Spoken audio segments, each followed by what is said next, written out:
here. Here we go. Listen in.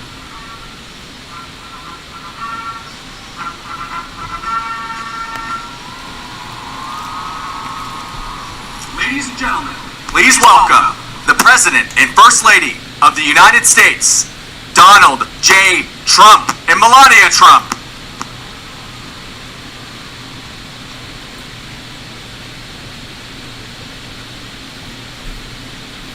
A military salute going on right now. That's the noise you're hearing in the background.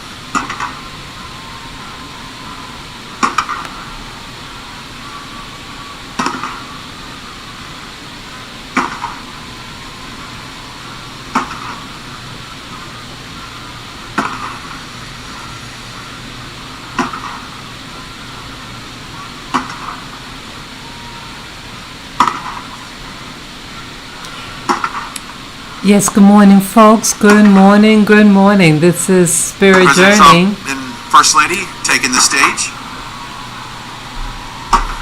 And this is Trump's farewell speech.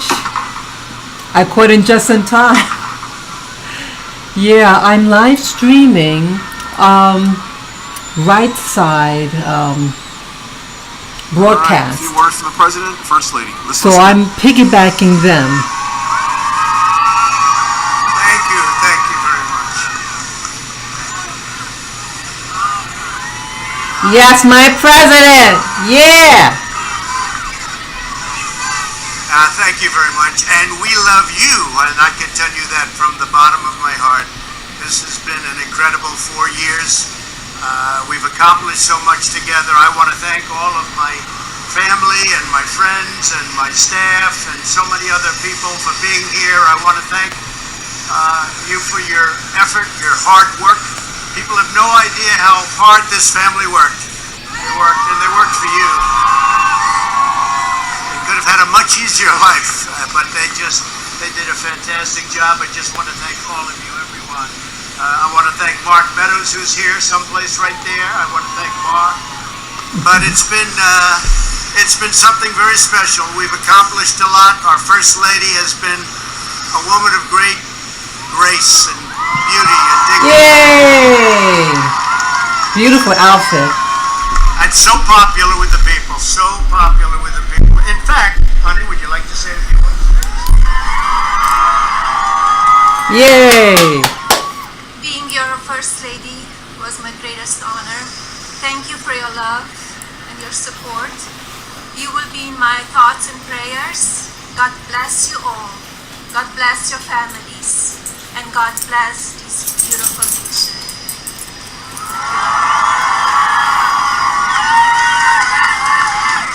That's What a else nice has to be outfit. said, right? But what we've done, that's true, honey, great job.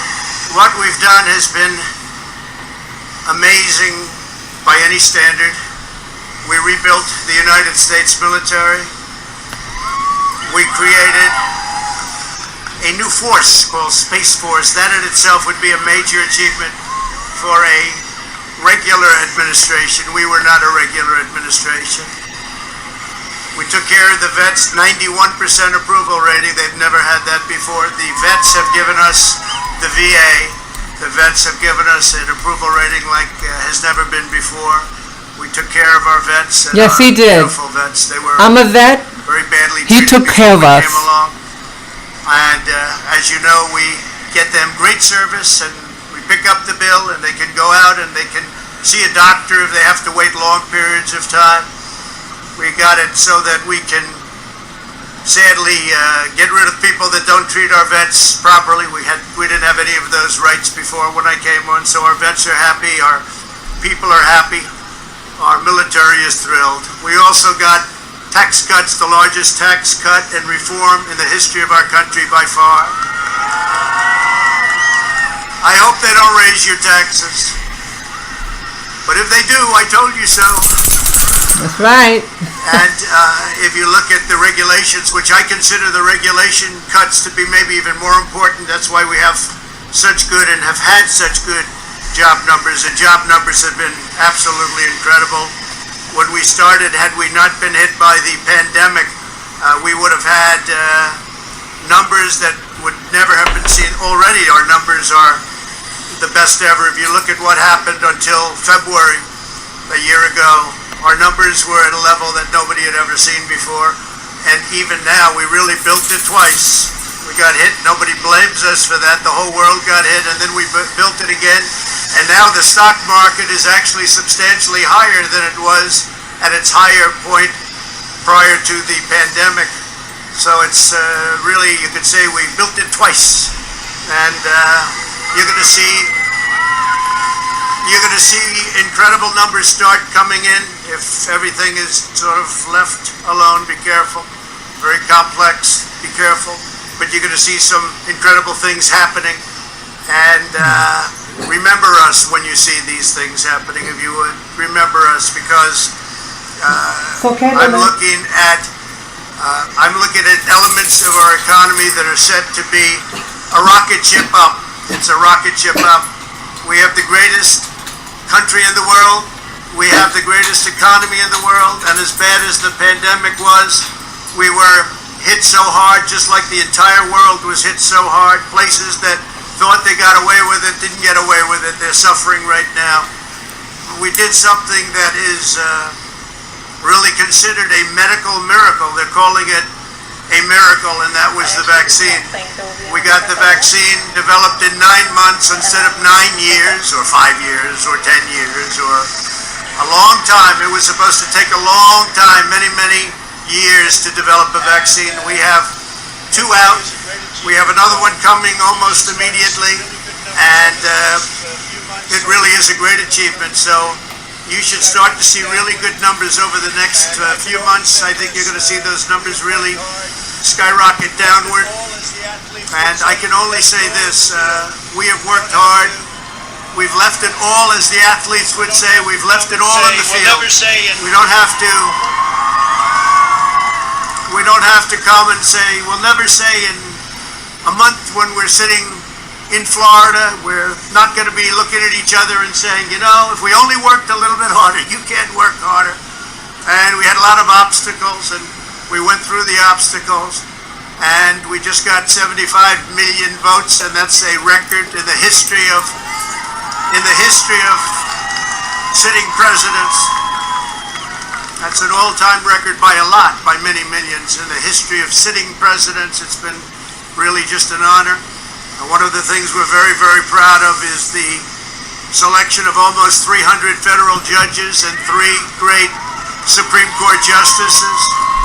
That's a very big number. That's a record-setting number. And so we've done a lot, and there's still things to do. First thing we have to do is pay our respects and our love to the incredible people and families who suffered so gravely from the China virus. It's a horrible thing that was put onto the world. We all know where it came from, but it's a horrible, horrible thing. So be very careful. Be very, very careful. But we want to pay great love to all of the people that have suffered, including families who have suffered so gravely. So with that, I just want to say you are amazing people. This is a great, great country. It is my greatest honor and privilege to have been your president. Thank you. You're the best. Thank you. Thank you, thank you. That's right, USA, baby. America first. America first.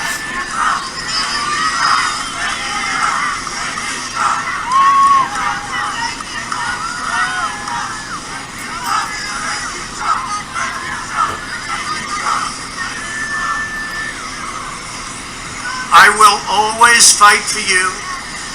I will be watching, I will be listening, and I will tell you that the future of this country has never been better. I wish the new administration great luck and great success. I think they'll have great success. They have the foundation to do something really spectacular. And again, we put it in a position like it's never been before, despite the worst plague to hit since, I guess you'd say 1917, over 100 years ago. And despite that, the things that we've done have been just incredible, and I couldn't have done it without you. So just a goodbye. We love you. We will be back in some form. Yay!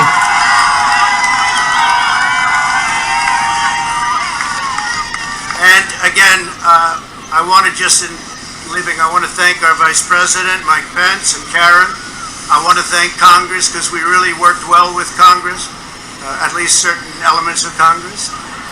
But we really did. We've gotten so much done that nobody thought would be possible. But I do want to thank Congress. And I want to thank all of the great people of Washington, D.C., all of the people that we worked with to put this miracle together. So, have a good life. We will see you soon. Thank you. Thank you very much. Thank you. Yay!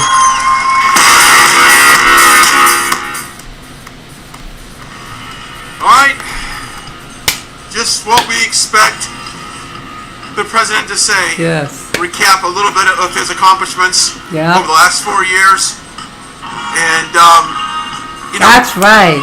wish luck to the next administration, and that's exactly what he has done. He's shown nothing but class. Yep. Promises that this is not the end No, it's not. of him, his family. I think this is definitely not the end of the Make America Great Again movement,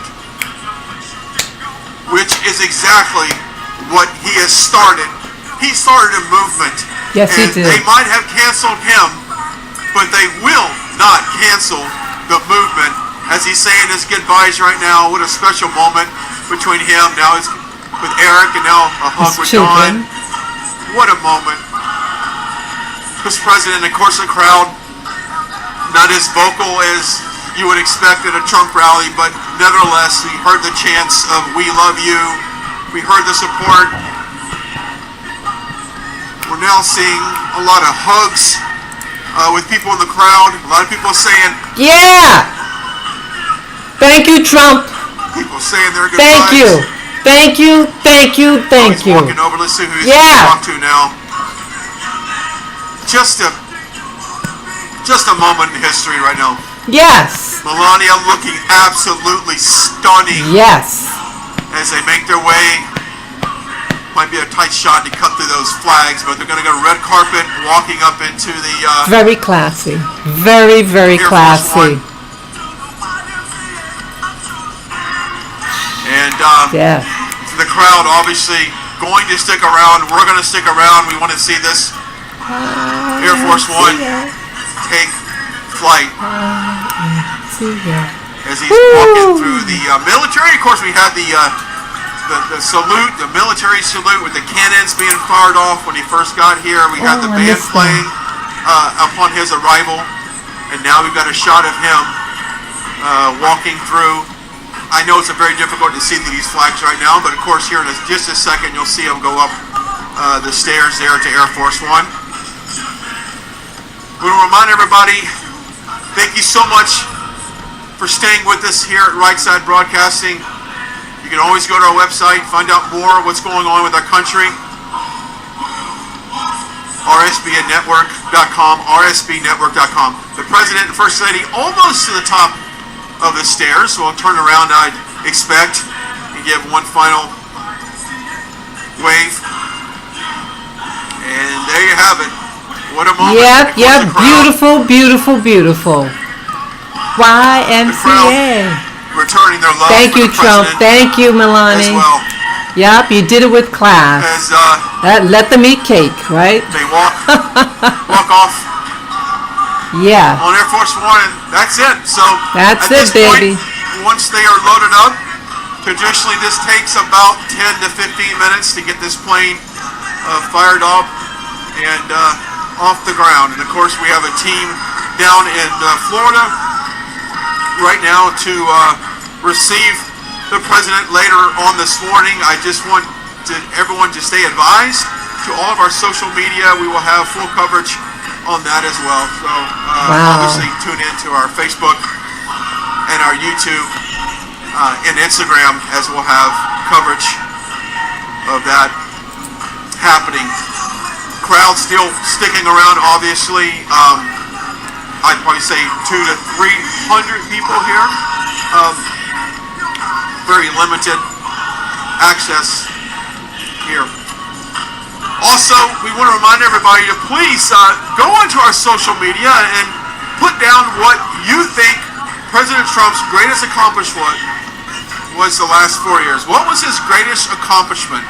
What is one thing that you're really proud that he did? And let's remember some of those today on this final day of him in office. Let's remember some of the greatest accomplishments that he's done for America, for small businesses, for our military. He talked about that. When he first came out, he talked about the military being one that he was able to rebuild and help with benefits. And so that's just a great accomplishment there. And he's a big supporter of our military. And just kind of looking around, looking at some of the, gauging the mood here, it's different. There is a level of sadness. I'm not going to paint it that that does not exist here. It does. It does exist here. People, and he said this, millions and millions of people who voted for Trump are feeling a level of sadness today. And I want you to know that I stand here on this podium just as sad as you are. This is not the way I wanted January 20th, 2021 to go. We all thought this president would be reelected for a second term. Yes, I did. So we stand here today to watch our president depart and go back into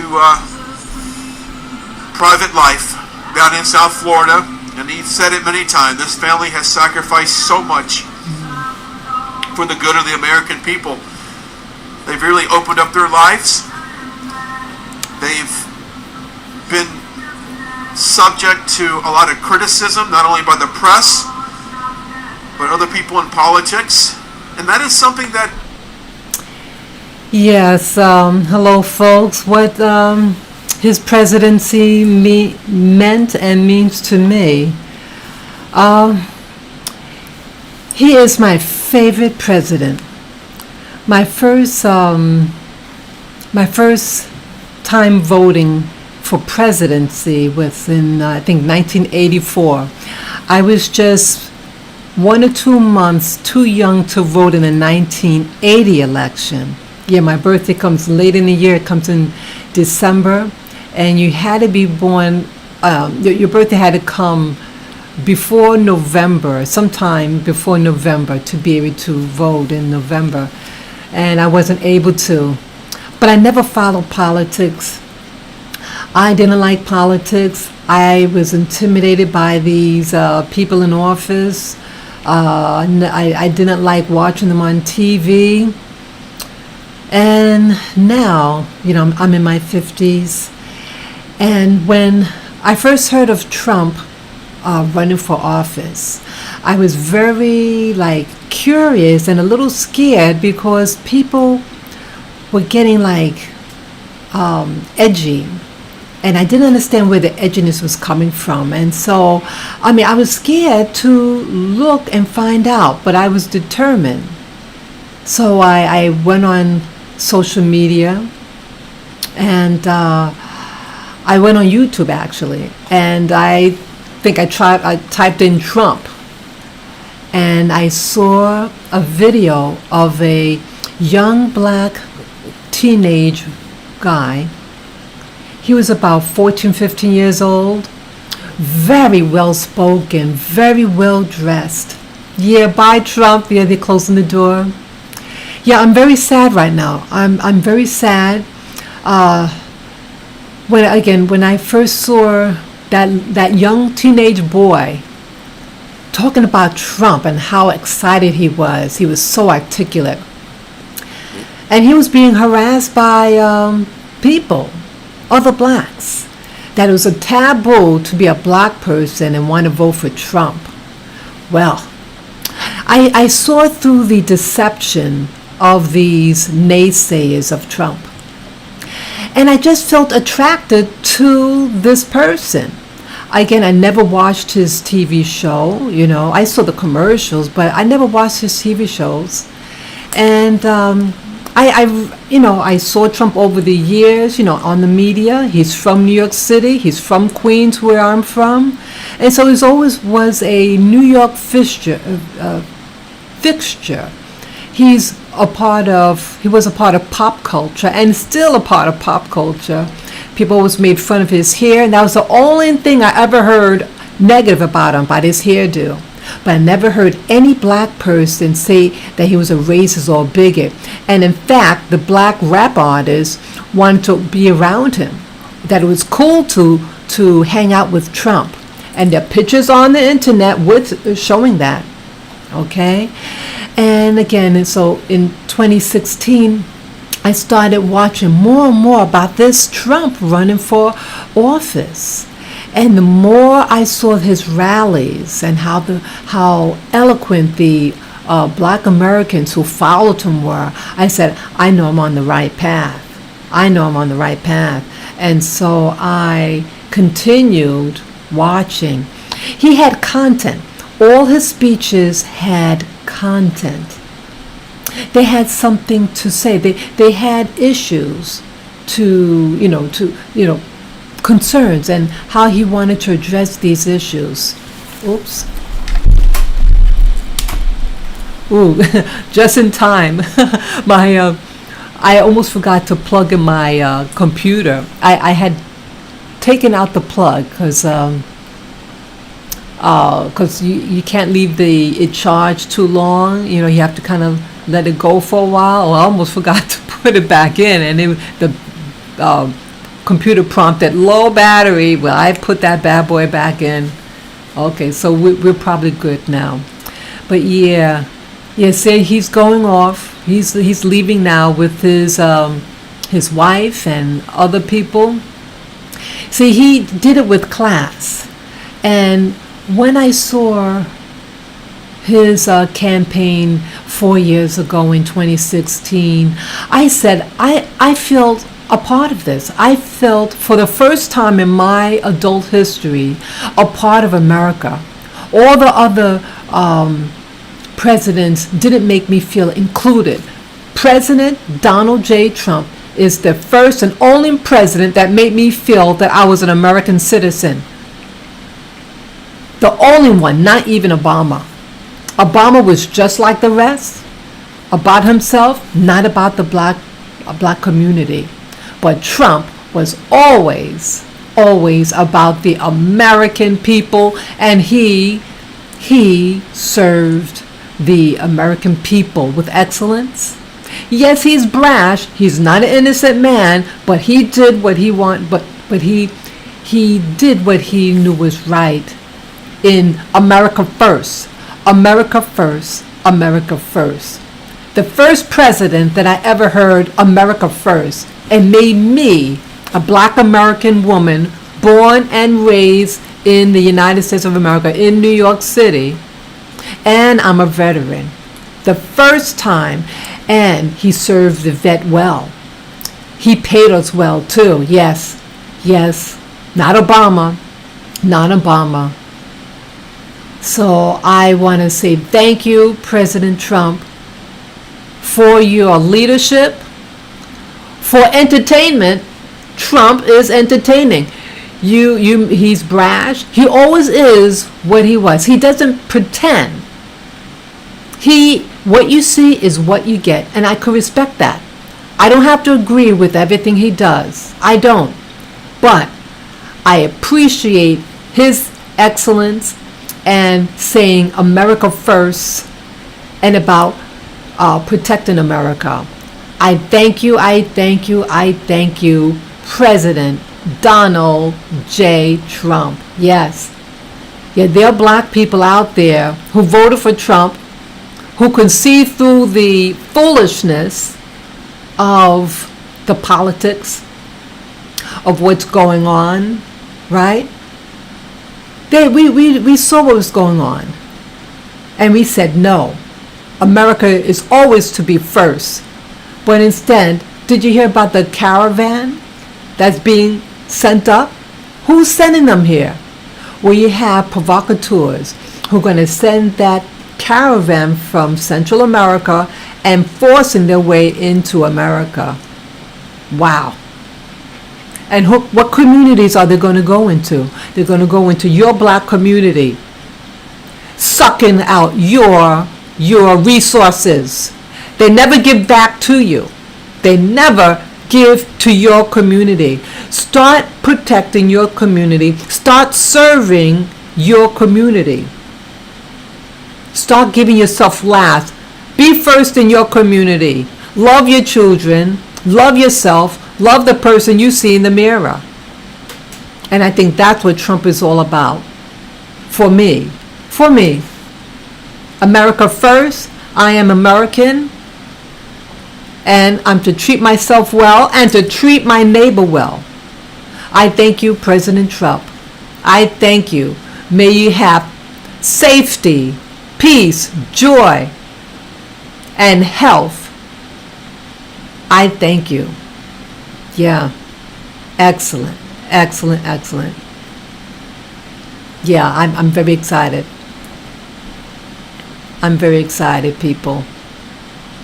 Yeah, so the image now is very blurred right now. See, they don't want you to see. They don't want you to see him going away. Why are they doing that? Yeah, it's not my TV. It's not my monitor. I have another monitor on. What's going on? I don't know what's going on here. Yup. There it goes. There it goes. Yeah, baby. Yup. Yup. Peace and safety to you, Trump. Peace and safety. A job well done. A job well done. Who can do better? Who can do better? Who will do better? Yes, I did that live stream early this morning.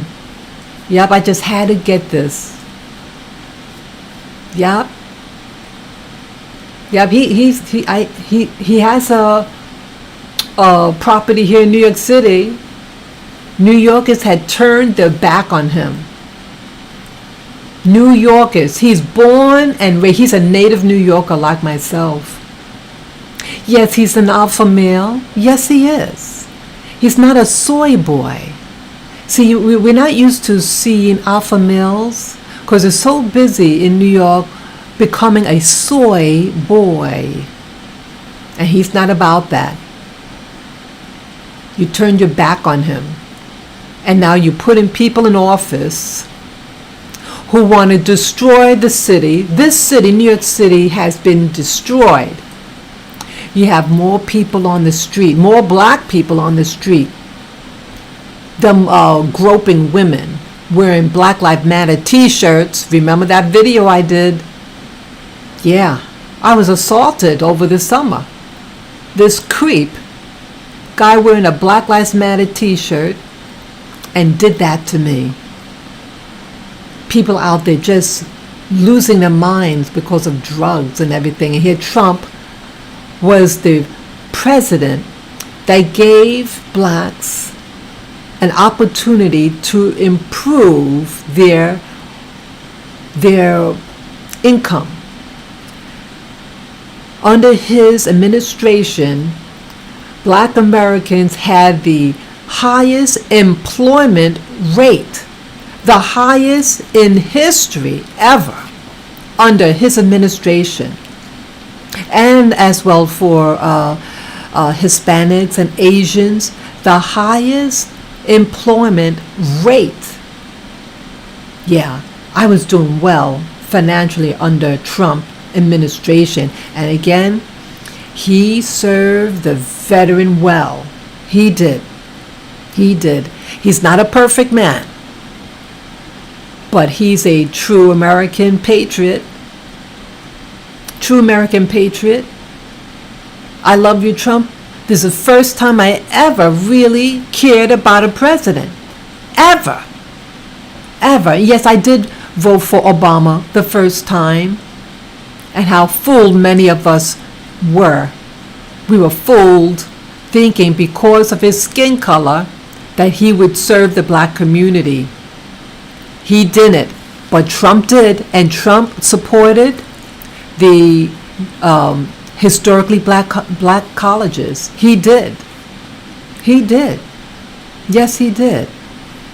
Let me switch the screen here.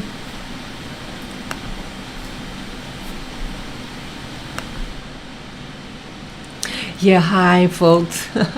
Yeah, the screen there, it just turned white. Yeah. Oh, it's this guy. Yeah. Here's my little dog Lily. Yeah, they're looking for the food. Yeah, I'm very excited. I'm sad. I'm very sad, but I'm excited that I was able to see him say farewell. I saw his other speech yesterday. Yeah, this is the best president that I, in my opinion, ever had. Wow. I'm just wow. This is history in the making.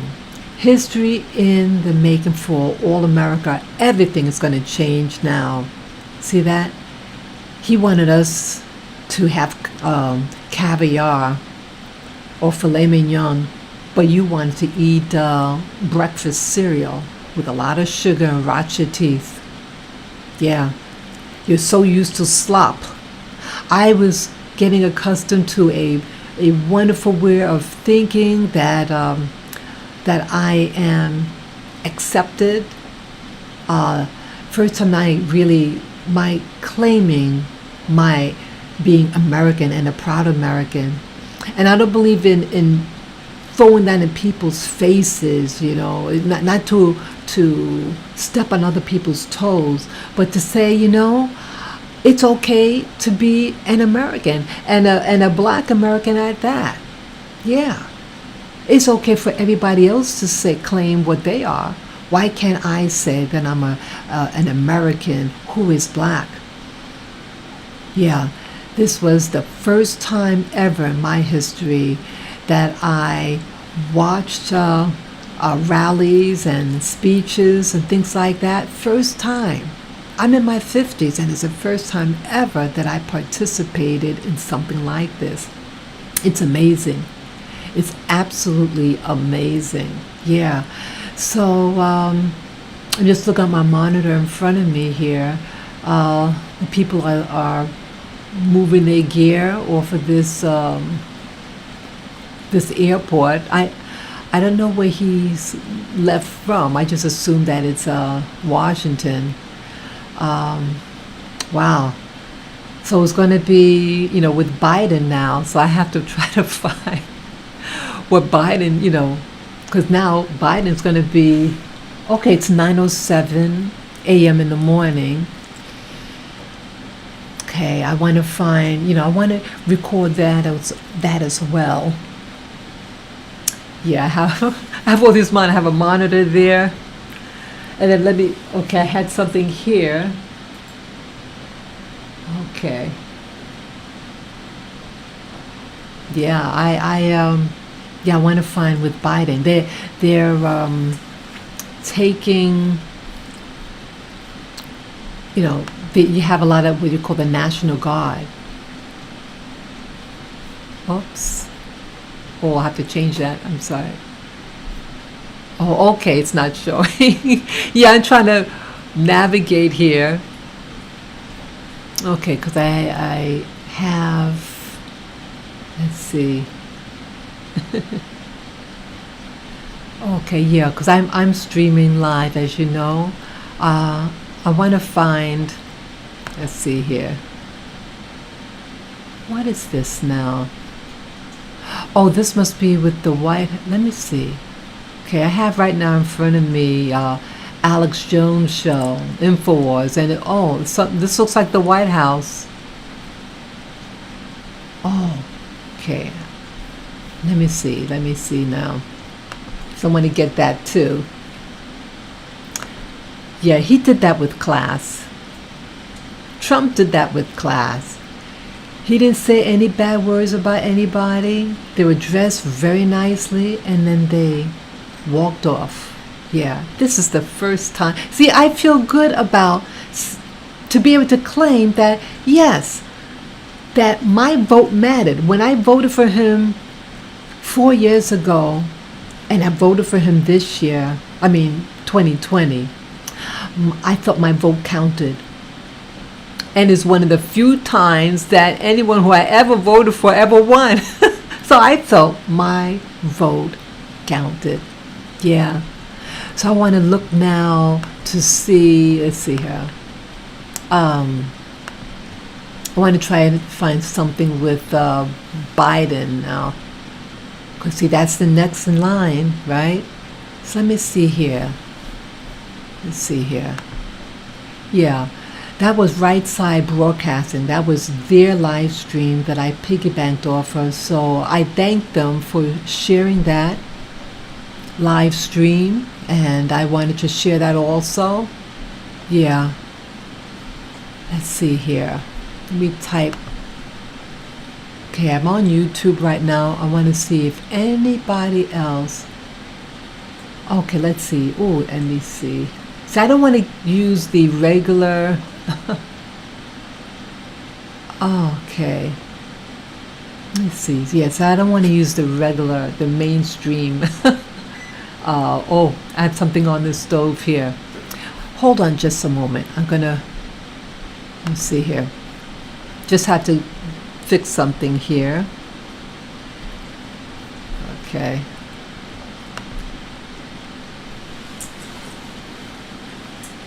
Okay, I'll be back shortly.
Yeah, guys, I'm back. I'm back.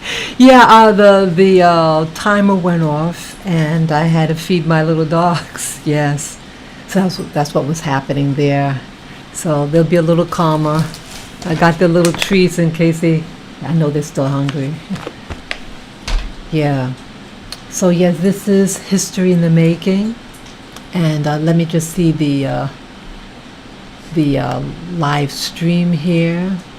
Let's see how to do this now. So yes, I'm trying to, let's see here. Let me see, who's that? Okay, no, that's not it. Okay, I want to type in Biden inauguration.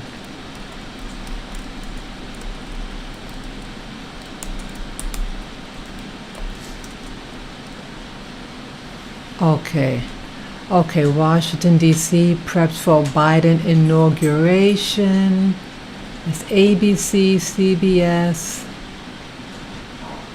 Let's see, NBC also. So I don't want those stations. I want the alternative stations. Yeah. Yeah, waiting for President Trump. Oh, the station, Right Side Broadcast, the person that provided the live stream for Trump's farewell. Yeah, they're stationed in Florida too. So when he gets to Florida, they're gonna film. So maybe I'll share that as well. Yeah. Let me just put one on. Sorry. Sorry, this the dust in the air. Let's see. I want to find someone here. Let's see. Yeah, a lot of live now. Okay, what time? Okay, C-SPAN. Oh, I don't want that. PBS. BBC. What to expect at Joe Biden's inauguration. Okay, that's by ABC, but it's not live. Let's see. Let's see. Oh, Bloomberg. Live, let's see, live inauguration of 46th President Joe Biden and Vice President. Oh, okay. Let's see. I gotta choose one of these. Yeah, so Right Side Broadcast, they're not gonna show, I guess they're not gonna show Biden be inaugurated. Yeah, they got the Washington Post. What is this? 21,000. Let me try that one, Washington. Wait a minute. Which one should I do, folks? Which one should I do? I gotta do something here. I want to be able to see your comments, but how I have it set up. Okay, I'm gonna make this window small.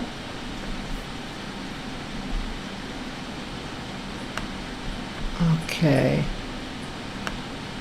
Brother, how could I do that? And then I'm going to make this, let's see. Let's how to do this. I'm going to make this window small too. Yes, I want to be able to see your comments. Let's see how to do this. Okay, I'm going to do a pop-out. Let's see, pop-out chat, yeah. Yeah, okay. Okay, so now I have that big. See, I wasn't able to see before. Yeah, when I went to my monitor this morning. Okay, yeah, I want to see your comments big. Yeah, I didn't know they were going to have that at that time. Yeah, so I hurriedly did the setup for the live stream. That's what happened. So I usually able to set up, have the live chat in a separate window, and then I could see the live stream. Yeah, perfect. Yeah, so I can make this one big again. Okay. Yeah, I can't believe this. Yeah, okay. Alejandra. Okay. Okay. So you want me to do, let's see. Yeah, I want someone that's going to do a nice live,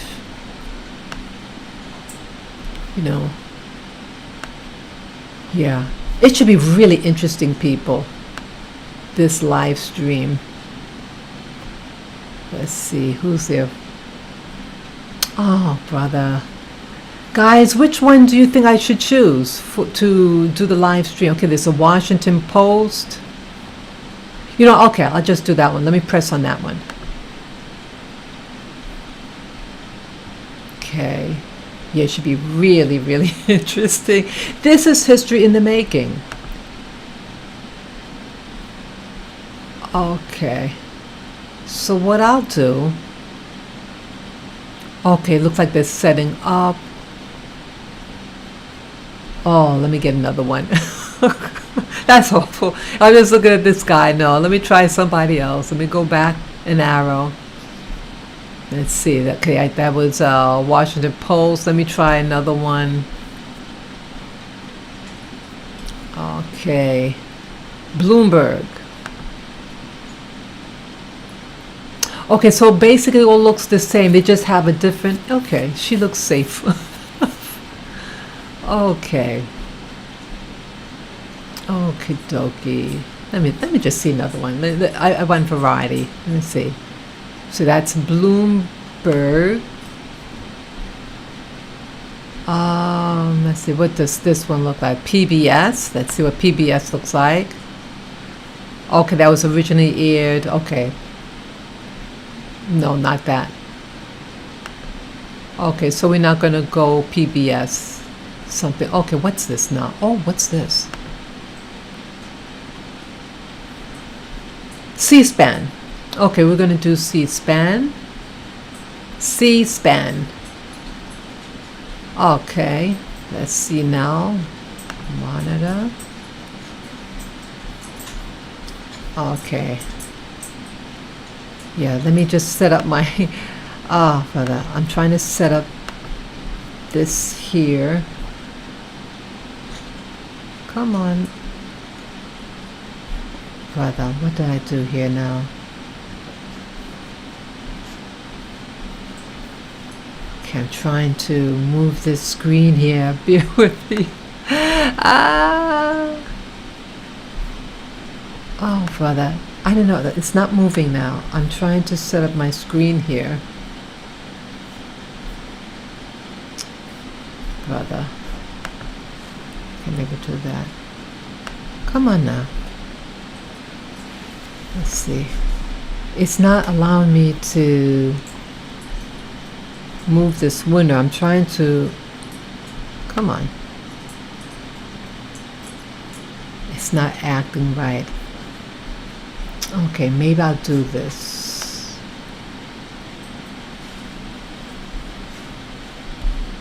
Oops, no, that's not right either. Oh, okay. So I have to toggle this, this screen here. For whatever reason,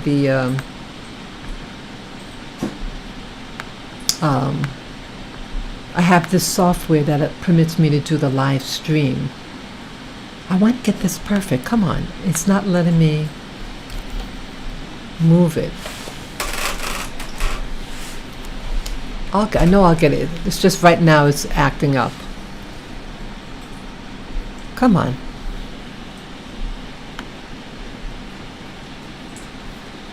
Okay, maybe it's because, let's see. Let me try something else here.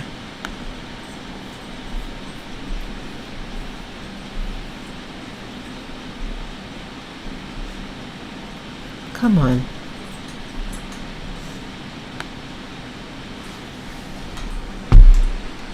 Sorry, folks. This is ridiculous. It's not allowing me to adjust the screen. Okay. Okay. I almost had it.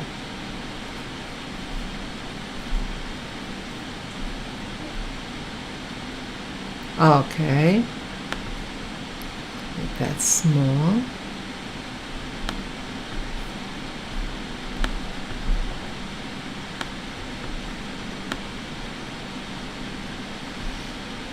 Okay, let me get okay, so that is moved over. Now let's see.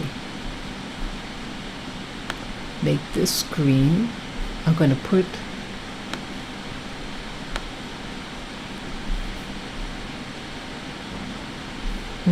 I'm going to put this screen up and put this screen down. Yeah, I think I'm doing it right now. Okay.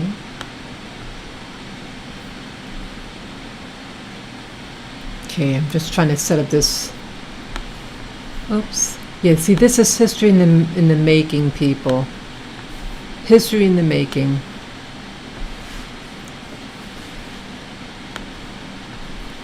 Okay.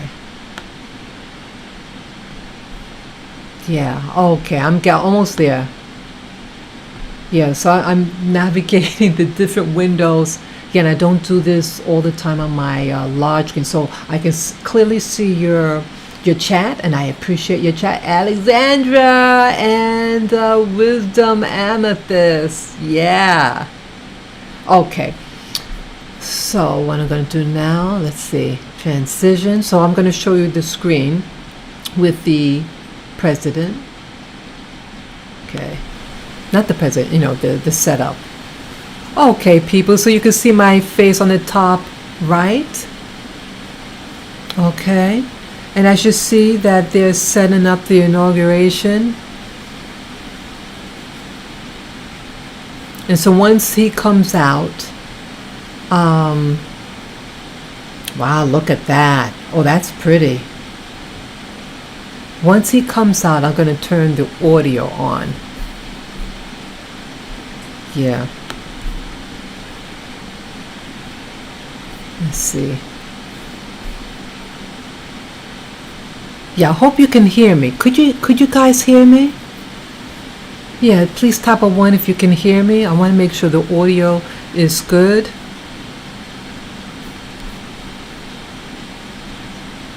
Okay. Okay, let me see. Okay, it's muted. The TV is muted, but you should be able to hear my voice. Oh, the screen froze. Okay. Sorry, I had clicked on this screen by accident. Okay, so it's up and running right now. Okay. So that should be the full screen. Oops. What happened? Okay. Okay, so you can see it now. Yes, you can see the White House. I mean, the Capitol. Oh, good. Thank you, Alejandra. You could hear me. Correct, hear your voice, not all of it. Okay, yes, yes. Yeah, because I put it on mute for the broadcast, because right now they're just setting up. I don't know who she is. Who is she? Let's see. Former senior speechwriter, Obama administration. Yeah, let's hear what she has to say. Oops. Let's see. Yes, for an answer. You are President of the United States. The campaign is over. The country is looking to you with great expectations, great goodwill. This is not a country obsessed with politics. This is a country that has a lot of problems and a nasty tone in its politics. None of that has to be reflected in the inaugural address. You are the president. Look forward, look ahead, tell the country where you want to go, what you want to do. It's not about your adversaries. It's not about who you defeated. It's about you, and this is probably, you're probably not going to run for office again, so just be every inch the President of the United States. But he doesn't need my advice.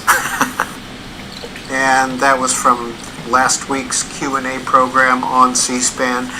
A reminder that President-elect Biden and Vice President-elect Harris are at St. Matthew's Catholic Church right now in downtown Washington. Please. They're at a service along with some of the congressional leadership, including Speaker Pelosi, Majority Leader McConnell, Minority They're going to pretend Schumer, that they're holy and now. After Look at that. The Capitol will become the focus for the next several hours This is of phony. what's going on Inauguration Day.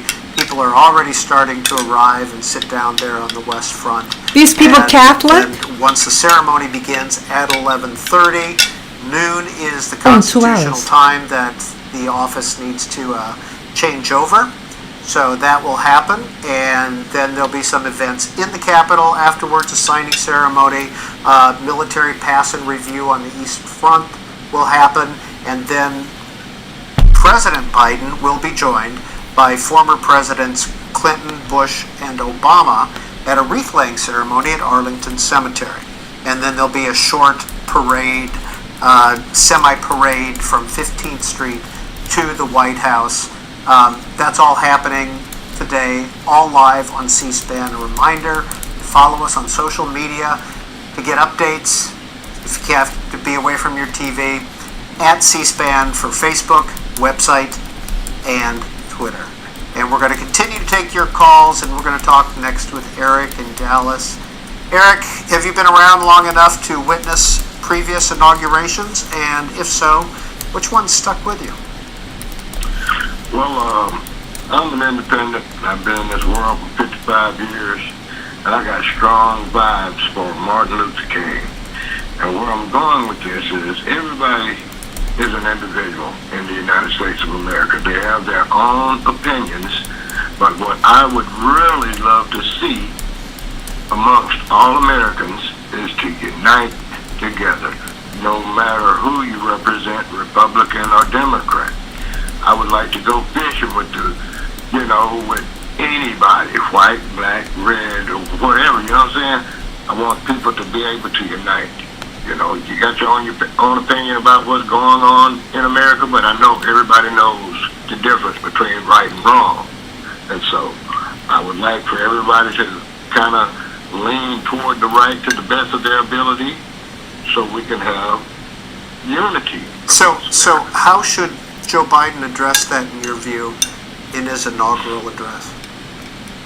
Well, I think he should speak on us being peaceful towards each other and unite so we can recreate America again. This is where I would love to. I wouldn't want to be anywhere else besides America, because the places I've been, the people that I've met, it's been a wonderful experience across my life. And so I'm just wanting people to get along together, no matter what their beliefs are behind what this president has done and what this president is doing, things of that nature.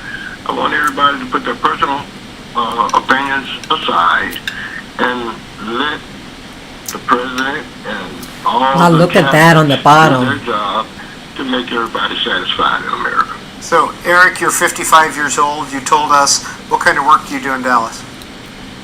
Well, I'm an engineer by trade, but unfortunately now I'm disabled. Now, if you're 55, you remember past inaugurations. Do you tend to watch these every 4 years? Well, I'm really an independent. Whatever has happened in the past, it's in the past. No, I've never really paid any attention to the inaugurations, but this last president that we've had, Trump, I'm speaking of, his competency was a lot of incompetence. Oh, really? You know, he didn't act like a president for the United States. What? And his followers, I would like for Baloney. them to Baloney, people, you hear that? America, one of the greatest places in the world. Under Trump's, wait a minute, I'm gonna put, things of that nature, but you know, under I just Trump's, want everybody to accept Biden and let him do his job peacefully, and hopefully everything will get back straight. That's Eric in Dallas, and Marcia is... oh, what? See, they probably screen it. Good They morning, probably Marcia. screen all this What's... and got a Trump hater. Under Trump's administration, blacks done the best. I would like for, See- my first experience was when Kennedy became president. So I'm a Democrat socialist, and I Hear that? voted for Democrat Trump socialist. 2020. Communist. But I think the biggest thing here is that it's censorship. I mean, if we don't have the right to say what we want and give our opinions, then I don't think there will be peace in this country. So I hope President Biden realizes that how important it is to have the right to have free speech. I hope he realizes that, and it's going. I think it would probably cause some problems. I'm very sorry that the president Trump did not release Julian Assange and Snowden, but I am very happy that he released our mayor here in Detroit, Kwame Kilpatrick. Because years ago, I had asked the president to pardon Kwame Kilpatrick. I think it was an unjust jailing of him. But I wish for the whole country to be peaceful. I don't think that the president saw that the insurrection at the Capitol was going to happen. And I don't hold him responsible for that. You know, you have your children go out here and commit some crime against what America would, Republicans stand for law and order. Okay, so I don't think that was his fault. But this president administration, I hope they tackle Twitter, Facebook, deactivate. These are phony people. Phony. To Republicans. I'm a Bernie crack. You know, I voted 2 times when they for Bernie Sanders. And for 2020, I couldn't have voted for Biden and Kamala Harris because of their previous record. Yeah, I just want to put the speaker on mute. See that? See, this is not by accident that they are using African American sounding people for this their viewpoint. See, they're pandering to the Black American people that this Trump is the bad guy. Trump is the only president that really supported the Black community. He funded the historically Black colleges, and not Obama. He did very good for the vet. He protected the vet. What else? He visited. He started the Platinum Plan. So what are these people talking about that Trump was incompetent? You love the money. See that? You bite the hand that feeds you, Black America, and now you're being used again as the victim. That see that the lady said she was a a social democrat, socialist democrat. That's another name for communist. See that? Communist. Bite in the hand that feeds you. Bite in the hand that feeds. That's what gets me so angry. Very, very angry. Yeah, see, it's phony. I just had a... See, I don't like phoniness. See, they screen the calls, and they get all these problematic speakers. See, they're not going to get someone like myself, because I'll tell them that he's the best president that ever lived for Black America. They're not brave enough to do that. All right. What do you think is important? What does America represent to you? Well, I think for a normal European person like me, we've seen America throughout, growing up. All the movies, all the TV series, all the music comes usually from America. Yeah. And Hey, I think hi, most of Amethyst us, again. Learn to see America like a beacon of Yeah, hope and they're also as phony. an example of democracy.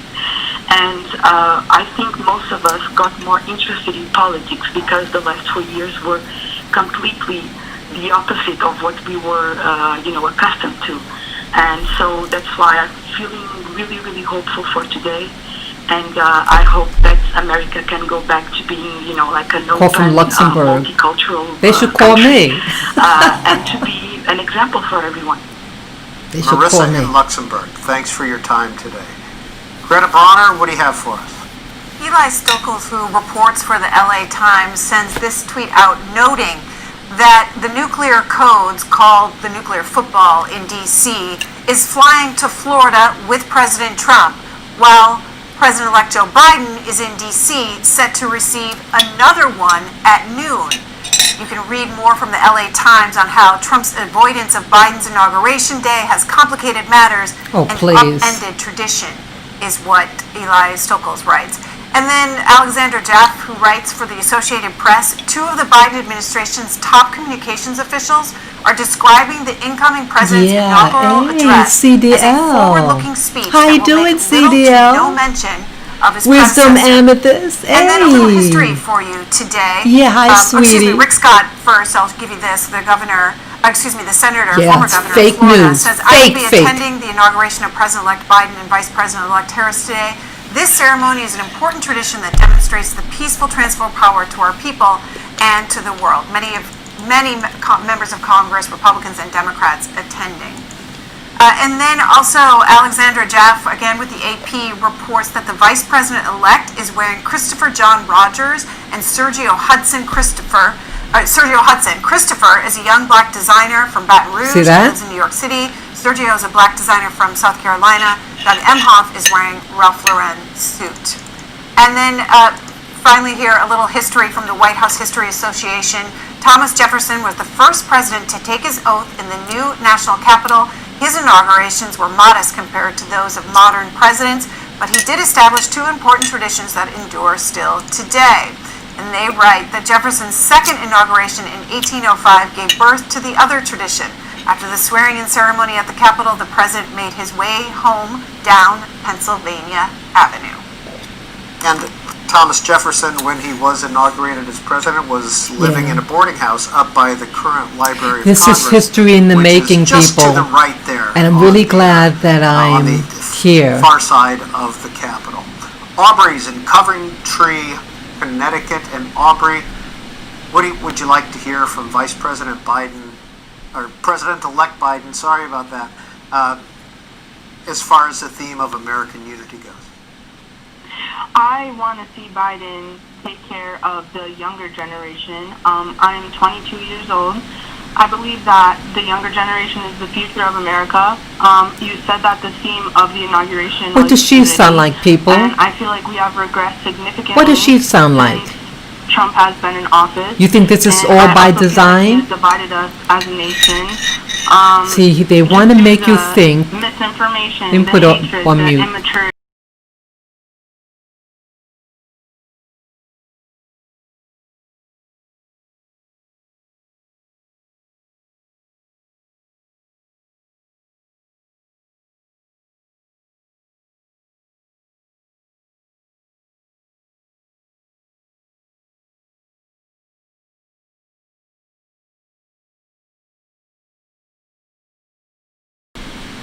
Good morning, Peter in America. I just want to say, contrary to what some international callers have said, you should all be proud of your republic and this peaceful transition of power. In Canada, our transitions are based more on common law, where there isn't a constitution to follow for transitioning between administrations. And our governments are ultimately beholden to the crown and not the people. We still don't even elect our head of state and senators. So that said, what is the message that you would like to hear coming from Washington today and President Biden? I would say unity and to put America's stamp back on the world. That's Tom in Ontario, and this is Leslie up in Connecticut, Norwalk, Connecticut. Leslie, good morning to you. Why are you watching C-SPAN today? Does anyone know how to call in? Good morning. I'm actually. I should call in. How do you call into these places? I'm home, and so I will be watching all day. See, Black Lives Matter. See, look at that. And I love it that there's not a lot of talking heads. That's my favorite part. Your question about, what do I See want that? to hear? See, they want you to think that he is in favor of the black man. I said, See that? They had all these speakers who have African American sounding accents. Hey, and they put up that poster, Black Lives Matter. Not saying things like adult in the room, and okay. I'd really like to hear him talk to everyone.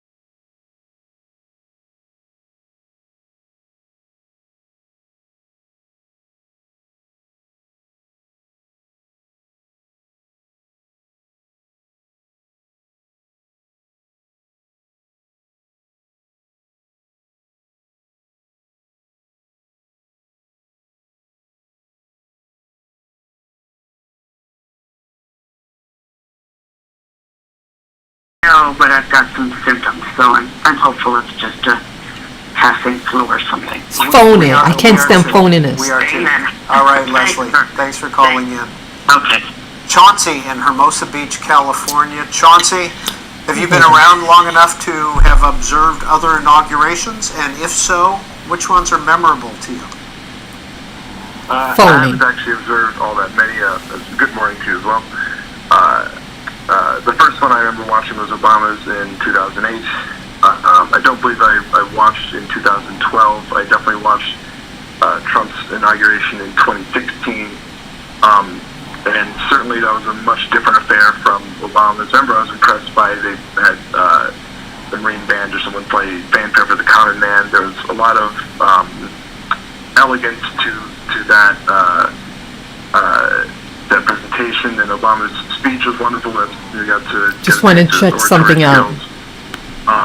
And the inauguration in 2016 starkly contrasted that. I'm not going to repeat what George Bush Jr. said about Trump's speech, but sorry about that, folks. I'm trying to find uncanny. It was eerie, and it seemed pointed as if he was deliberately trying to create an image of America that he could then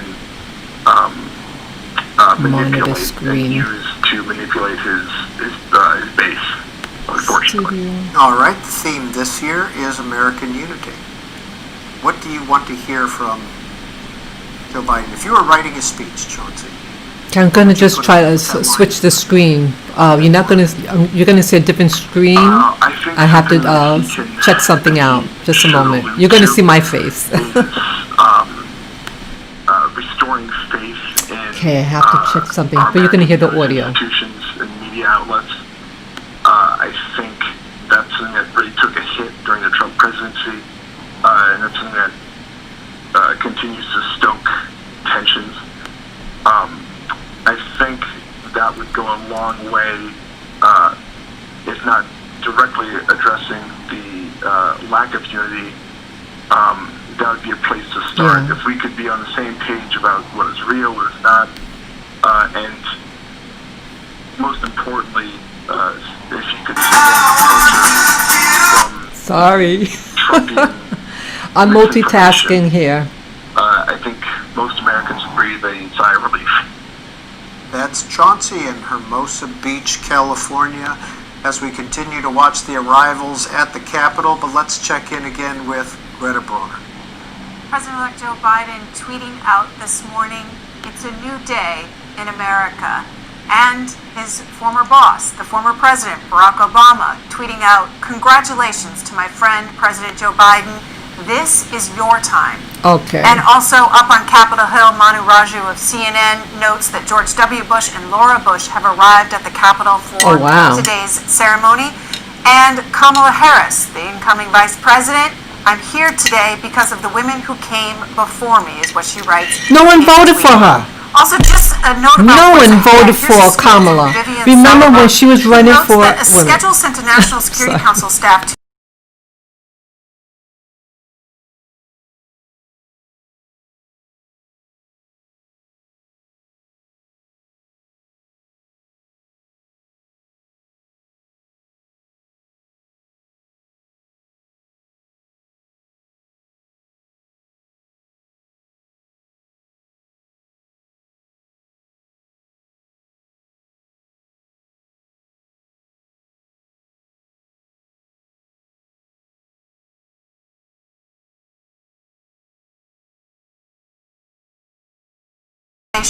and imposing a mask mandate. That's what was going to happen.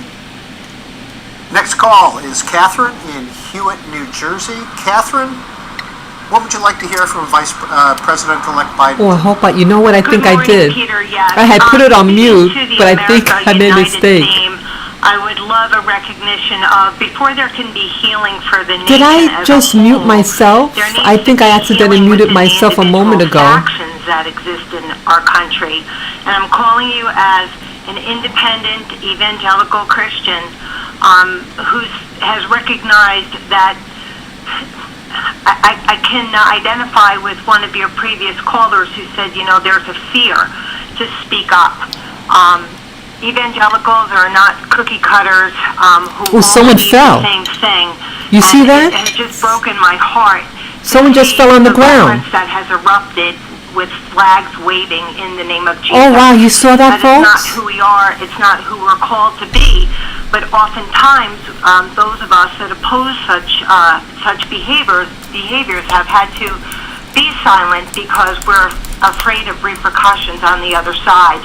So specifically to evangelicals, I would just ask you see that, people? Someone's on the ground. And get on their knees and pray and get back to the business of being Jesus' hands and feet and trying to reach a hurting world that's terrified of this pandemic right now, so that okay, they're up now. They're off the ground, but someone's on the ground. And President Trump have my prayers every day.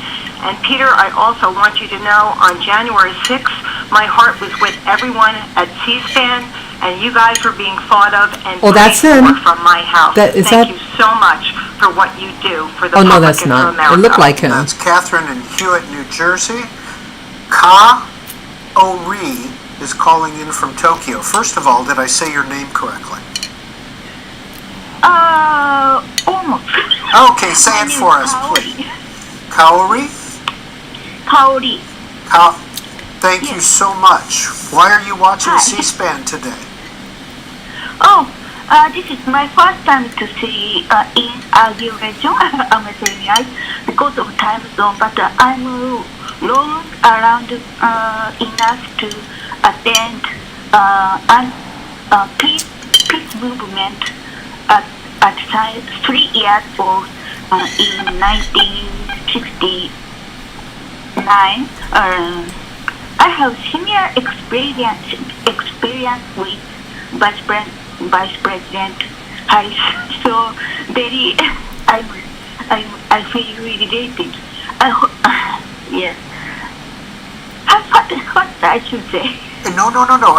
Tell us how do you feel about President-elect Biden being sworn in today? Yes. So many countries in the world is very divided, especially Japan especially Japanese, very device. I'm very rare kind of Japanese, very rare breed. But Japanese government have been get around Trump administration. So Yeah, Mr. Abe and Mr. Trump seemed to be pretty good friends, didn't they? yeah, I didn't accept. Kaori, have you been to the United States? Yes, when I was university student, like Oh, in 1969? Late 80s. Okay. Oh no, 80s. Okay. All right. Well, thank you for calling in today, and I hope you continue to watch us. I can't stand What channel this. are you watching us on, or what station? I'm on YouTube. On YouTube. Okay. Thank Yes. you. I'm glad you found us. Sarah in Yakima, Washington. Hi, Sarah. Hi. Sorry about that. My voice is off. Okay. What would you like to say today about today's inauguration? I don't normally care much for politics, but 2020 was no doubt a rather terrifying year for a lot of people. And there's a lot of problems that need to be dealt with and fixed. And I just wanted to wish President-elect Biden and Vice President-elect Kamala the best of luck in their presidential journey. And what would you like to hear from President Biden today in his inaugural address? I would just like to hear that he's going to try his best. That, because it's like my mom says, there's certain things that are going to get worse before they can get better. And I just want to hear that he's going to try. What do you do in Yakima, Washington, Sarah? I currently am jobless, unfortunately. All I really do is make paintings and tiny sculptures is what See, I'm trying the to do. shutdown put poverty in people. That's what happened. Richard is in Netherlands, Trump wanted people to work. Richard, we're about 2 hours away from a new president of the Oh, wow, United 2 more States. hours. What do you think about that? Just fantastic. You know, I'm looking forward to this administration with all the nonsense that is going on. You know, we have 400,000 people dead right now.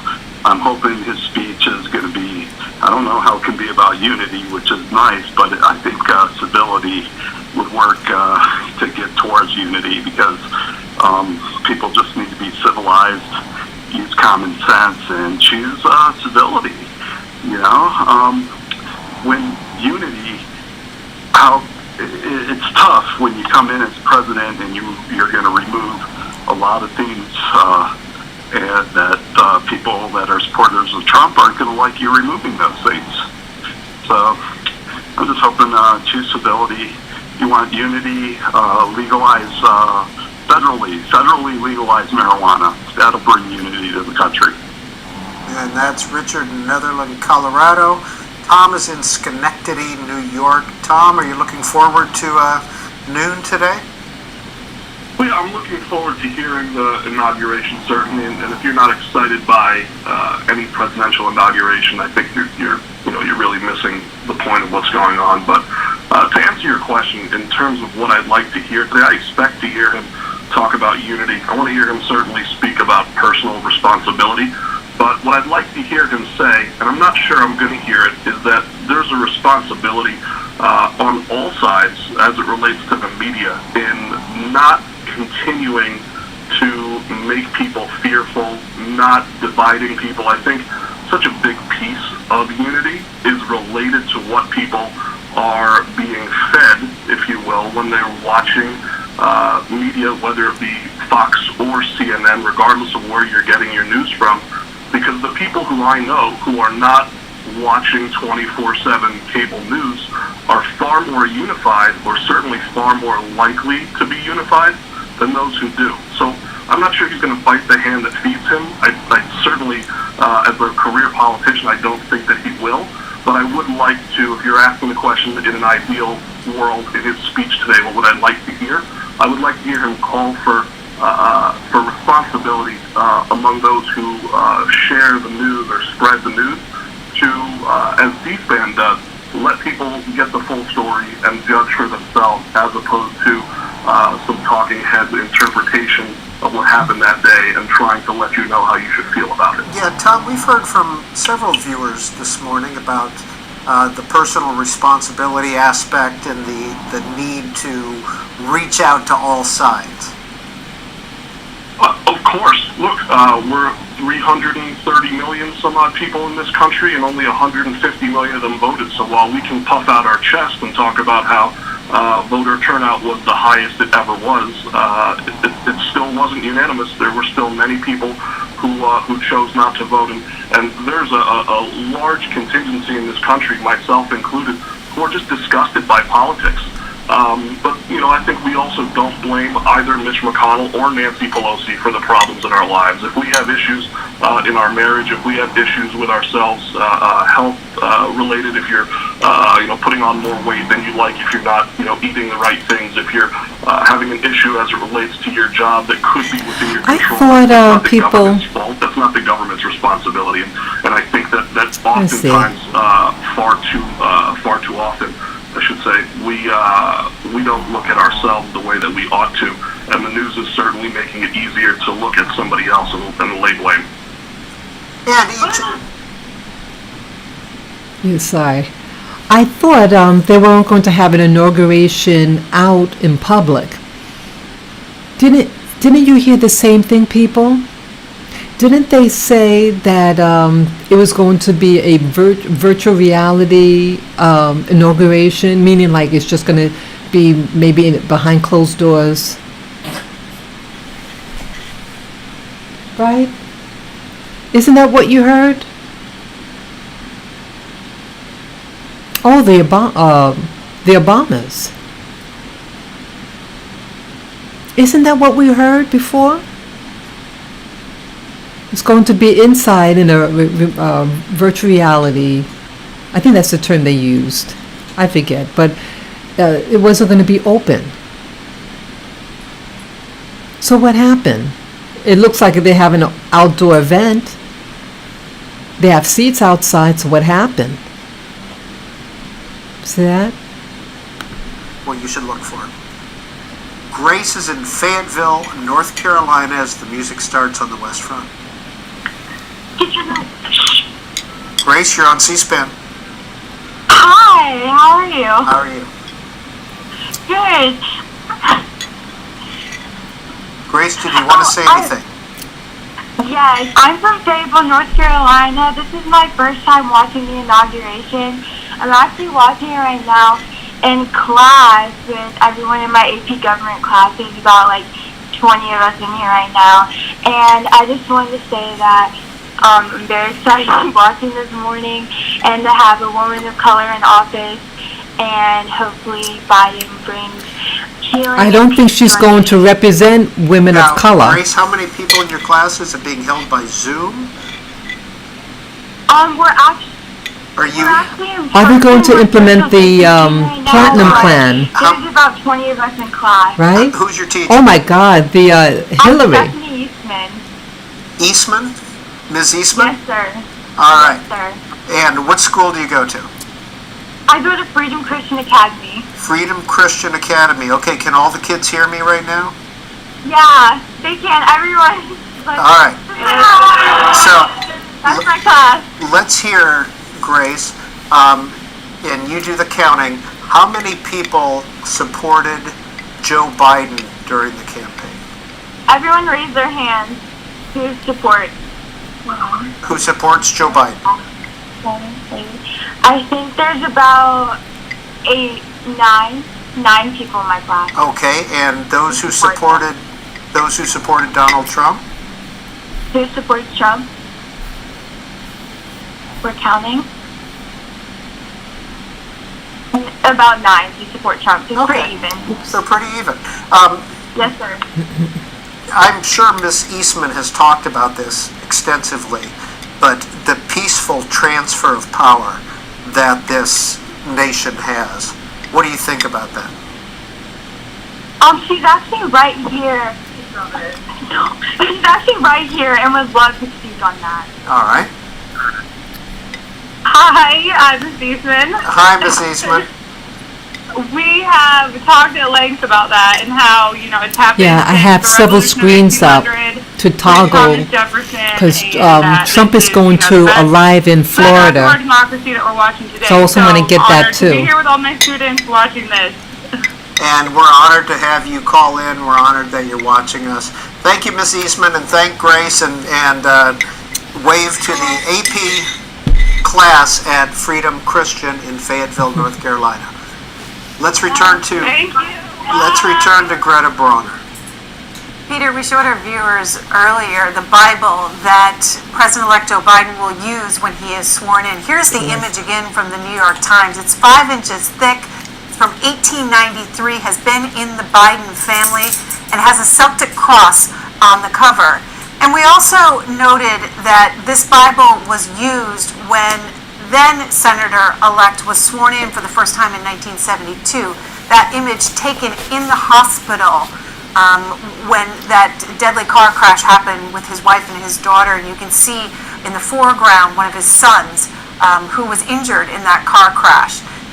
The Matt Visor of the Washington Post notes this morning a quote, "Lord God, the wise of life and destiny are often hard," the priest told a mourning Biden at his first Senate swearing in a hospital in 1973. He writes, "Now life and destiny have converged again in another moment of crisis," and a link to his piece on Inauguration Day. And President-elect Biden and Mrs. Biden are still in St. Matthew's Church. Look at the downtown Washington. A lot of the military other there. Congregants You saw the have military? left already, or participants have left already, but the President-elect is still inside St. Matthew's. That's 8 blocks north of the White House, and then the next stop will be the Capitol, where a lot of people are arriving. As you can see, we're going to continue to just show you everything that's going on while we hear your voices about what you would like to hear with regard to American unity, which is the theme of this inauguration, or if you want to talk about a past inauguration, as several of our viewers have, we'd love to hear that as well. Tom is in Toronto. Tom, go ahead. Good morning. Thanks for having me on. What do you want to talk about, Tom? Can you hear me on that end? We're listening. Perfect. I think that ultimately we are going to hear Biden touch on the issue of unity. What I would like to hear, but what I'm not too hopeful on hearing, are about 3 issues. I think the first being debt of the United States. The second being trust, not just in the media and between people in the United States, but Sorry about in the that. government Just making itself. sure the stream is still And the third one will rolling. probably be America's role on the world stage, which I think in past years has diminished with Trump sort of going along. I hope you guys are enjoying this. And was he a This was is President history in the Trump a making. daily fixture in the Toronto news? Quite a bit, for better or for worse. I think that as a Canadian, I am interested in Canadian politics, but a lot of American politics spill over into our country as well. And so in order to be politically engaged here, in many ways, you have to be politically engaged in the U.S. politics. Yeah, I have a monitor Tom, what do you behind do me, in Toronto? people. That's why I'm turning around. I'm a teacher here. Yeah. I teach English, history, science, math, a whole bunch of stuff. And is today an off day for you? Today is, Zoom or Google Meet day, depending on who you ask, but it's online teaching.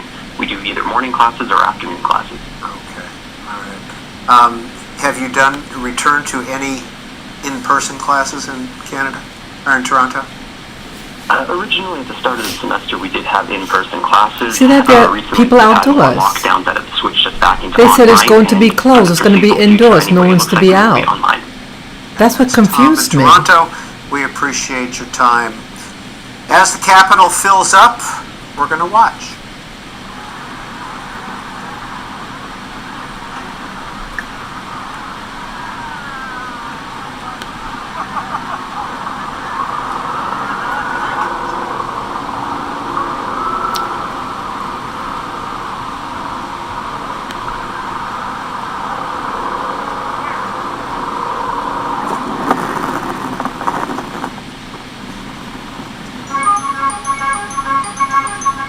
The show's getting closer and closer, people. It is 10:12 a.m. A little over an hour and 15 minutes. The inauguration is to start. Should be very interesting. This is history in the making. What we experienced in the last 4 years is a thing of the past. It's going to be a new regime. A new regime to take away your rights. They're going to make it mandatory wearing a mask. Make it mandatory of a lockdown. They're not going to remove this lockdown.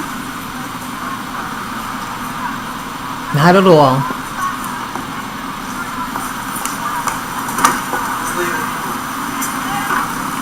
And I can't stand people pretending to be religious or godly and nothing about their administration. He was a pro-abortionist. How could he go to church and be for abortion? See that? It makes no sense. See, they do things for show, for pomp and all that, but it's godless. They're godless people. Thou shalt not commit murder. When you kill a baby in the womb, that is murder. So how could he then go to church for the inauguration, and then go out and vote for the way he votes? It makes no sense, people. Do you hear me out there? Am I making any sense to you?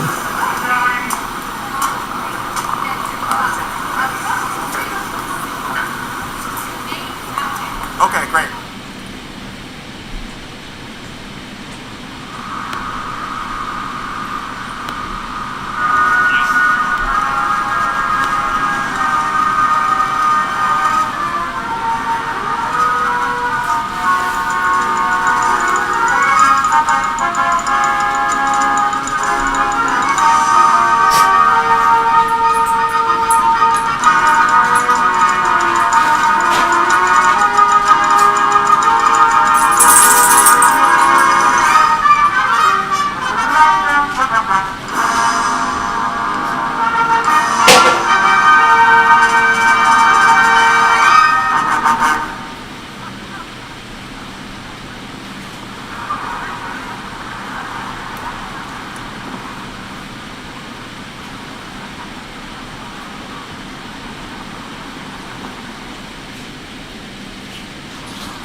Ladies and gentlemen, the President's own United States Marine Band will now present the world premieres of 3 new fanfares written by American composers in honor of the 59th inaugural ceremonies.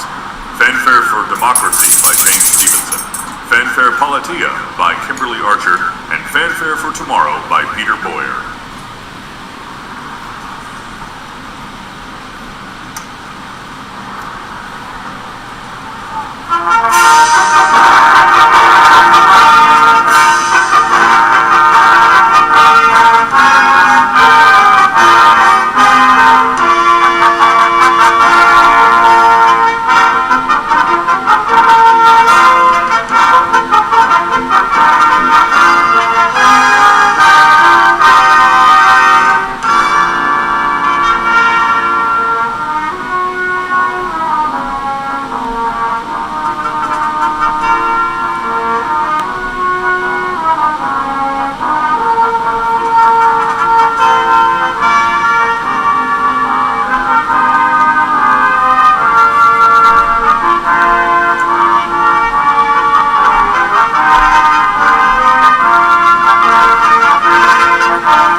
What I'm doing now, I'm toggling back and forth to the other channels that this channel, right side, broadcast, they feature Trump, and Trump is on his way to Florida. Okay. Let's see what that.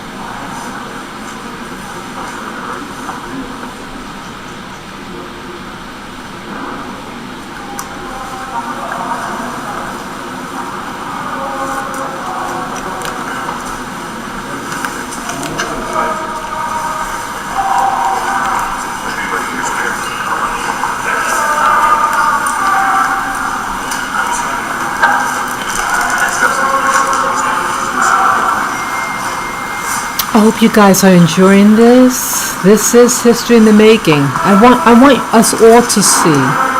I want things documented. I want the best for all Americans. Is that Bernie? People, is that Bernie Sanders?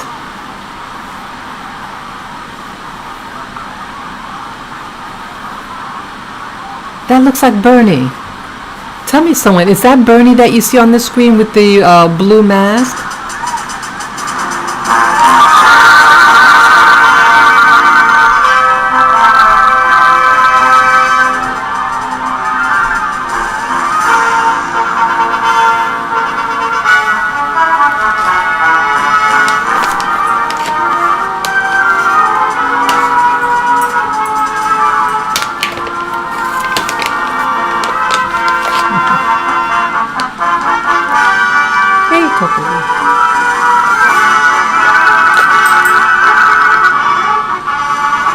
I'm feeding my little doggies little treats.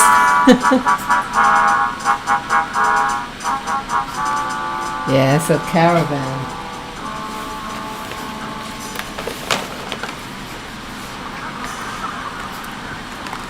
Come here, love.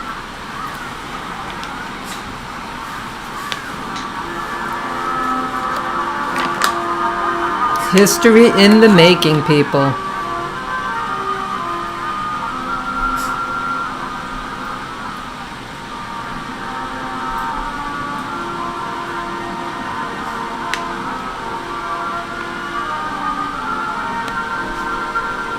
Okay, they're still awaiting Trump here. Who out there who's watching this live stream with me? Who is a Trump supporter? One for yes. Yeah, this what you see on the screen now. They're waiting Trump to arrive in Texas. See, he has people waiting for him. Trump is well loved, but they want to make you think that everybody hates him. Trump was loved by the American people.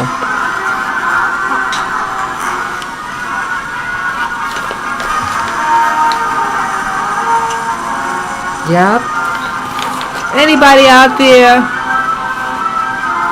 Come on, folks. Let me know if you hear me.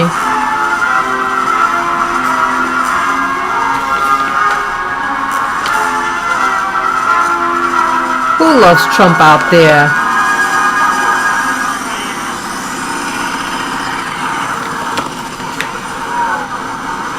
Let me switch the stream. Okay, the National Guards, they look like.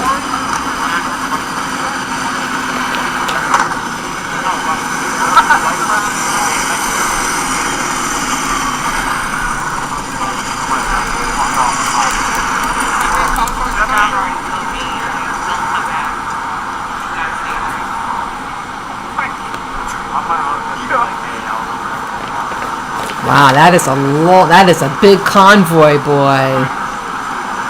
They're not taking any chances of anything happening.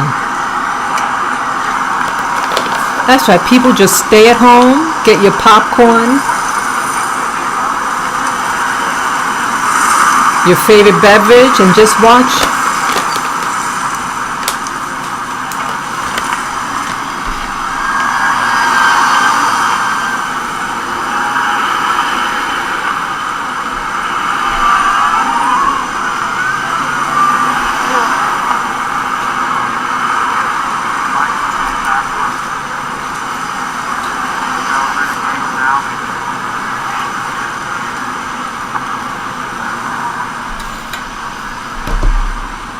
Capitol there. It is a beautiful building.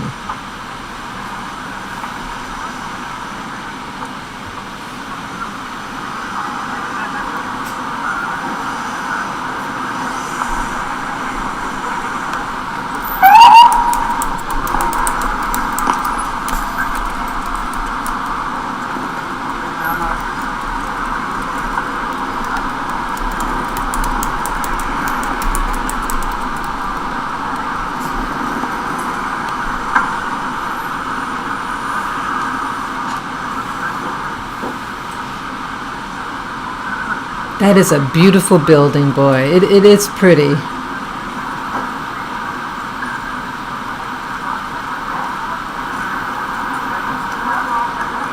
It is a beautiful building.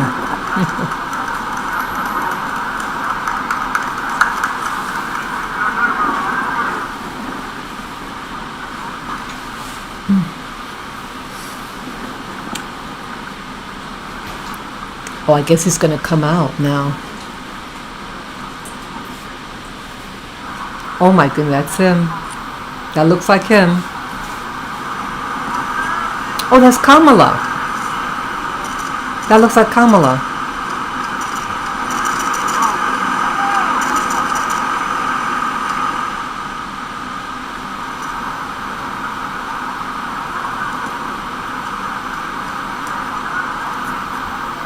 I don't know how that person's going to breathe with two masks on.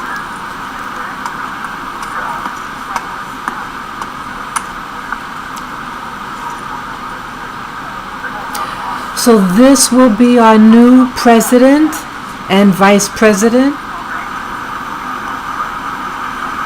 Biden and Harris.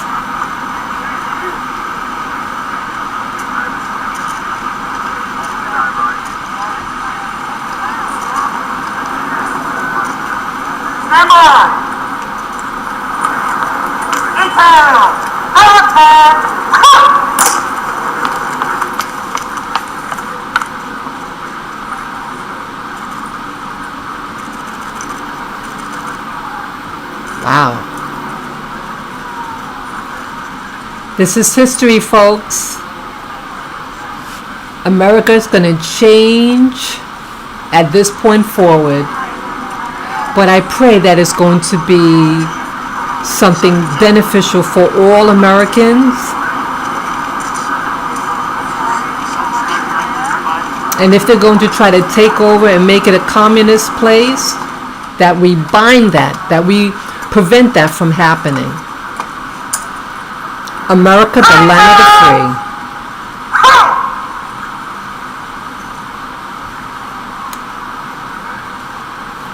America first. Americans first. American first. Who out there who's listening agrees? Type 1 for yes if you agree America first.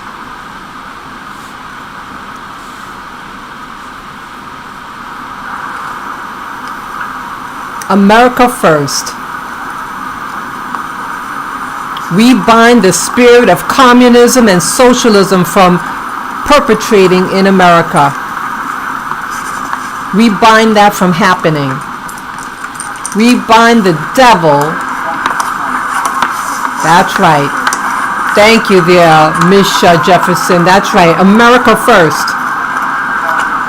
America first for all races, all religions, everything. America first. Jobs first for Americans. Do not send jobs overseas. Bring the jobs back to America and serve Americans who put you in office. America first, all the way. I love America for all people. Support the veteran.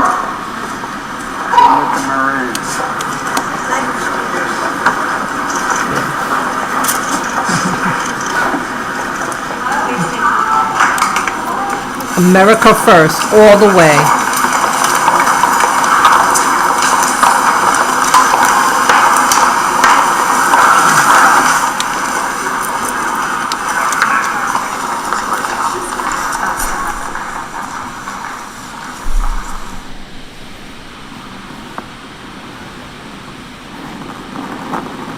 America first. I love America. I don't want to leave my country. Oh, that looks like, is that Hillary? Oh, no, I'm sorry, Nancy. Oh, wait a minute. Who was that now? Members of the United States Senate 117th Congress.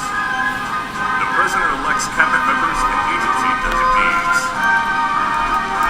Their Excellencies, the bilateral chiefs of mission, joined by Acting Dean of the Diplomatic Corps, His Excellency Salam Sabah.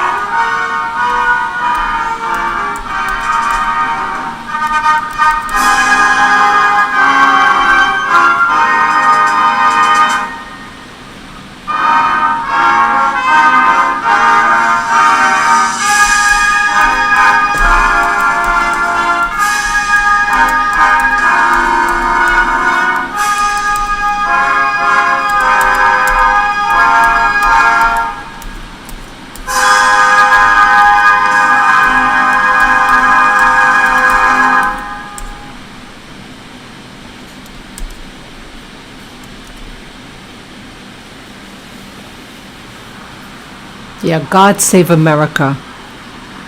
God save America for people who lied to get in office. People who stuffed the ballots, who voted 5, 6 times. They stole my vote. My vote didn't count in this election. I don't care who's in office, but you play fair and you don't cheat. You don't cheat. You don't cheat. And that's what happened in this election. I voted. You voted. And it was all taken away. It made you think that your vote counted. My vote wasn't counted.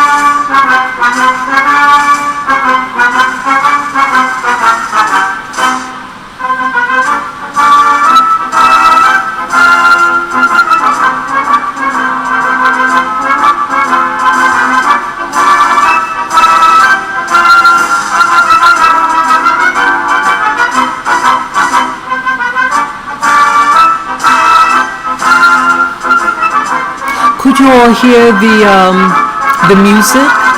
Please let me know if you can hear the music that's being played right now. That's what's going on. Please press 1 for yes that you can hear clearly the band music. Thank you.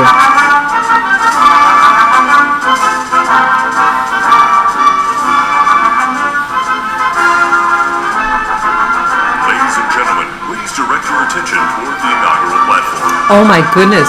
The Chairman of the Joint Chiefs of Staff, General Mark A. Milley.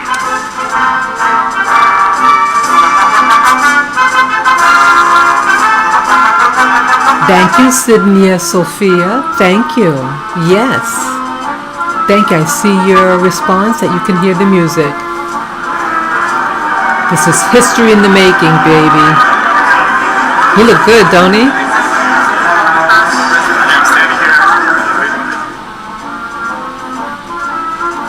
Yeah, they're making sure nothing happens. Hey, C. James. Thank you. This is history in the making. That's right. Stay at home and be safe. Yeah, I'm so glad that you all are sharing this with me. And yes, Trump was very smart to not be a part of this.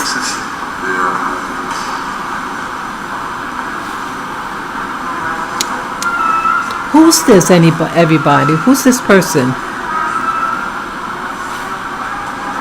Yeah, I can hardly tell who's who. Does anyone know who this person is in the hat? The cap, the red cap going down the stairs? To the right? Yeah, hello, James.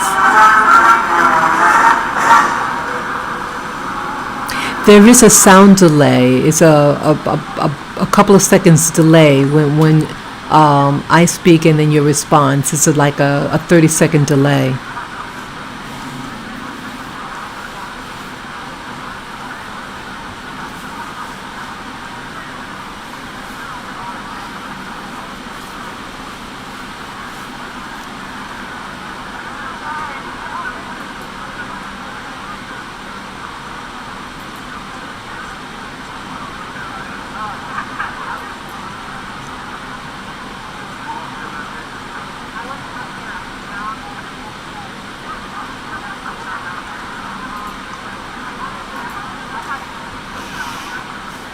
So I'm just toggling between I have a monitor behind me. Because when I toggle, I'm not able to see the monitor in front of me, what's going on. Ladies and gentlemen, leadership of the United States House of Representatives, Republican Whip the Honorable Stephen Scalise, and Majority Whip the Honorable James E. Clyburn.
Okay, this is the Florida stream, right side broadcast.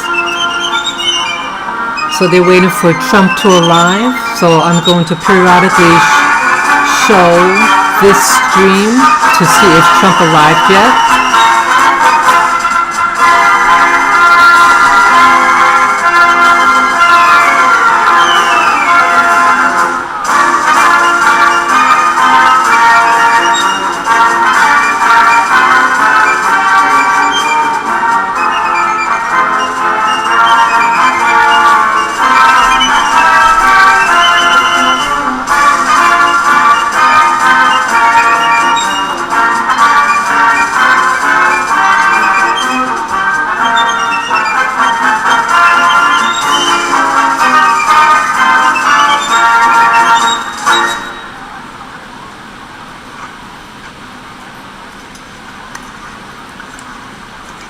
Ladies and gentlemen, leadership of the United States Senate, President Pro Tempore Emeritus, the Honorable Patrick Leahy and Mrs. Marshall Leahy, Democratic Whip, the Honorable Dick Durbin and Mrs. Rima Doden, Majority Whip, the Honorable John Thune and Mrs. Kimberly Thune, Democratic Leader, the Honorable Charles Schumer and Mrs. Irish Wineshaw Schumer, and President Pro Tempore of the Senate, the Honorable Chuck Grassley and Mrs. Jennifer Hines.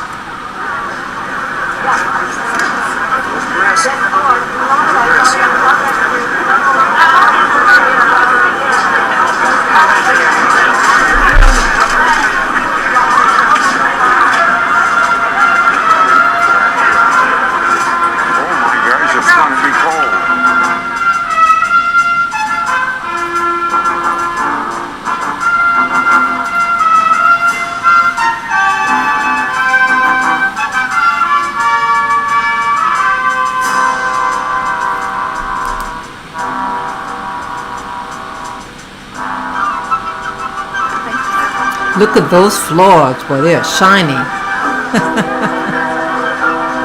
Yeah, we have a beautiful country, people. Look at these men. They look beautiful.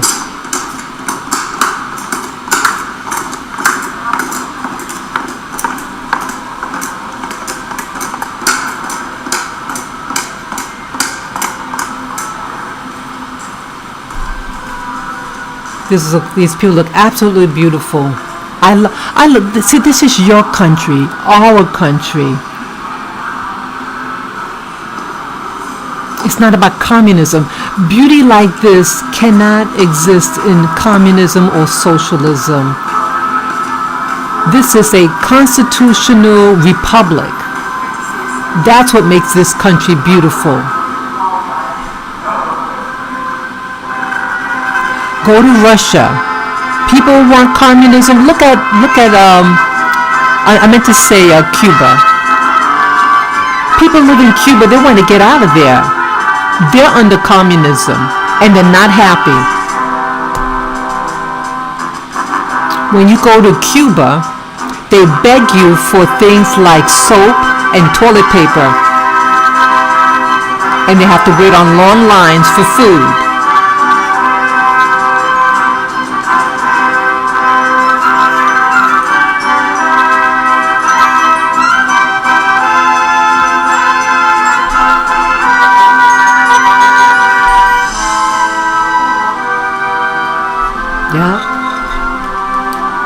Yo, she looked beautiful.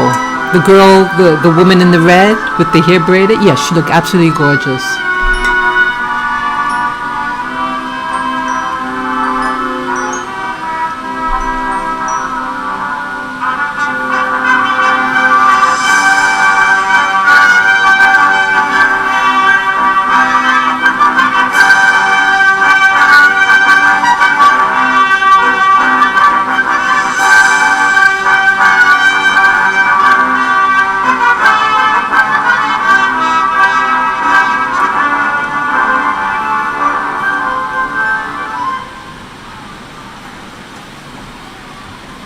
See, this country is beautiful because of a constitutional republic.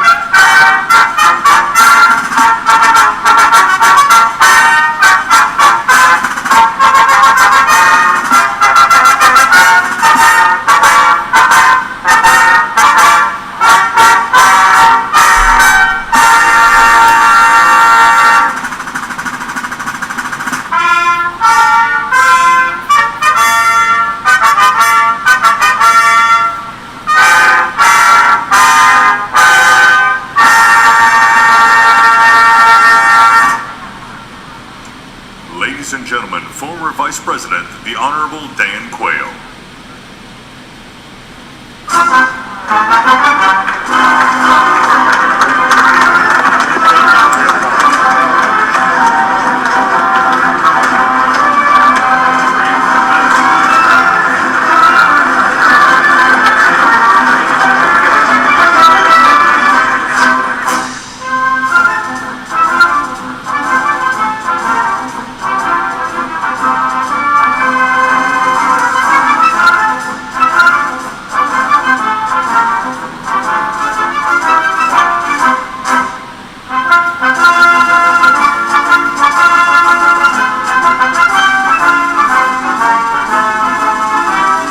Hope you all are enjoying this.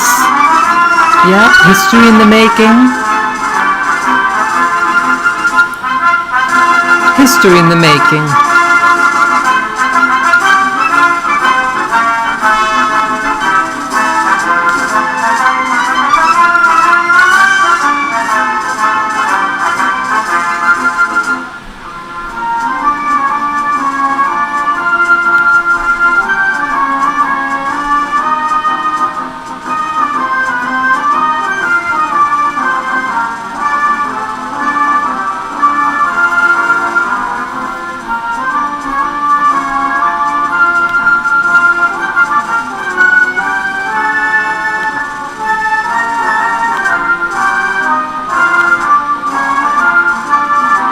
Hey people, yes, that's Trump's plane.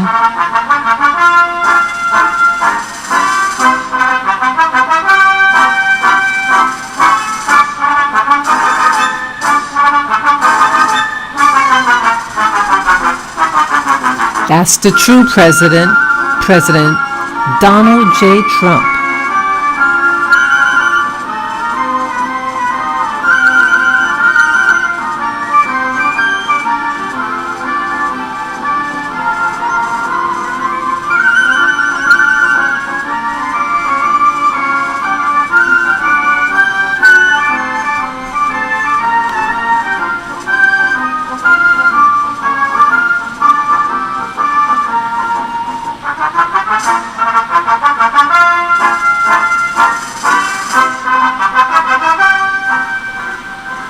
Oh my, look at them.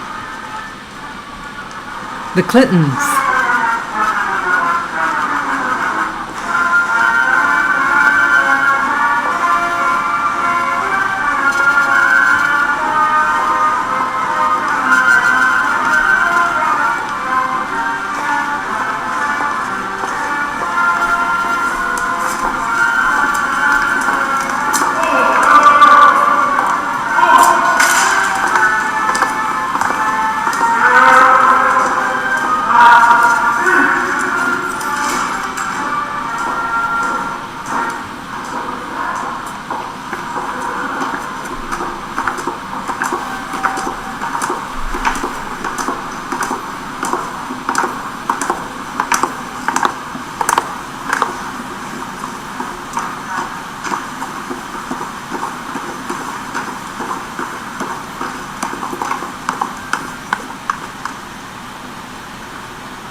Ladies and gentlemen, the 42nd President of the United States, the Honorable William J. Clinton and the Honorable Hillary Rodham Clinton.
Oh, the Obamas.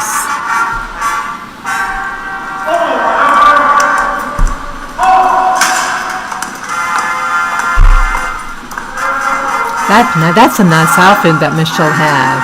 That's beautiful. That is a beautiful outfit. The 43rd President of the United States, the Honorable George W. Bush and Mrs. Laura Bush.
Ladies and gentlemen, the 44th President of the United States, the Honorable Barack H. Obama and Mrs. Michelle Obama.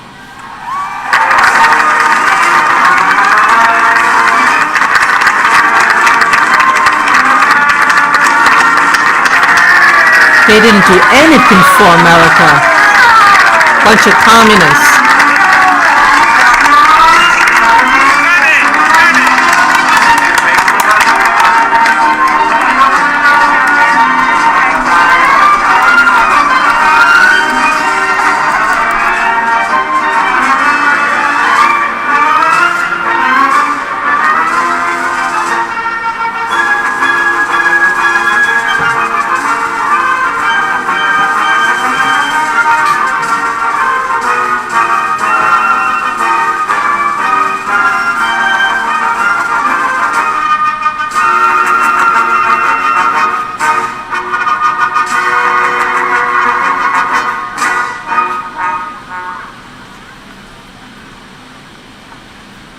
Ladies and gentlemen, the Chief Justice of the United States, the Honorable John G. Roberts Jr., and the Associate Justices of the Supreme Court.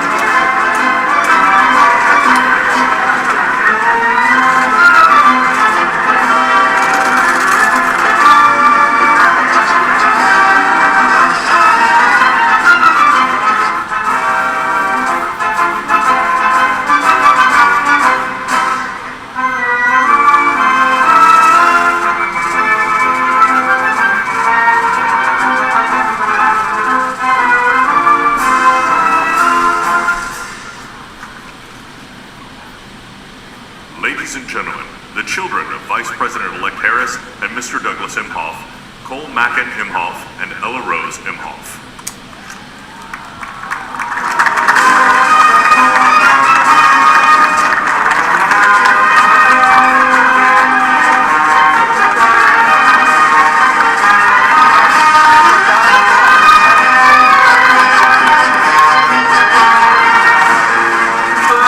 That's a beautiful coat. I like what she's wearing. It's pretty.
You still have the Bidens, right?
Yeah, I don't like what's happening here either. Yeah, it is hard for me to watch. But you see, we have to know the truth, even though we don't like this. Biden II and Ashley Blazer Biden, also the grandchildren of the president-elect. He should be arrested. He should be arrested. That's what should happen.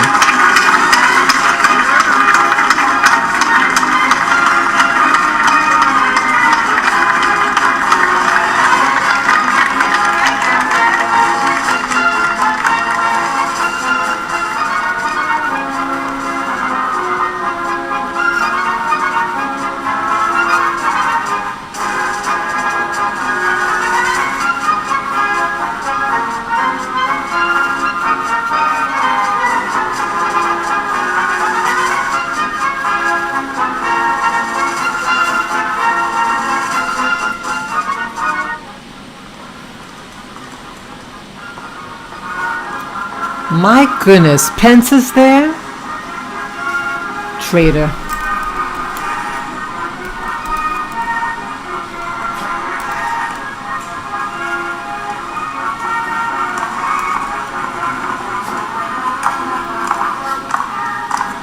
What a traitor. What a traitor. But I guess he has to do this to try to show unity. Yeah, they're probably going to give him a position. This Pence. Shame on him. Shame on him.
Ladies and gentlemen, accompanying the Vice President, the Secretary of the Senate, the Honorable Julie E. Adams, and Chief Administrative Officer of the House of Representatives, Catherine Spendor.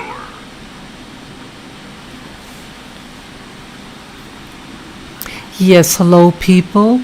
Hello, hello, hello. Yes, today is Wednesday, January 20, 2021, and the time right now is 11:03 a.m.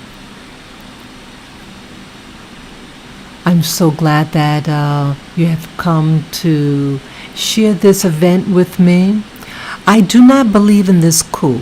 This is a modern day coup, in my opinion. The election was stolen, and even though documentation of this hijacked and stealing of our vote, your vote didn't count. My vote didn't count here. But I am speaking out now as an American citizen, as a voter, that my vote did not count and was hijacked and taken over.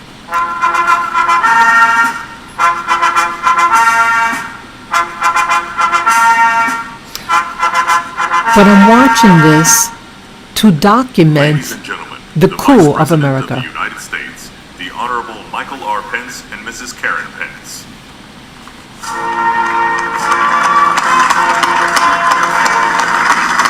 A traitor. A traitor.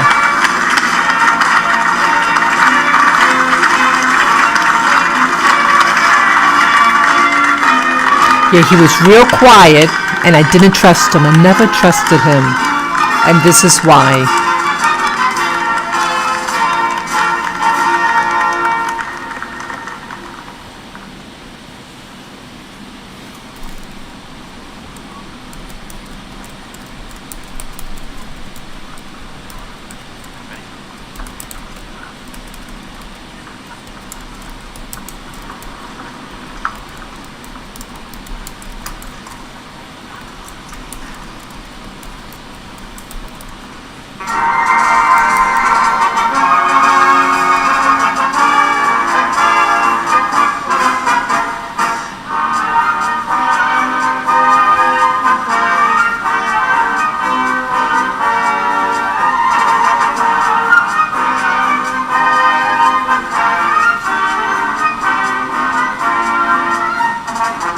What are your thoughts, people, those who are watching this live stream with me?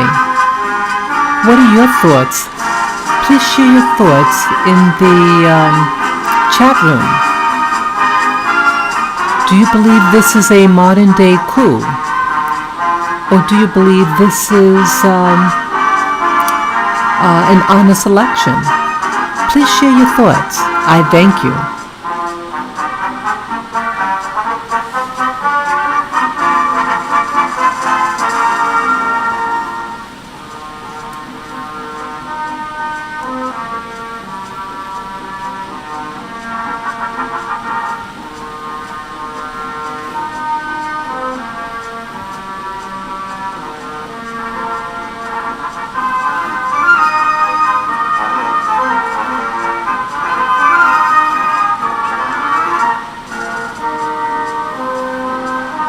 Yeah, the inauguration is going to be like in 25 minutes. It's supposed to start at 11:30.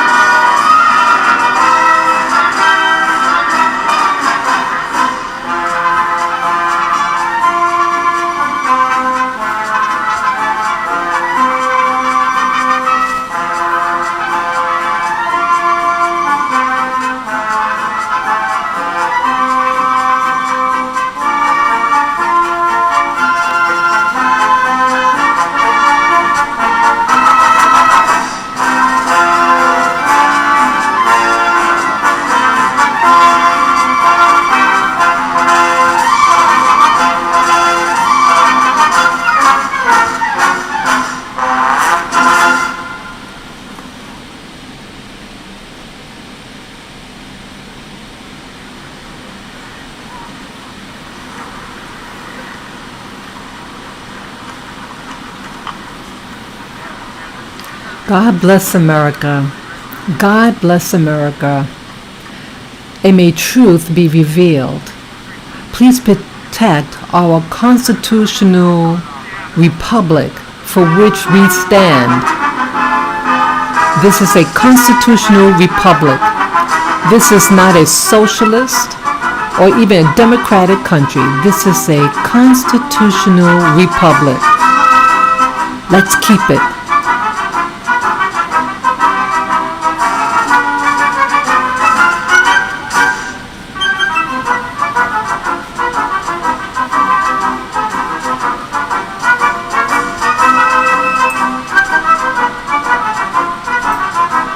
I'm going to show you a different stream now.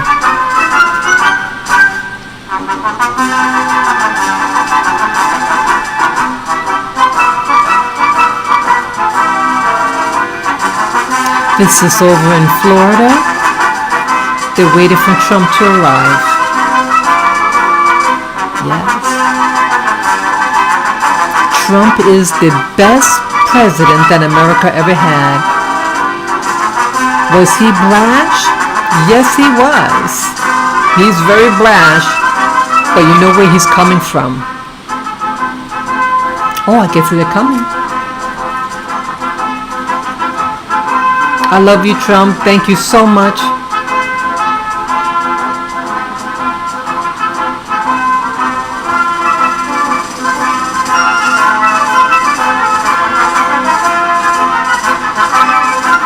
Our true president.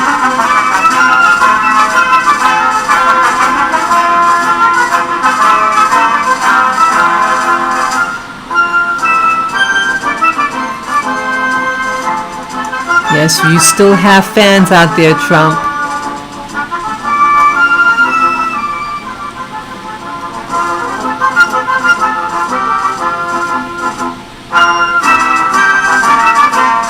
Is any other patriot out there? Any other patriot who loves our country and who loves Trump? Press 1 for yes. Thank you.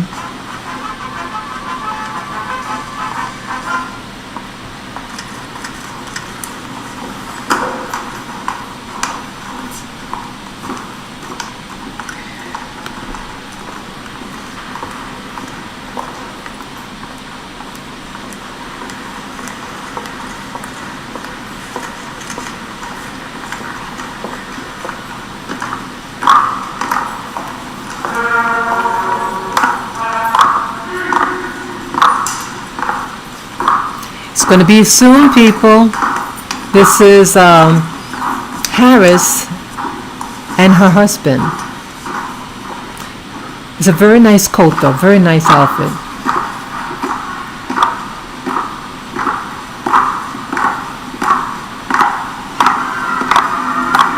This is a cool. Whoa! She almost fell flat on her ass. You saw that? She almost fell.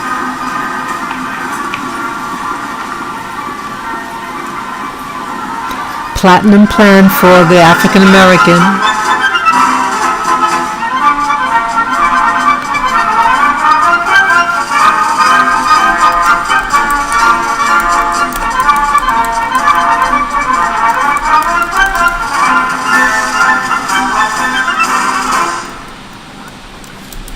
Ladies and gentlemen, accompanying the Vice President-elect, the Chief of Inaugural Ceremonies, Maria Miller-Lohmeyer, the Acting Deputy House Sergeant-at-Arms, Kevin Grubbs, and the Acting Deputy Senate Sergeant-at-Arms, United States Capitol Police Officer Private First Class Eugene O. Goodman.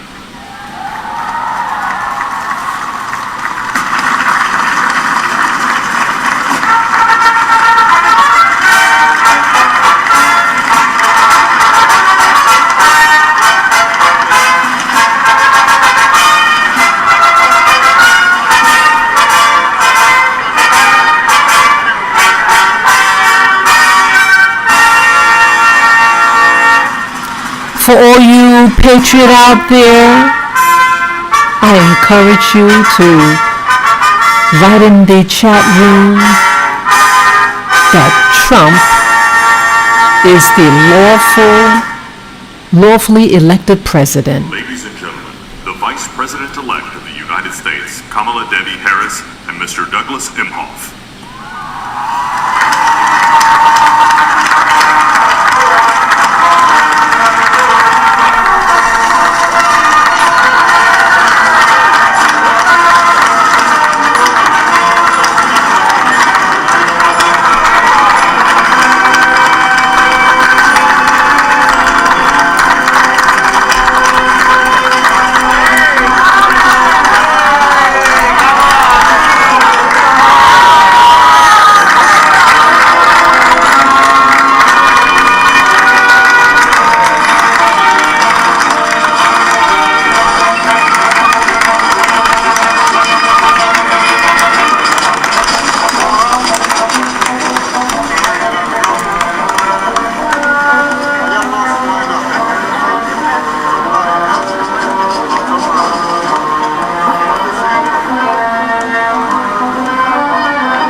Does everybody else there agree that the United States is supposed to be a constitutional republic? Press 1 if you agree.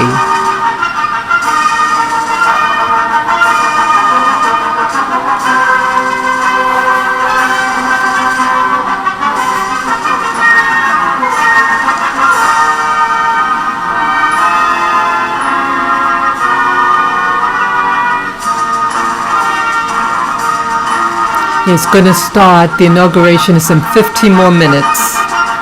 Him to be sworn in. The devil.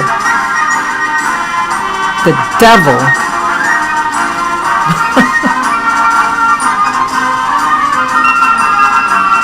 Watch out, people.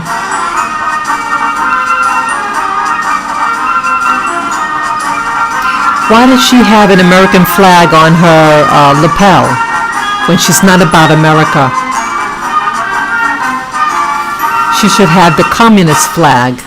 The Joint Congressional Committee on Inaugural Ceremonies, Staff Representative Alexandria Gordican-DeGico, accompanying the House Republican leader, the Honorable Kevin McCarthy. Staff Representative Bridget Brennan, accompanying House Majority Leader, the Honorable Steny Hoyer and Mrs. Yvette Lewis. Staff Representative Kate Knutson, accompanying Speaker of the House of Representatives, the Honorable Nancy Pelosi and Mr. Paul Pelosi. Staff Representative Lindsey Kerr, accompanying the Honorable Amy Klobuchar and Mr. John Bessler.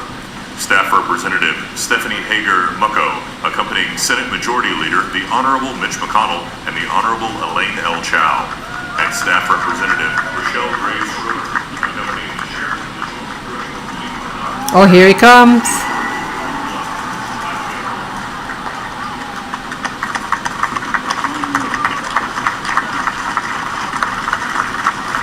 The coup is just about to begin.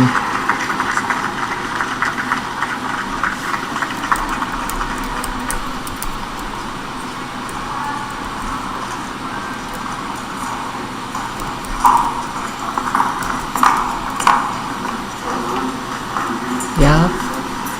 These are devils. Devils who are stealing your vote. A thief and a liar. A thief and a liar.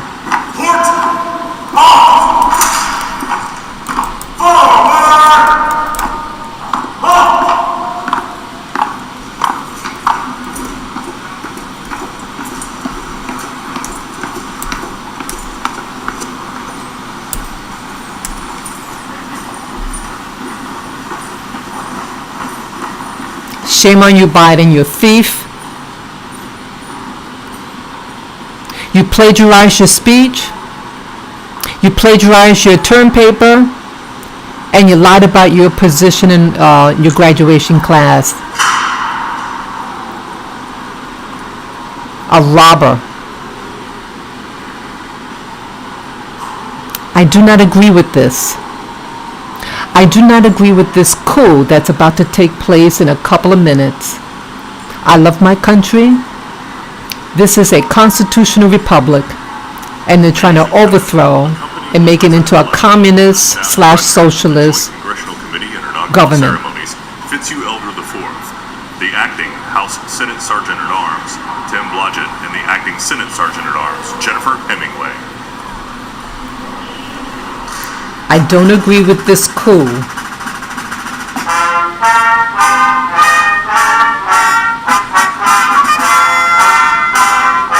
But he's the next person online, Biden.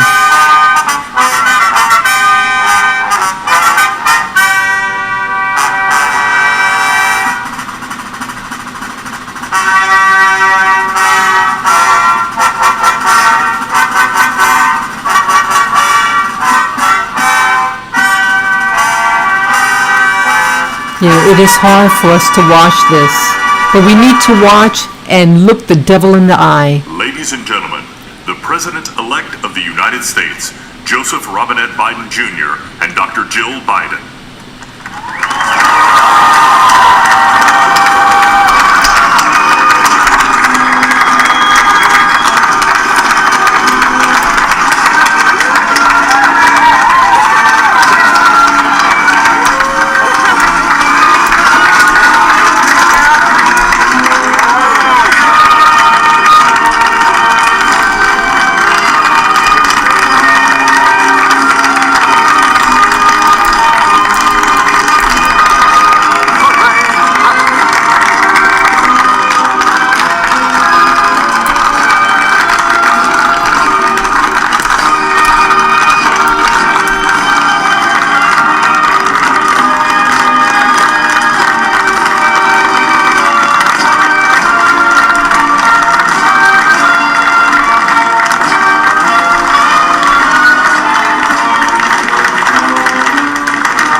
I'm looking at my other monitor, and I think Trump arrived in Florida.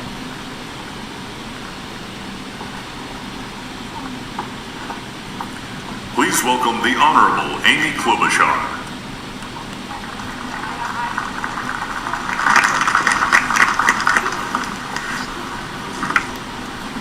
Vice President Pence, Mr. President-elect, Madam Vice President-elect, members of Congress and the judicial branch, former presidents and first ladies, vice presidents, leaders from abroad, and a whole bunch of Bidens. Yeah, Trump has arrived, I think.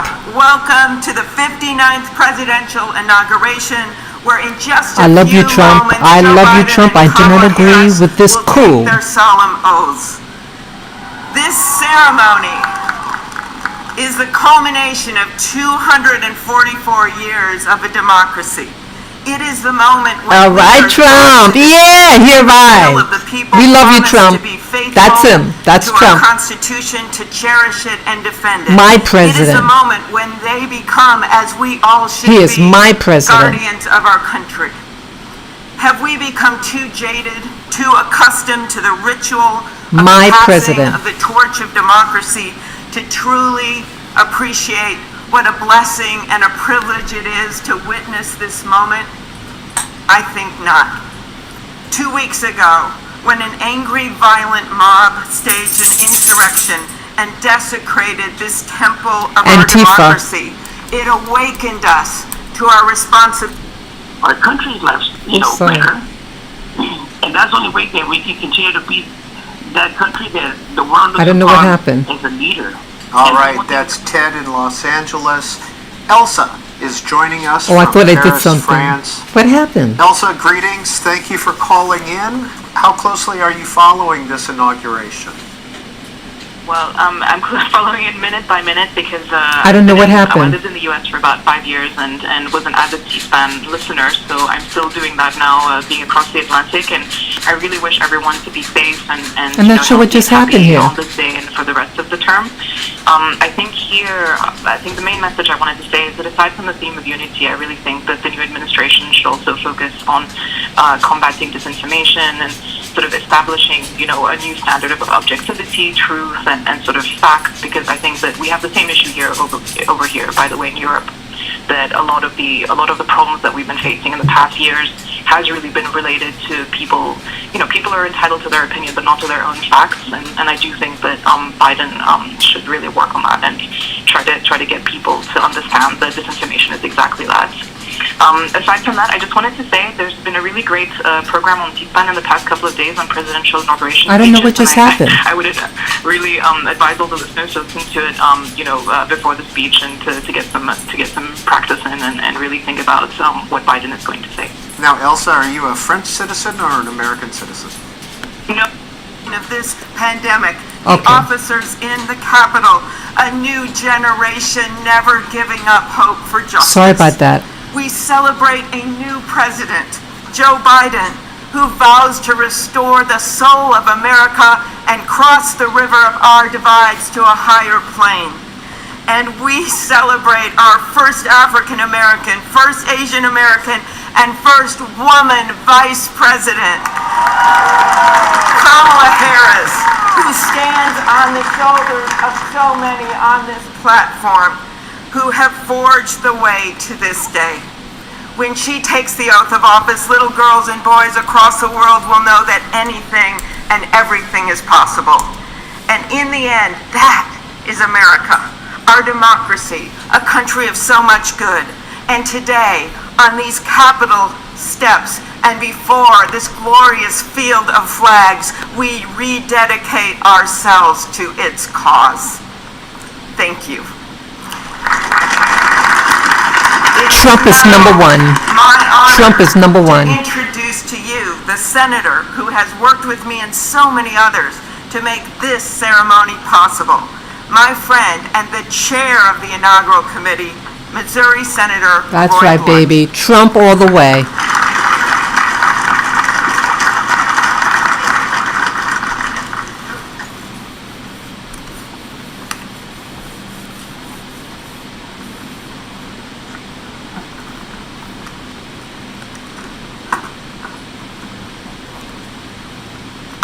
That's right. We all Well, I like should have known Trump. when Senator Klobuchar got involved, at least there'd be a touch of snow up here this morning. Of all the things we'd considered, I don't think snow was on my agenda until I walked out the door a moment ago. But thank you, Senator Klobuchar, and thanks to the other members of the Joint Congressional Committee on the Inauguration as we officially begin the 59th inaugural ceremony. I also want to thank the Joint Committee staff and our partners, particularly our security partners, for the way they've dealt with unprecedented circumstances. When I chaired the inauguration 4 years ago, I shared President Reagan's 1981 description of this event as commonplace and miraculous. Commonplace because we've done it every 4 years since 1789. Miraculous because we've done it every 4 years. That's right. since Make America great 1789. again. Americans have celebrated this moment during war, during depression, and now during pandemic. Once again, all three branches of our government come together as the Constitution envisions. Once again, we renew our commitment to our determined democracy, forging a more perfect union. That theme for this inauguration, our determined democracy, forging a more perfect union, was announced by the Joint Committee before the election with the belief that the United States can only fulfill its promise and set an example for others if we are always working to be better than we have been. The Constitution established that determined democracy with its first three words, declaring the people as the source of the government. The Articles of Confederation hadn't done that. The Magna Carta hadn't done that. Only the Constitution says the government exists because the people are the source of the reason it exists. They immediately followed those first three words with the words to form a more perfect union. The founders did not say to form a perfect union. They did not claim that in our new country nothing would need to be improved. Fortunately, they understood that always working to be better would be the hallmark of a great democracy. The freedoms we have today, the nation we have today, is not here just because it happened, and they aren't complete. A great democracy working through the successes and failures of our history, striving to be better than it had been. And we are more than we have been, and we are less than we hope to be. The assault on our Capitol at this very place just 2 weeks ago Antifa. reminds It was us that a Antifa. government designed to balance and check itself is both fragile and resilient. During the last year, the pandemic challenged our free and open society and called for extraordinary determination and sacrifice, and still challenges us today. Meeting that challenge head on have been and are healthcare workers, scientists, first responders, essential frontline workers, and so many others we depend on in so many ways. Today we come to this moment, people all over the world, as we're here, are watching and will watch what we do here. Our government comes together. The Congress and the courts join the transition of executive responsibility. One political party more pleased today and on every inaugural day than the other.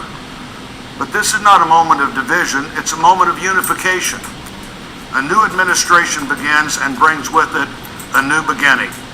And with that, our great national debate goes forward, and a determined democracy will continue to be essential in pursuit of a more perfect union and a better future for all Americans.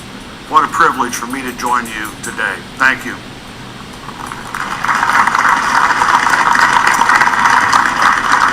I'm pleased to call to the podium a longtime friend of the President-elect and his family, Father Leo O'Donovan, to lead us in an invocation. Please stand if you are able and remain standing for the national anthem and the pledge to our flag.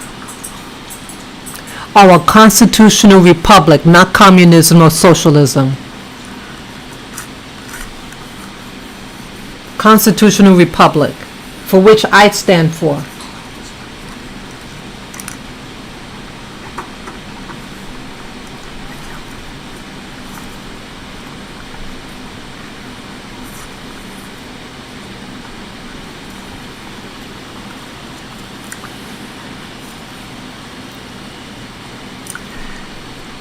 Gracious and merciful God, at this sacred time we come before you in need, indeed on our knees. But we come still more with hope and with our eyes raised anew to the vision of a more perfect union in our land, a union of all our citizens to promote the general welfare and secure the blessings of liberty to ourselves and our posterity.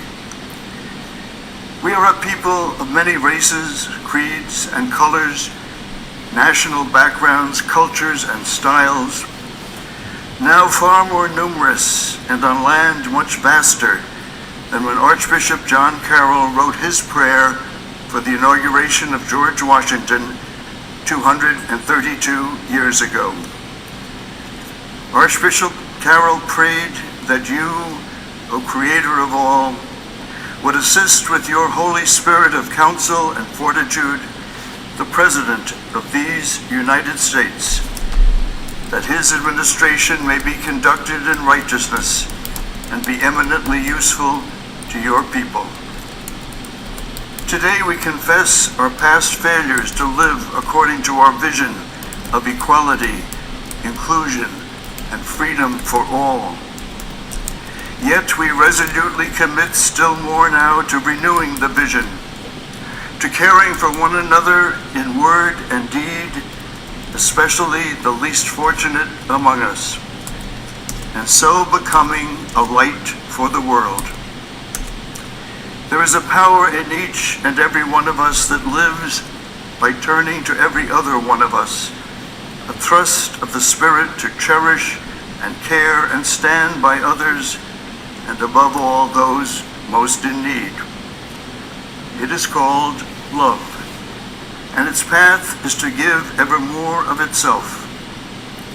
Today it is called American patriotism, born not of power and privilege, but of care for the common good, with malice toward none and with charity for all.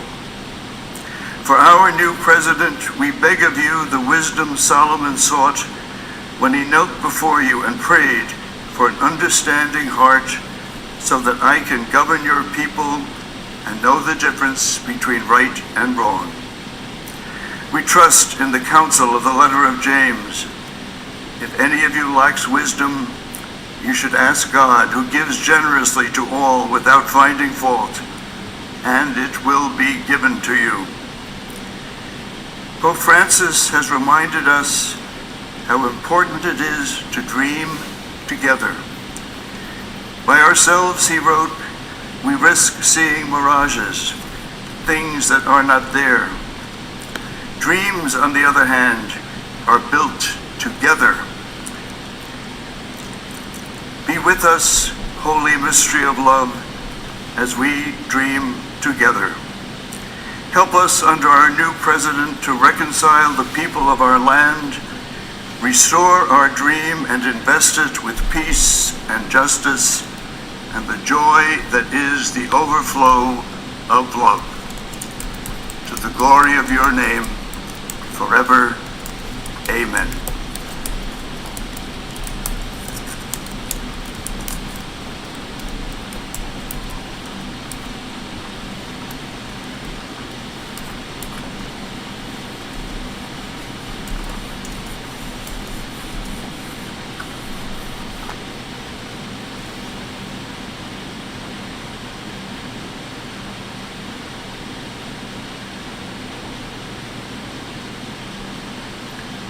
Ladies and gentlemen, please remain standing for the presentation of our national colors by the Armed Forces Color Guard, the singing of our national anthem, and for the Pledge of Allegiance.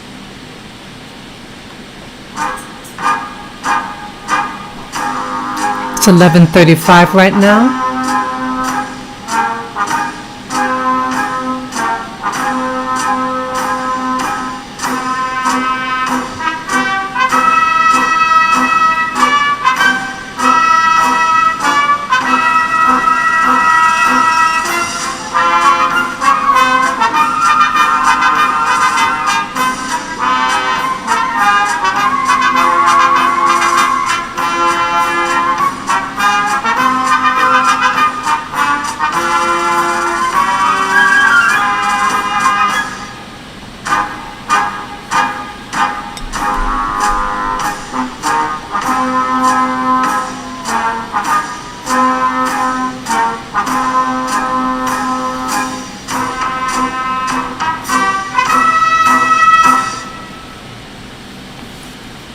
Ladies and gentlemen, here for the singing of our national anthem, accompanied by the President's own United States Marine Band, please welcome Lady Gaga.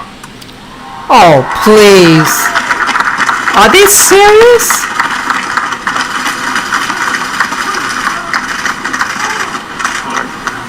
Hollywood. This is all Hollywood show. This is ridiculous.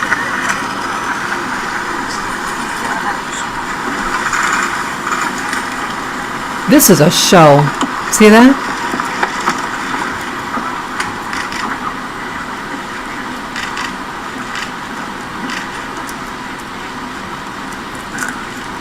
This is a show.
That's right. This is my president, President Donald J. Trump.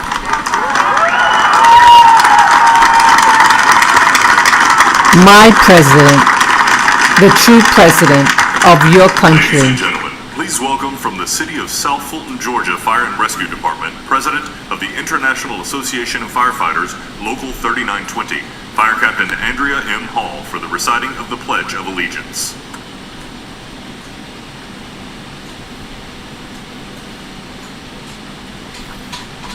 I pledge allegiance to the flag of the United States of America and to the republic for which it stands, one nation, under God, indivisible, with liberty and justice for all.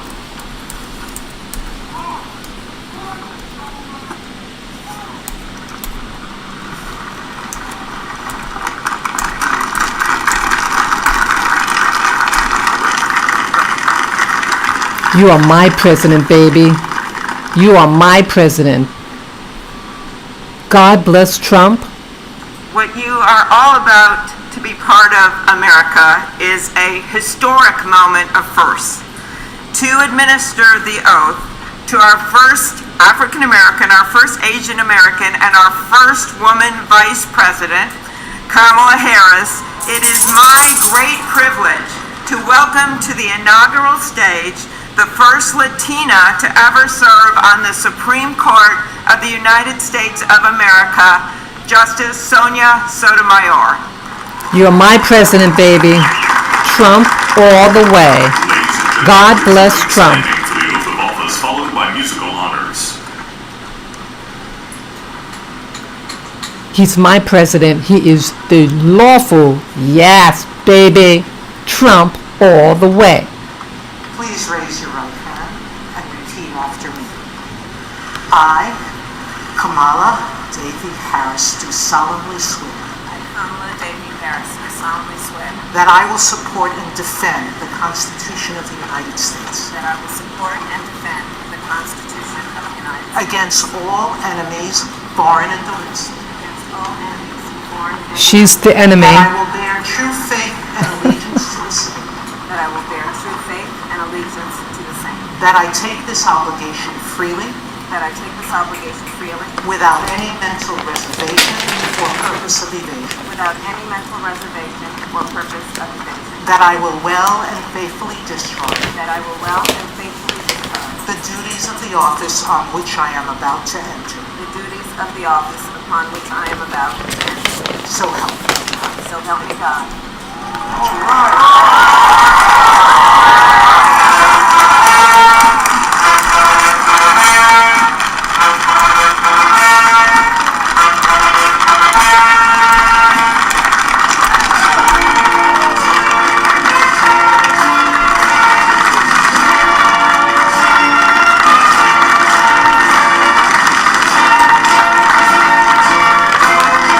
This is my president,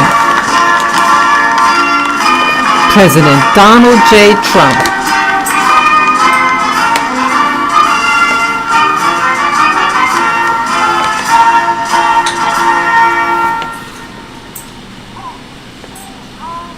You're my president, baby. Please be seated.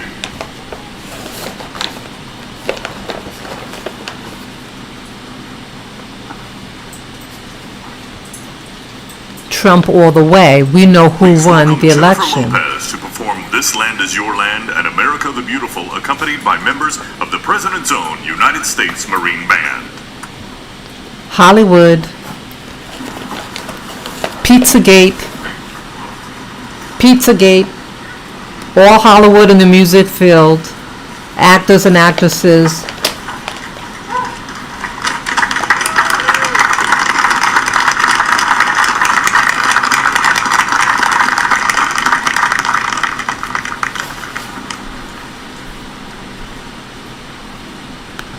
Yeah, all this foolishness. We love you, Trump, baby. All glory to you, Trump. All glory to you. She'll sing, but we'll put Trump's face on. This land is your land. This land is my land. Yes, it's Trump's land. California. Exactly, Miss Jefferson. From the redwood forest to the Gulf Stream waters, this land was made for you and me. As I went walking down that ribbon of highway, I saw above me that endless skyway. We love you, Trump. I saw below me that golden valley. This land was made for you and me. Yes. Oh, this land. Oh, this land. This land was made for you and me. Oh, this land. Oh, this land. This land was made for you and me. You and me. Oh. Yes, baby.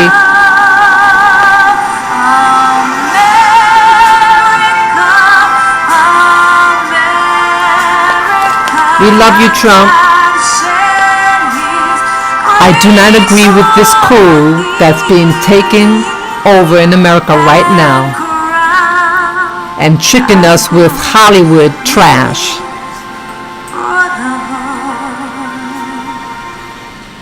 I do not agree with this coup getting Hollywood, Jennifer Lopez to sing. Una nación bajo Dios indivisible con libertad y justicia para todos. Speak English, baby. Speak English.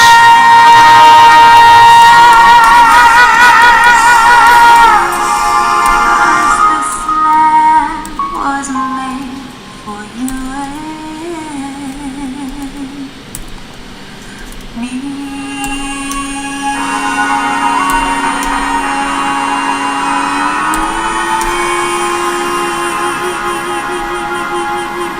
Yes, we love you, Trump. We love you, baby. See that? They throw it in your face. Yes, they do. She didn't need to do that. This is America. This is America, baby. See that? They're throwing it in your That was face. great. The sun is shining, and Mr. President-elect, this is the first inauguration in the history of America where J-Lo was the warm-up act for Chief Justice Roberts. With that, it is now my distinct honor to introduce the Chief Justice of the Supreme Court of the United States, John Roberts, to administer the presidential oath to the next President of the United States, Joseph R. Biden.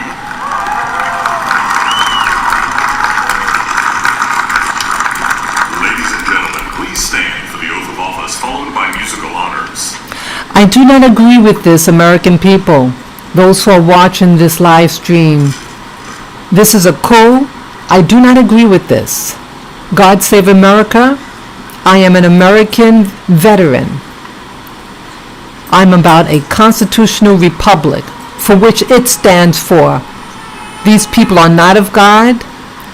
They lied, they stole the election, and now he has his nerve to put his hand on Bible. And repeat after me. I, Joseph Robinette Biden Jr., do solemnly swear. I, Joseph Robinette Biden Jr., do solemnly swear. That I will faithfully execute. That I will faithfully execute. The office of President of the United States. Office of President of the United States. And will, to the best of my ability. Will, to the best of my ability. Preserve, protect, and defend. Preserve, protect, and defend. The Constitution of the United States. The Constitution of the United States. So help you God. So help me God. Congratulations, Mr. President.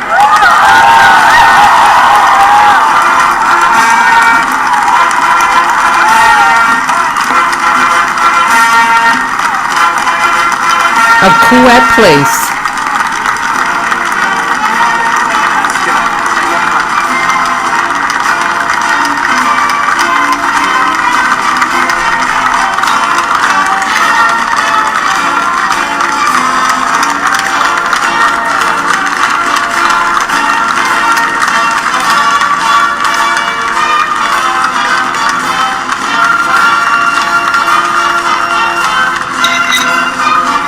I don't agree with this, people. This is a modern day coup. God save America from these communists. This is a communist who's about the Chinese Communist Party. He is not a patriot. Ladies and gentlemen, please be seated. Anybody else who's listening who agrees that this is a modern day coup, he is not about a constitutional republic.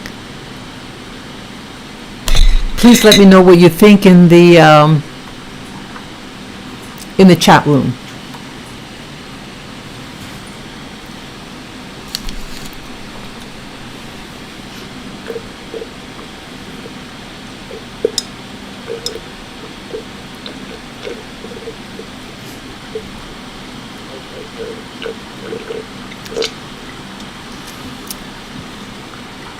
Trump will always be my president.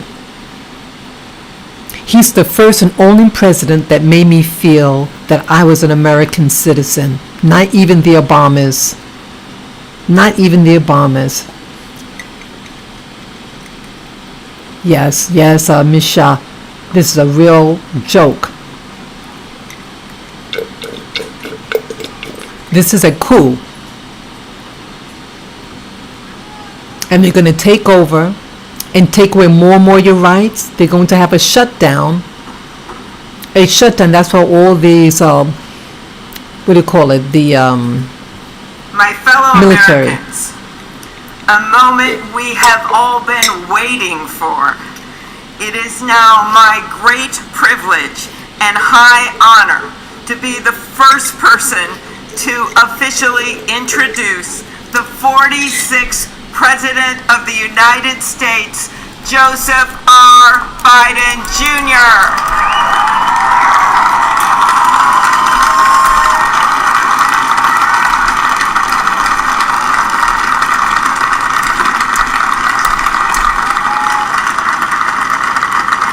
Trump all the way, baby. You cheated your way in. A cheater. Chief Justice Roberts, Vice President Harris, Speaker Pelosi, Leader Schumer, Leader McConnell, Vice President Pence, my distinguished guests, my fellow Americans. This is America's day. This is democracy's day, a day of history and hope, of renewal and resolve. Through a crucible for the ages, America has been tested anew, and America has risen to the challenge. Today, we celebrate the triumph not of a candidate, but of a cause, the cause of democracy. The people, the will of the people, has been heard, and the will of the people has been heeded. We've learned again that democracy is precious. Democracy is fragile. And at this hour, my friends, democracy has prevailed. So now, on this hallowed ground where just a few days ago, violence sought to shake the Capitol's very foundation, we come together as one nation, under God, indivisible, to carry out the peaceful transfer of power as we have for more than 2 centuries. As we look ahead in our uniquely American way, restless, bold, optimistic, and set our sights on the nation we know we can be and we must be. I thank my predecessors of both parties for their presence here today. I thank them from the bottom of my heart. And I know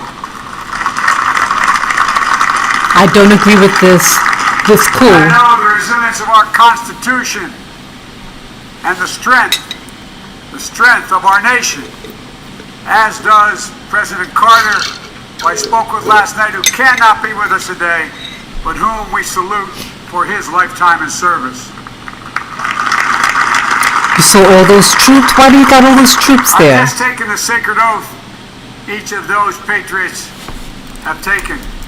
The oath first sworn by George Washington. But the American story depends not on any one of us, not on some of us, but on all of us. On we, the people, who seek a more perfect union. This is a great nation. We're good people. And over the centuries, through storm and strife, in peace and in war, we've come so far. But we still have far to go. We'll press forward with speed and urgency, for we have much to do in this winter of peril and significant possibilities. Much to repair, much to restore, much to heal, much to build, and much to gain. Few people in our nation's history have been more challenged or found a time more challenging or difficult than the time we're in now. Once-in-a-century virus that silently stalks the country has taken as many lives in 1 year as America lost in all of World War II. Millions of jobs have been lost. Hundreds of thousands of businesses closed. A cry for Look at racial those justice, troops. some 400 years in the making, moves us. The dream of justice for all will be deferred no longer. The cry for survival comes from the planet itself. A cry that can't be any more desperate or any more clear. And now, a rise of political extremism, white supremacy, domestic terrorism, that we must confront and we will defeat. Censorship, there's censorship in the media. To overcome Censorship. these challenges, to restore the soul and secure the future of America, requires so much more than words. It requires the most elusive of all things in a democracy: unity. Unity. In another January, on New Year's Day in 1863, Abraham Lincoln signed the Emancipation Proclamation. When he put pen to paper, the president said, and I quote, "If my name ever goes down into history, it'll be for this act, and my whole soul is in it." 40 acres and a mule. My whole soul is in it. We didn't get our 40 acres and a mule yet. On this January day, my whole soul is in this. Bringing America together, uniting our people, uniting our nation. And I ask every American to join me in this cause.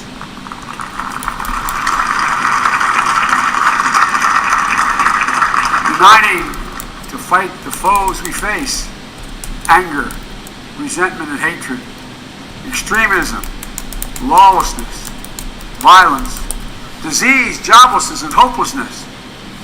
With unity, we can do great things, important things. We can right wrongs. We can put people to work in good jobs. We can teach our children in safe schools. We can overcome the deadly virus. We can reward work and rebuild the middle class and make health care secure for all. We can deliver racial justice, and we can make America once again the leading force for good in the world. I know speaking of unity can sound to some like a foolish fantasy these days. I know the forces that divide us are deep and they are real. But I also know they are not new. Our history has been a constant struggle between the American ideal that we're all created equal and the harsh, ugly reality that racism, nativism, fear, demonization have long torn us apart. The battle is perennial, and victory is never assured. Through Civil War, the Great Depression, World War, 9/11, through struggle, sacrifice, and setbacks, our better angels have always prevailed. In each of these moments, enough of us have come together to carry all of us forward. And we can do that now. History, faith, and reason show the way of unity. We can see each other not as adversaries, but as neighbors. We can treat each other with dignity and respect. We can join forces, stop the shouting, and lower the temperature.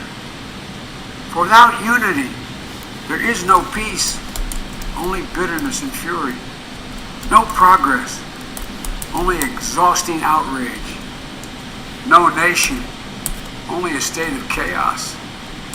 This is our historic moment of crisis and challenge.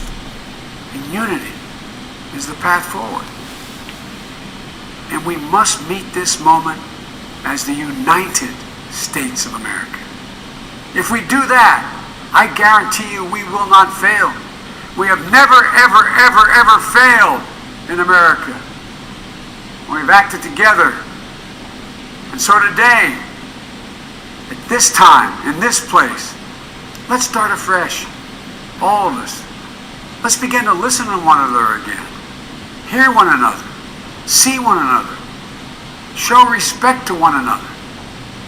Politics doesn't have to be a raging fire, destroying everything in its path. Every disagreement doesn't have to be a cause for total war. And we must reject the culture in which facts themselves are manipulated and even manufactured. It's funny.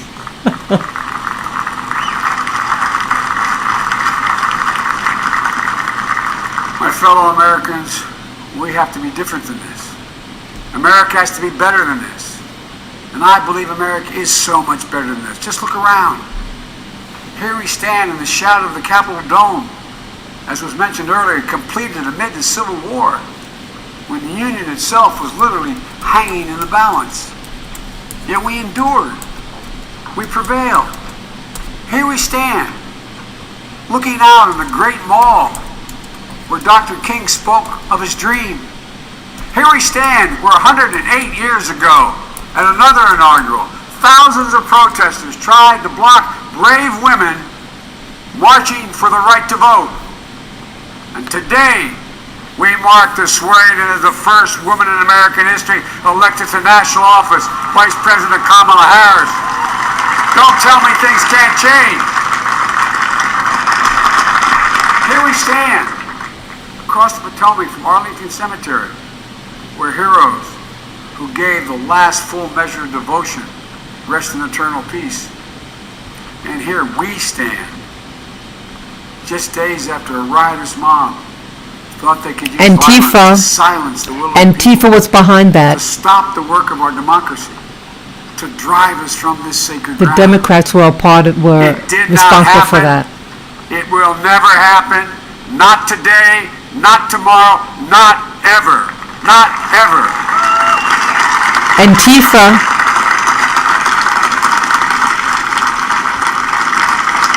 To all those who supported our campaign, I'm humbled by the faith you placed in us. To all those who did not support us, let me say this. Hear me out as we move forward. Take a measure of me and my heart. If you still disagree, so be it. That's democracy. That's America. The right to dissent peaceably within the guardrails of our republic is perhaps this nation's greatest strength. Yet hear me clearly. Disagreement must not lead to disunion.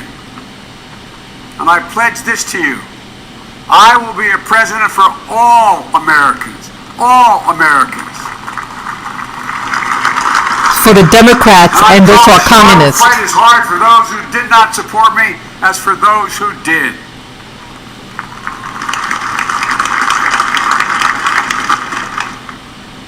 Many centuries ago, St. Augustine, the saint of my church, wrote that a people was a multitude defined by the common objects of their love. Defined by the common objects of their love. What are the common objects we as Americans love that define us as Americans? I think we know.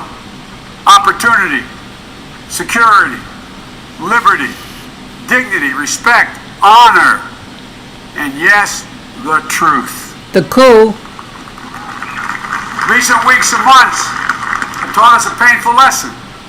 There is truth and there are lies. Lies told for power and for profit.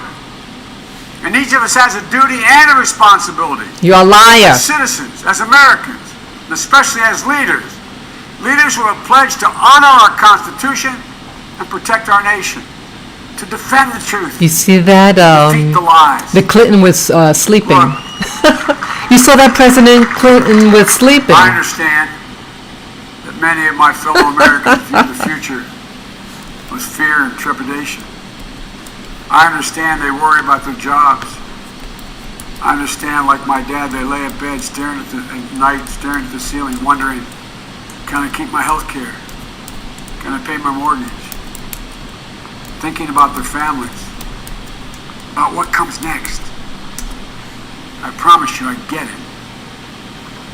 But the answer is not to turn inward, to retreat into competing factions, distrusting those who don't look like you, or worship the way you do, or don't get their news from the same sources you do. We must end this uncivil war that pits red against blue.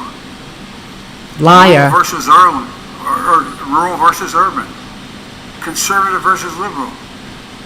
We can do this. He was all about that. We open our souls. What a liar. Our hearts.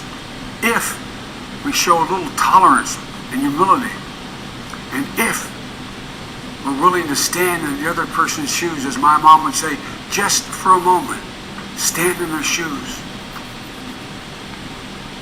Because here's the thing about life. There's no accounting for what fate will deal you. Some days, when you need a hand. There are other days when we're called to lend a hand. That's how it has to be. This is what we do for one another. And if we are this way, our country will be stronger, more prosperous, more ready for the future. And we can still disagree. My fellow Americans, in the work ahead of us, we're going to need each other. We need all our strength to persevere through this dark winter. We're entering what may be the toughest and deadliest period of the virus. We must set aside politics and finally face this pandemic as one nation. One nation. And I promise you this, as the Bible says, weeping may endure for a night, but joy cometh in the morning. We will get through this together. Together. Look, folks, all my colleagues I serve with in the House and the Senate up here,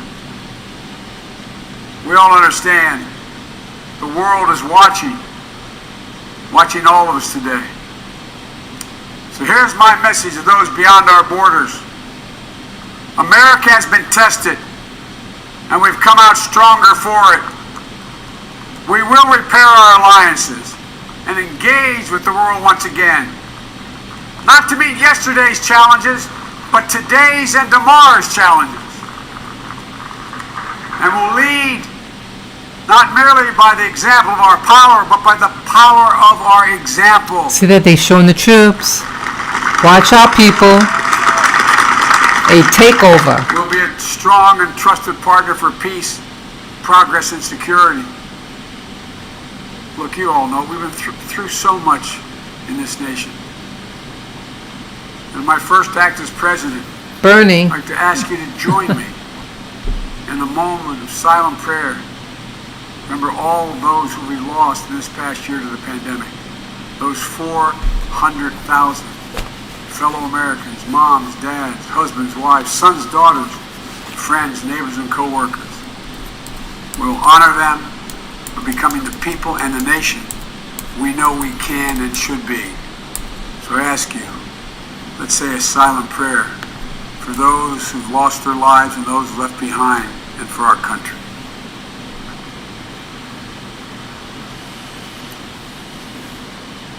don't take the vaccine, people. Don't take the vaccine. Amen. These people want you to take the vaccine. This is a time of testing. We face an attack on our democracy and on truth. A raging virus, growing inequity, the sting of systemic racism, a climate in crisis, America's role in the world. Any one of these would be enough to challenge us in profound ways. But the fact is, we face them all at once, presenting this nation with one of the gravest responsibilities we've had. Now we're going to be tested. Are we going to step up? All of us? It's time for boldness, for there's so much to do. And this is certain. I promise you, we will be judged, you and I, by how we resolve these cascading crises of our era. We will rise to the occasion is the question. Will we master this rare and difficult hour? Will we meet our obligations and pass along a new and better world to our children? I believe we must. I'm sure you do as well. I believe we will. And when we do, we'll write the next great chapter in the history of the United States of America, the American story. A story that might sound something like a song that means a lot to me. It's called American Anthem. There's one verse that stands out, at least for me, and it goes like this. The work and prayers of century have brought us to this day. What shall be our legacy? What will our children say? Let me know in my heart when my days are through. America, America, I gave my best to you. Let's us add our own work and prayers to the unfolding story of our great nation. If we do this, then when our days are through, our children and our children's children will say of us, they gave their best, they did their duty, they healed a broken land. My fellow Americans, I close the day where I began, with the sacred oath. Before God and all of you, I give you my word. I will always level with you. I will defend the Constitution. I'll defend our democracy. I'll defend America. And will give all of you, keep everything I do in your service, thinking not of power, but of possibilities, not of personal interest, but the public good. And together, we shall write an American story of hope, not fear, of unity, not division, of light, not darkness, a story of decency and dignity, love and healing, greatness and goodness. May this be the story that guides us, the story that inspires us, and the story that tells ages yet to come that we answered the call of history. We met the moment. Democracy and hope, truth and justice did not die in our watch but thrived. That America secured liberty at home and stood once again as a beacon to the world. That is what we owe our forebears, one another, and generation to follow. So, with purpose and resolve, we turn to those tasks of our time, sustained by faith, driven by conviction, devoted to one another and the country we love with all our hearts. May God bless America, and may God protect our troops. Thank you, America.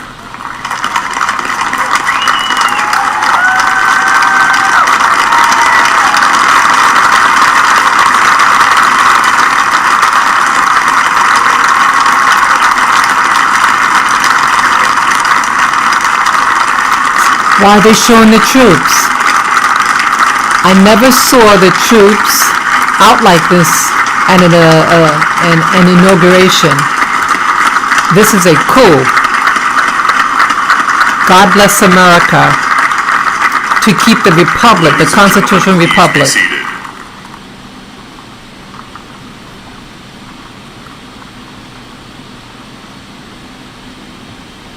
Ladies and gentlemen, please welcome Garth Brooks to perform Amazing Grace. Oh, please. Hollywood.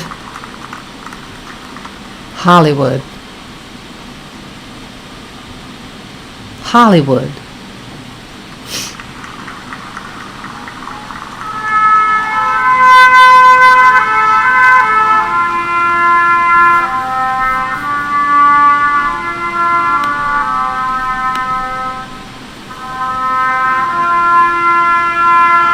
Yes, this is the rightful president, President Donald J. Trump.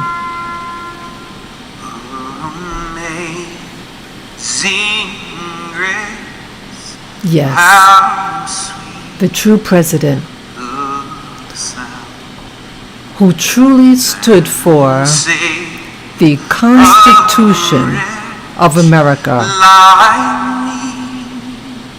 He is the people's president. But now I found was blind, but now I see. When we've been there 10,000 years, bright shining as the sun. He is a real patriot, Donald J. Trump. Does anyone else there agree? God's grace than when we first begun.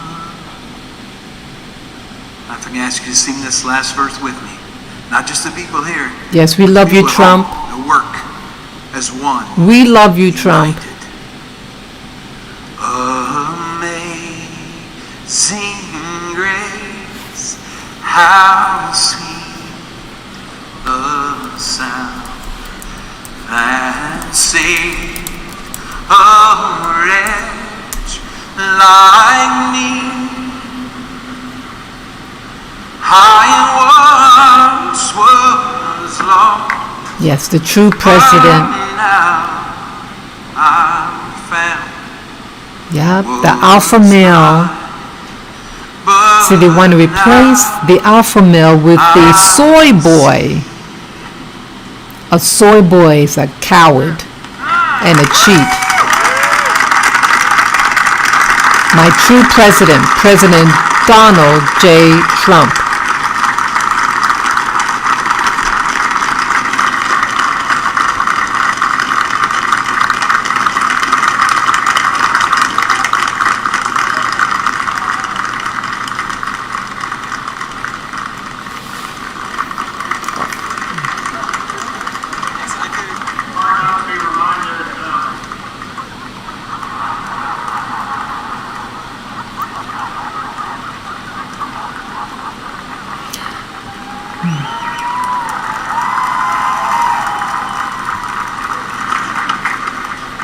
Hard not to be reminded of President Obama's singing that same song at the Mother Emanuel Church. A song that in our culture is as close to both poetry and prayer as you could possibly come. And we're going to finish with those two things. Let me introduce Amanda Gorman, our nation's first ever National Poet Laureate.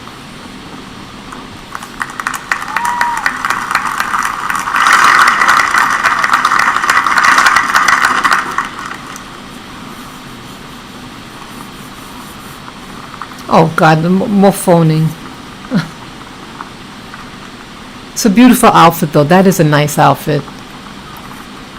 That is beautiful.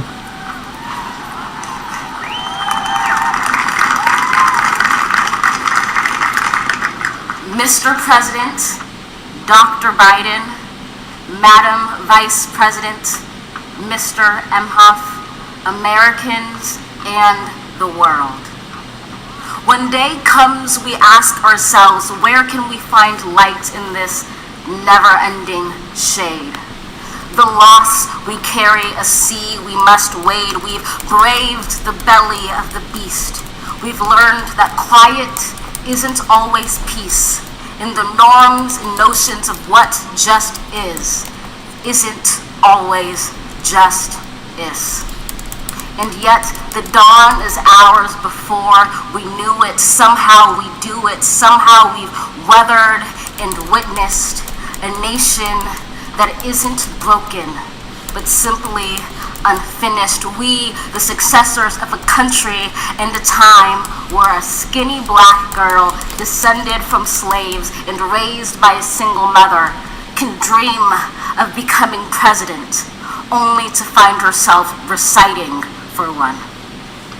And yes, we are far from polished, far from pristine, but that doesn't mean we are striving to form a union that is perfect. We are striving to forge our union with purpose, to compose a country committed to all cultures, colors, characters, and conditions of man.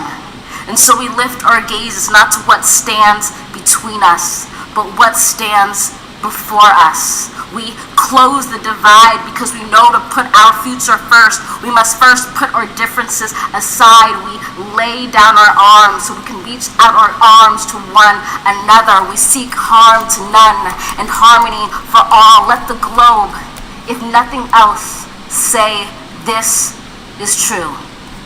That even as we grieved, we grew, that even as we hurt, we hoped, that even as we tired, we tried, that we'll forever be tied together, victorious, not because we will never again know defeat, but because we will never again sow division. Scripture tells us to envision that everyone shall sit under their own vine and fig tree, and no one shall make them afraid. If we're to live up to our own time, then victory won't lie in the blade, but in all the bridges we've made. That is the promised glade, the hill we climb, if only we dare it, because being American is more than a pride we inherit. It's the past we step into and how we repair it. We've seen a force that would shatter our nation rather than share it, would destroy our country if it meant delaying democracy. And this effort very nearly succeeded. But while democracy can be periodically delayed, it can never be permanently defeated. In this truth, in this faith we trust, for while we have our eyes on the future, history has its eyes on us. This is the era of just redemption. We feared it at its inception. We did not feel prepared to be the heirs of such a terrifying hour, but within it we found the power to author a new chapter, to offer hope and laughter to ourselves. So, while once we asked, how could we possibly prevail over catastrophe? Now we assert, how could catastrophe possibly prevail over us? We will not march back to what was, but move to what shall be, a country that is bruised but whole, benevolent but bold, fierce and free. We will not be turned around or interrupted by intimidation, because we know our inaction and inertia will be the inheritance of the next generation. Our blunders become their burdens, but one thing is certain. If we merge mercy with might and might with right, then love becomes our legacy and change our children's birthright. So let us leave behind a country better than the one we were left. With every breath from my bronze-pounded chest, we will raise this wounded world into a wondrous one. We will rise from the gold-limbed hills of the west. We will rise from the wind-swept northeast, where our forefathers first realized revolution. We will rise from the lake-rimmed cities of the Midwestern states. We will rise from the sun-baked south. We will rebuild, reconcile, and recover in every known nook of our nation, in every corner called our country. Our people, diverse and beautiful, will emerge battered and beautiful. When day comes, we step out of the shade, aflame and unafraid. The new dawn blooms as we free it. For there is always light, if only we're brave enough to see it, if only we're brave enough to be it.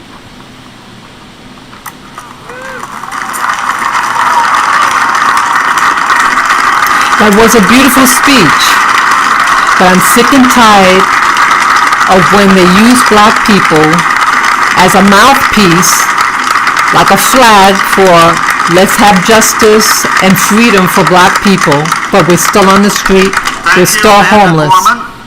Now for our benediction, I'm pleased to introduce Reverend Dr. Sylvester Beeman, the pastor of the Bethel African Methodist I hate Episcopal this. Church in God, how many more black people they're going to have? President Biden for 30 years. Phony. Phony, phony, phony. How many people are out there who see this crap? Are these people really in favor of black people, the black family, 40 acres and a mule? Give us our 40 acres and get out of here.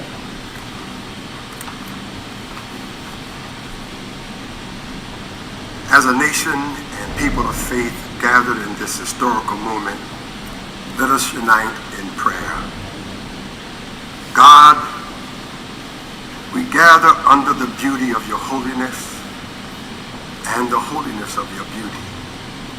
We seek your face, your smile, your warm embrace. we petition you once more in this celebration. We pray for divine favor upon our President, Joseph R. Biden, and our First Lady, Dr. Jill Biden, and their family.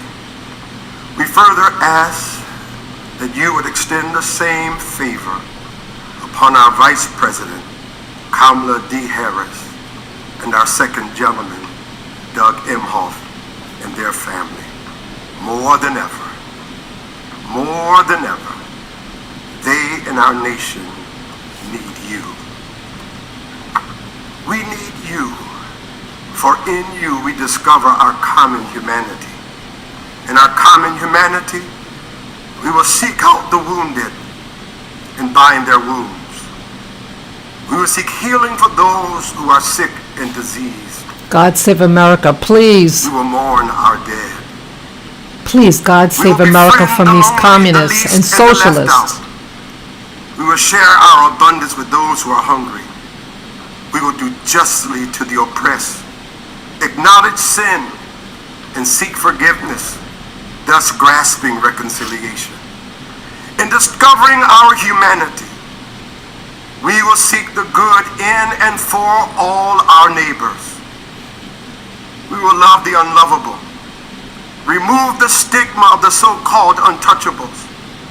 We will care for our most vulnerable, our children, the elderly, emotionally challenged, and the poor. Get rid of Antifa and BLM. Rehabilitation beyond correction. We'll extend opportunity to those locked out of opportunity. We will make friends of our enemies. We will make friends of our enemies. People, your people, shall no longer raise up weapons against one another. We will rather use our resources for the national good and become a beacon of life and goodwill to the world. And neither shall we learn hatred anymore. We'll lie down in peace and not make our neighbors afraid. In you, O God, we discover our humanity. In our humanity, we discover our commonness. Beyond the difference of color, creed, origin, political party, ideology, geography, and personal preferences. We'll become greater stewards of your environment, preserving the land, reaping from it a sustainable harvest, and securing its wonder and miracle-giving power for generations to come. This is our benediction, that from these hallowed grounds, where slaves labored to build this shrine and citadel to liberty and democracy, let us all acknowledge, from the indigenous Native American to those who recently received their citizenship, from the African American to those whose foreparents came from Europe and every corner of the globe, from the wealthy to those struggling to make it, from every human being regardless of their choices, that this is our country. As such, teach us, O God. As such, teach us, O God, to live in it, love in it, be healed in it, and reconcile to one another in it, lest we miss kingdom's goal.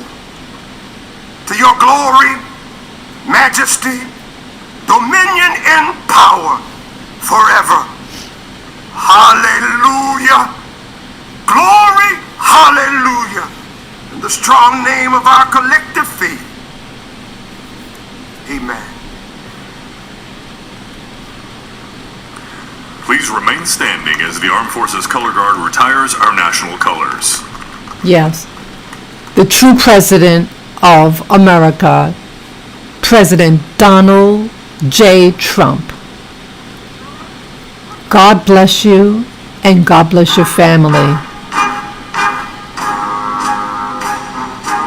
Yes, a true American hero, Donald J. Trump. Yes, the true president.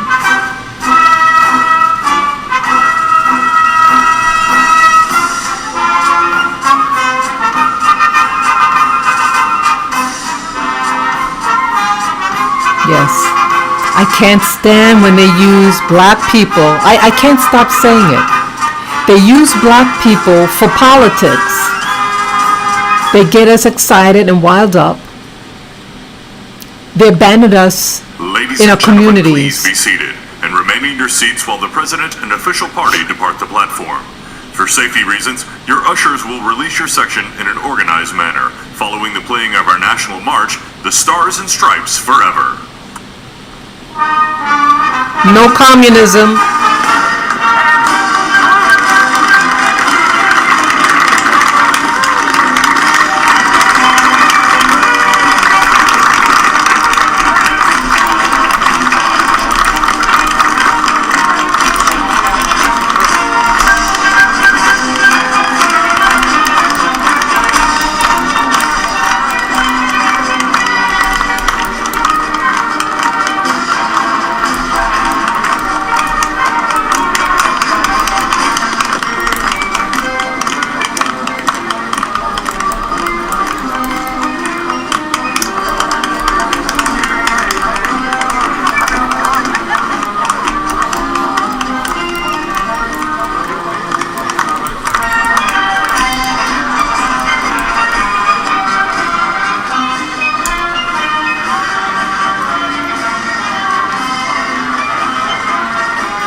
See that they tell you what you want to hear for show.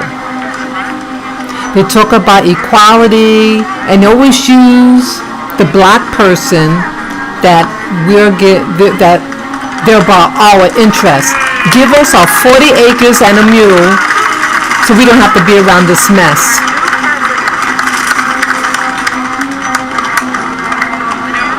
Yes, Trump is the president.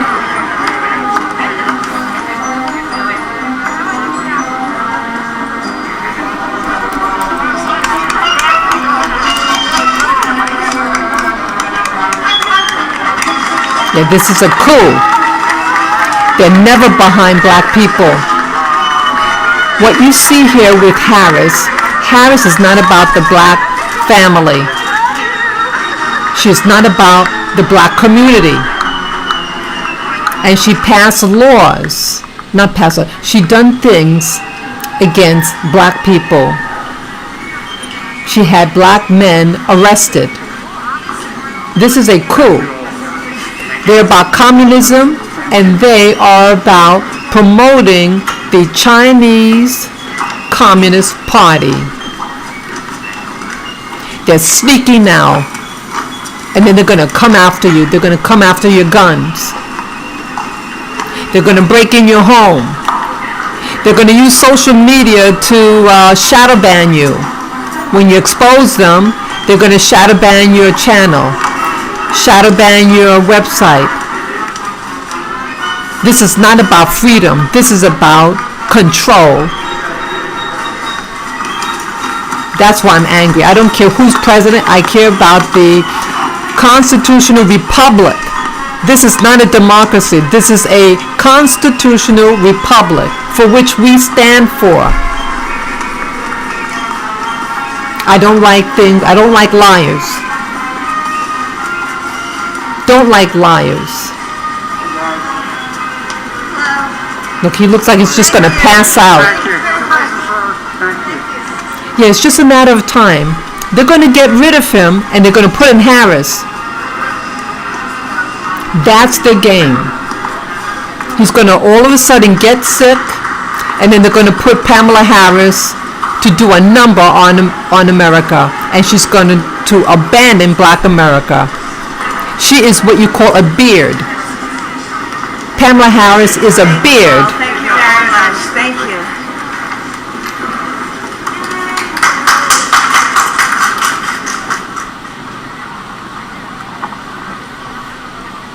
So that's what it was.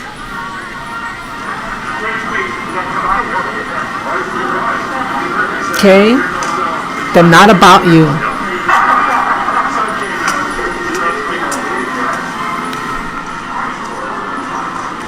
Yes, hello people. Yes. This is a modern day coup. I love my country. I'm born and raised here. And yes, there is racism, systemic racism in America. But I love this country anyhow. And I'm a vet. And I served honorably. But these people that you see are not about you. They're about overthrowing the country to make it like an outpost for the Communist Chinese Party. And that's why I'm angry. That is why I'm angry.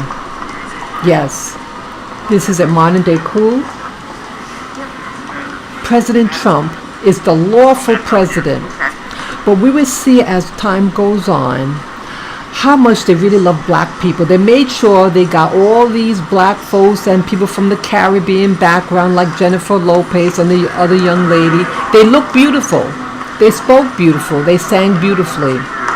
But it's not about you. They don't really represent you. They represent the interests of corporations. That includes the,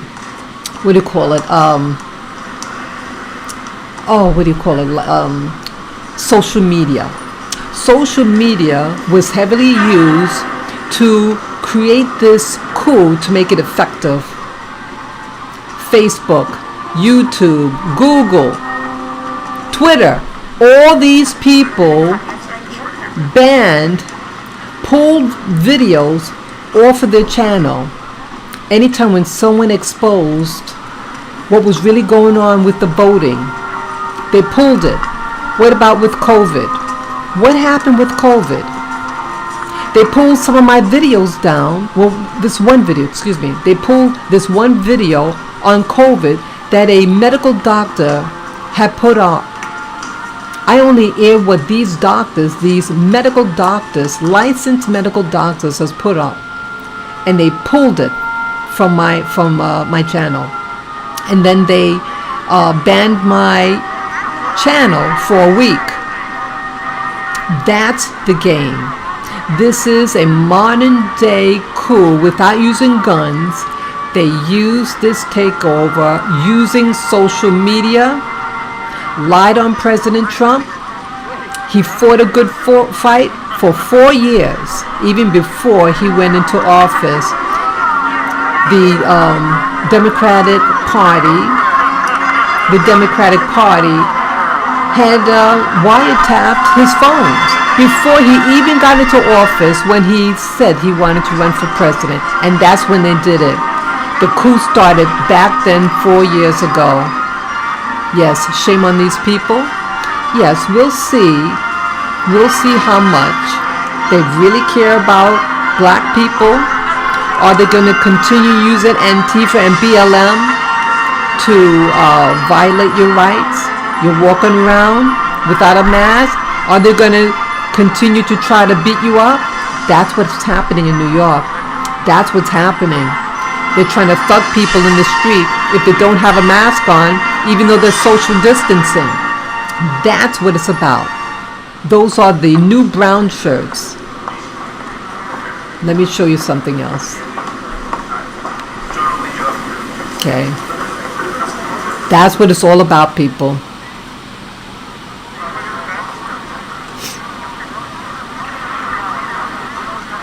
Okay, these are not your friends. There's nothing about these people, these singers, that are pro-American. Nothing.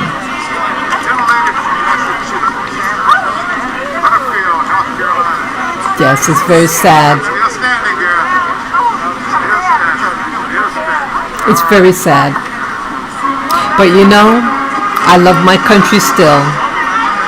I love America. Does anyone else love America? Who else out there is a proud American?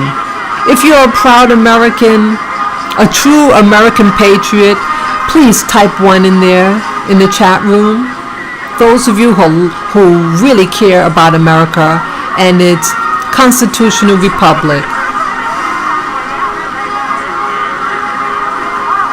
Yes. Yes, the true president, Donald J. Trump. my president. Peace, love, and joy to you. That's right. That's right.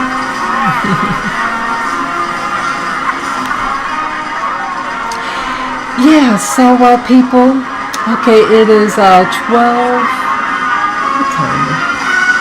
12:42 p.m. Wow. Wow. Okay, it's done. We have a new president and vice president. Yes, thank you, Misha Jefferson. Yes. Yes, there are patriots out there who really love what the Constitution stands for. See, when you have a constitutional republic, it doesn't matter what your race, religion, creed, it doesn't matter because you are covered under that umbrella. When you have a democracy, that is majority rule. And the majority could take advantage of the minority. And so it's not a democracy that we want. We want a constitutional republic which protects every human being. Okay? Okay, they're going to show some other stuff here. Let me find that. Okay, let me switch the screen now.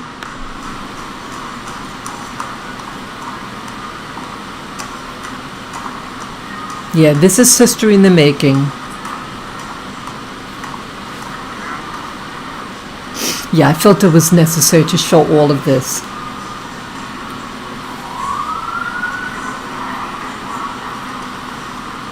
Yeah, this is our country, people. This is our country. Yeah, there are patriots out there. I thank you, Misha Jefferson. Yes. Yes.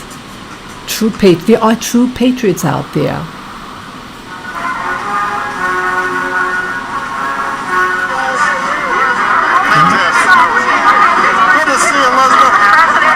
Phony, another phony man. Phony. That's right. Thank you, CDL. Thank you for putting one there. Yes. Yeah, thank you, Sydney. Yeah. Yeah, this is our country. This is your country. Under this new regime, this is a regime, people. They're about chaos. If you don't agree with them, they shadow ban you on social media. They try to pick a fight with you on the street. This is what they're about. And that's why I'm angry. That's why I'm angry, people. They're not about peace. If you disagree with them, they're going to come and try to harass you on the street.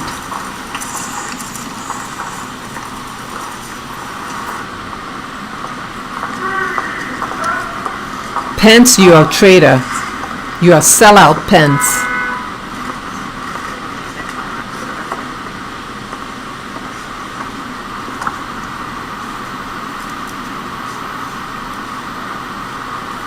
Yeah, I'm glad Trump didn't stay here for this coup. No way would I stand there.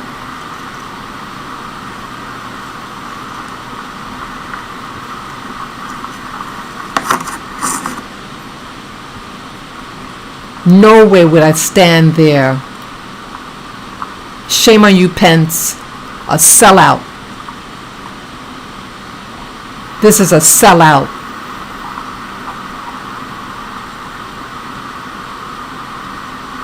A sellout.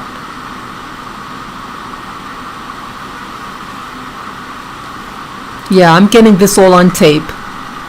I want us all to see what's happening to America. You're going to have phony people who don't care about the constitutional republic. And they create these organizations, these gangs, these terrorists. Antifa and BLM are terrorist organizations that came to New York City and burned down buildings, burned down all these properties, attacked people, and nothing was done. These are the new brown shirts of America to terrorize you.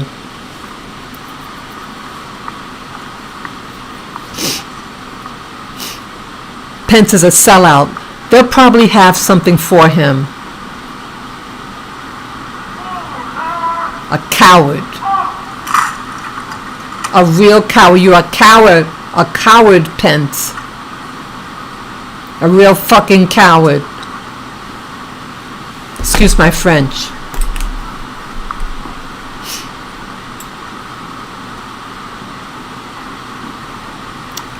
Now the new vice president, a sellout. She is not about black America. Not at all. Not at all. They're going to put her as president just in a very shortly. Something's going to happen to Biden, and they're going to make her president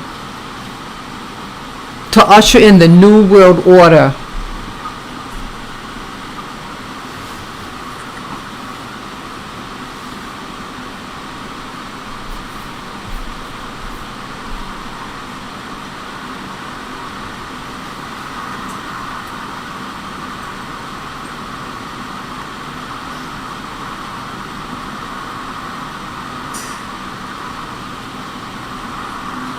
We love you, Trump. I love you, Trump.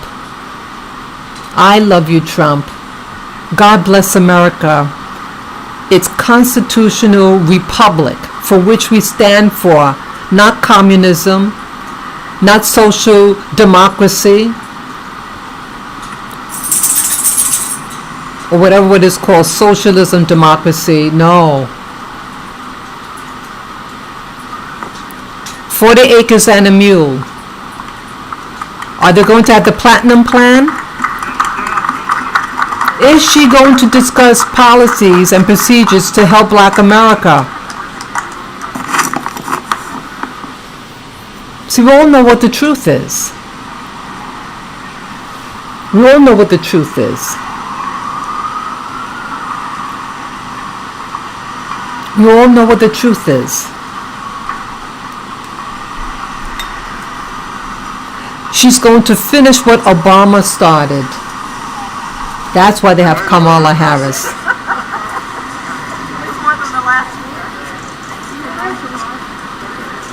So Robert Altman said hello, and my pal Linda was calling in yesterday. They said Okay. Donald J. Trump all the way, baby. Congratulations. Oh, that's Pelosi. The witch. The wicked witch of the West. Wicked people in high places.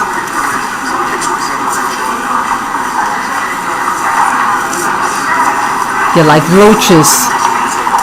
What you see are roaches running around, gonna scurry and hide. Yes. These people don't love America. They like corporations. They use the corporation to enslave you. If they don't like what they hear, if you say something on social media that they don't like, if it goes against the narrative, or if it exposes them, they are going to pull you from social media and shadow ban you and call you a terrorist. Yes, that's what it's all about, people.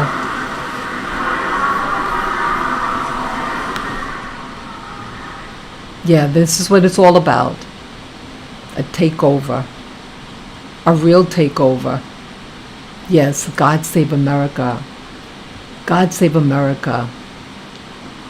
Wow. This is just the beginning. Like Trump was saying, this is only the beginning. But I just say to stand firm, stand strong, and keep your eyes open. A lot is going to be revealed. A lot is going to be revealed.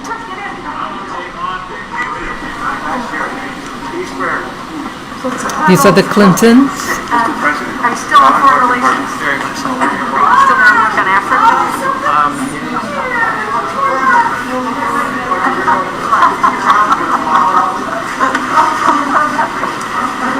You're welcome.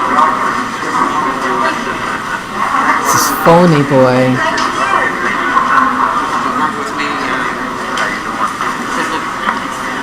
Phony.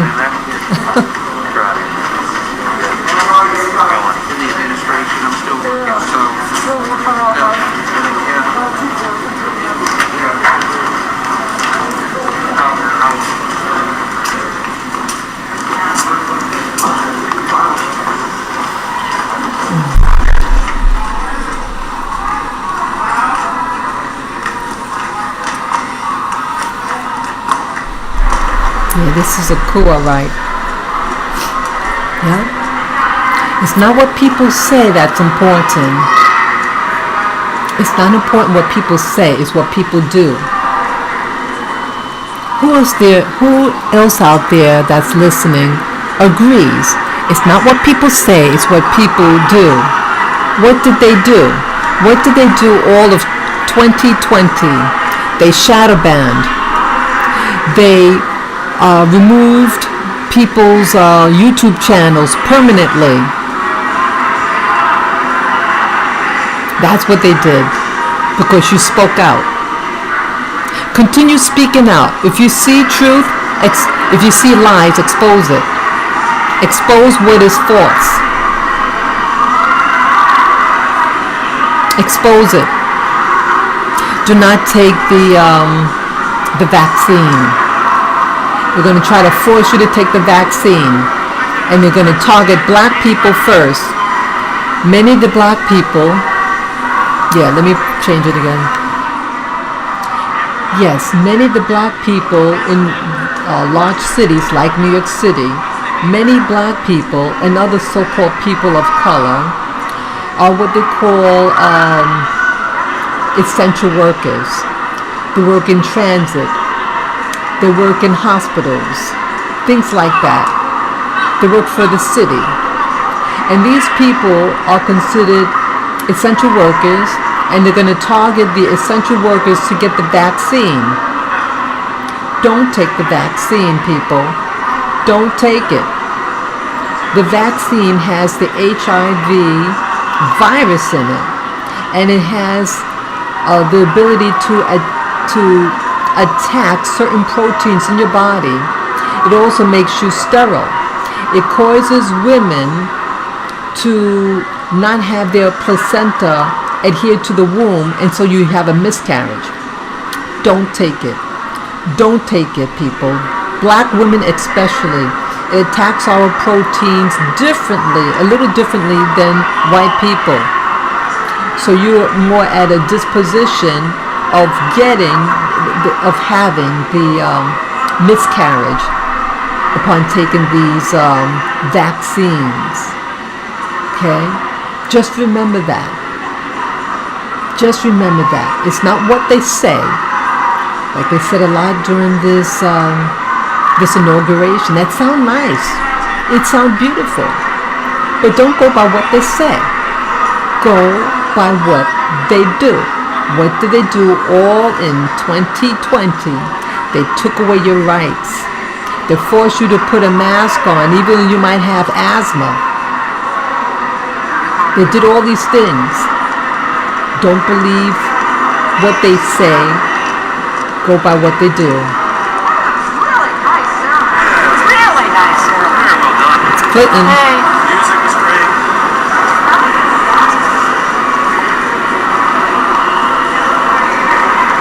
Yeah.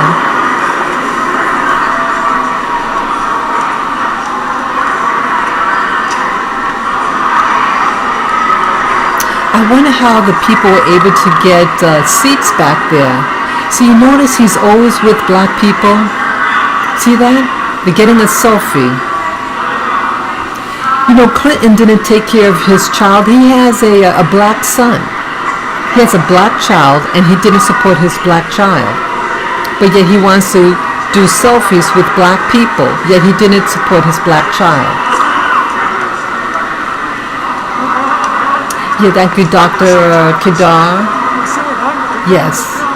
Yeah, it's all about truth. I see, I've never followed politics, people.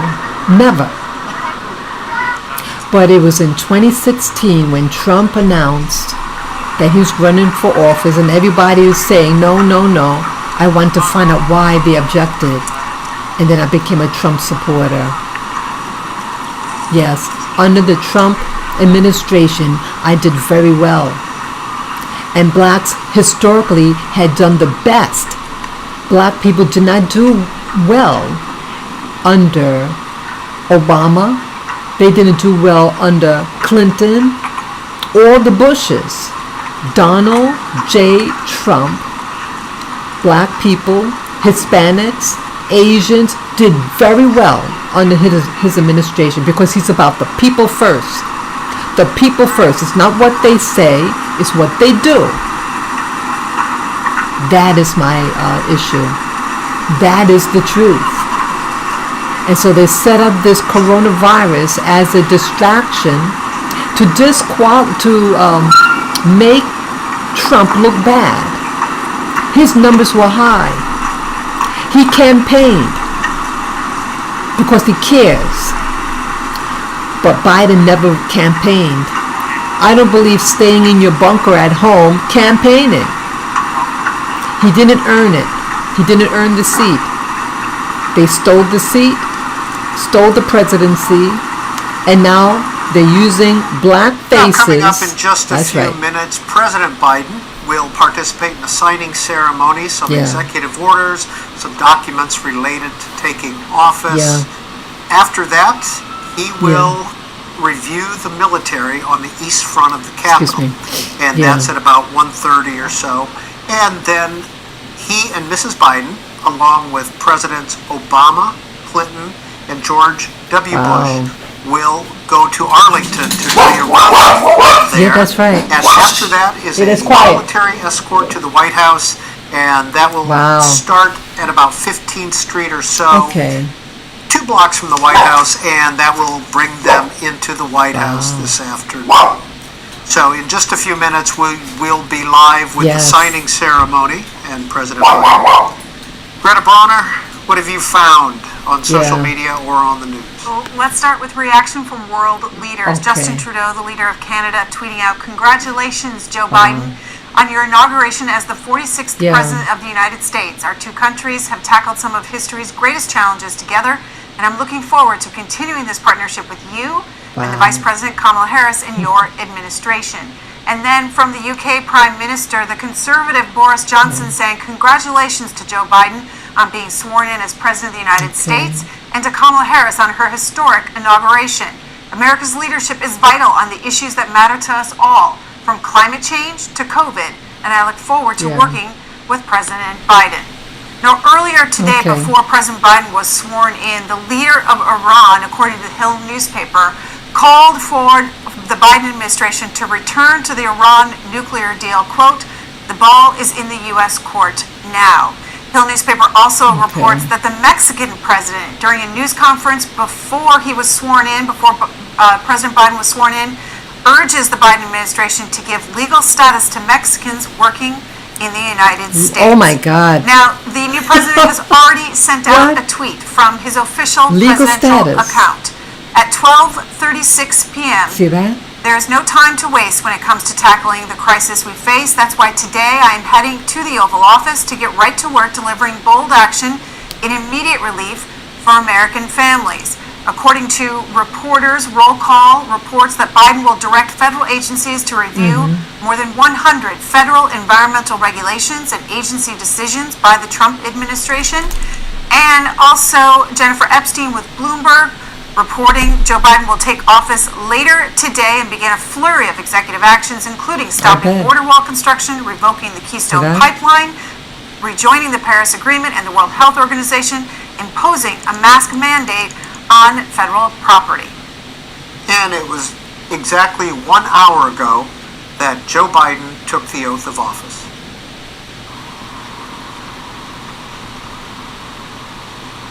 Please raise your right hand and repeat after me.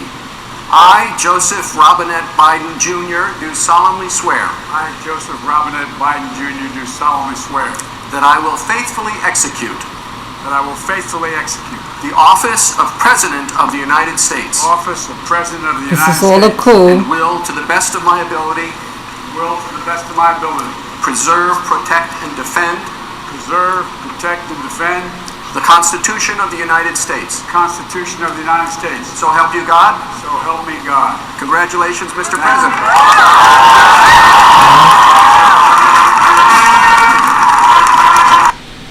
Yeah, you see that, people? Yes, he was sworn in. He is the president now. He is the president of our country right now. And you see, he's going to reverse the World Health Organization.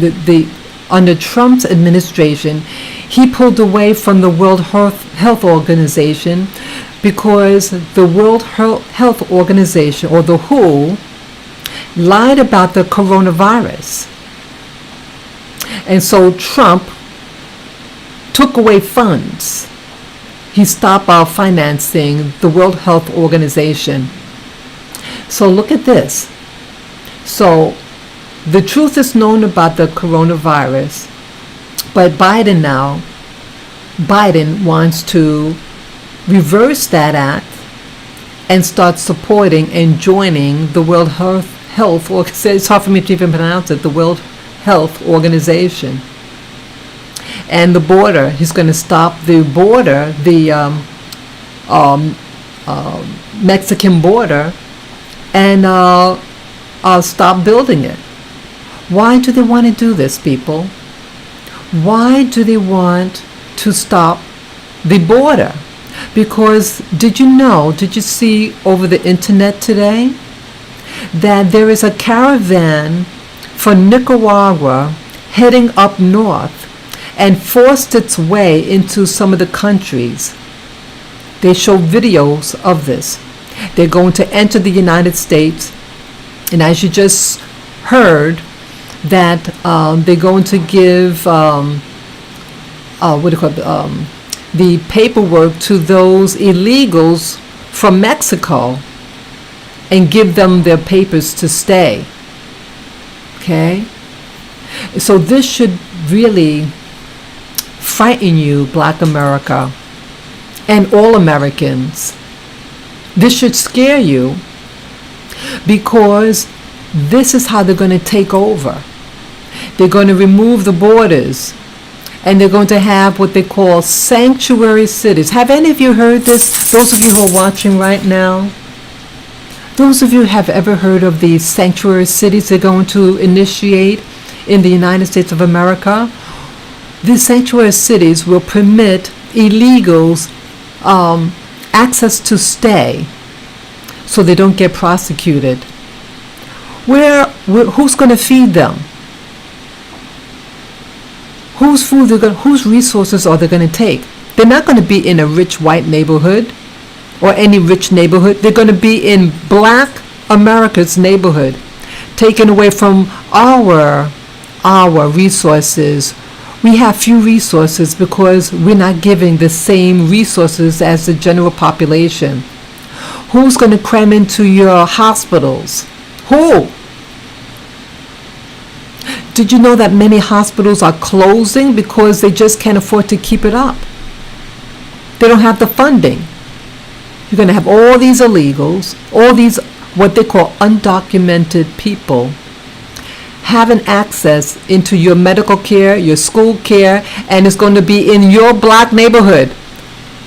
Kamala Harris does not care. Kamala Harris now has a job in the White House. She is now the VP. And she's not about the American people. She's not about upholding the U.S. Constitution, the Republic.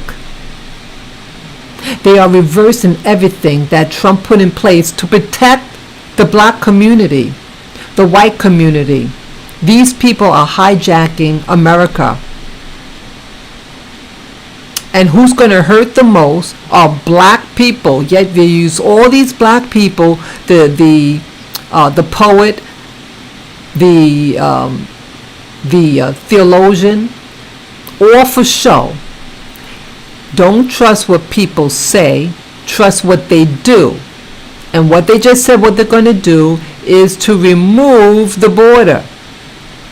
They're going to initiate the sanctuary cities so that illegal aliens has free access to your Black America's resources.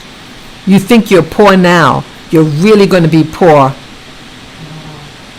New York City, watch out New York City. Watch out New York City. You think by having Kamala Harris in the White House, it's going to protect you. She's never stood up for you. God help us. Look at that, Oprah, look at that. Was wearing earrings gifted to her from Oprah. Oh God. See that? Did you see what's written here? Yeah, Oprah, I have never been prouder to see another young woman rise. Wow. Yeah, she was a beautiful looking girl. Young woman. Yes, very beautiful Black woman. But she's going to be sold out. People like her, yes, the beautiful Black woman. But the country under Biden and Harris, it's not about preserving or keeping the integrity of the Black community. They're going to pull it down. Sanctuary cities. The caravan that's coming from Central America that's going to have that, and anybody can come in through the border from Mexico. See, people just think, oh, they don't like Mexicans. When you have a door open, just like you have a door in your own home, you leave your door open, anyone can enter it. You don't have to be a Mexican. You could be a European coming through a Mexican border into America. Anybody. Any place can have access. They come in from overseas, enter Mexico, and then come into the United States. You can have terrorists. You can have people who are about human trafficking, sex trafficking, kidnapping children and putting them into the sex trade industry. That's what it's being used for. And that's why Trump wanted to put the wall up, because that's what was happening. Human trafficking. Human trafficking was happening. People coming in. Now you have the, what they call the C-19. You had C-19 happening. If you leave a door open, what if those people are sick who's coming through the border in the south? Who's going to protect? Who's going to protect you?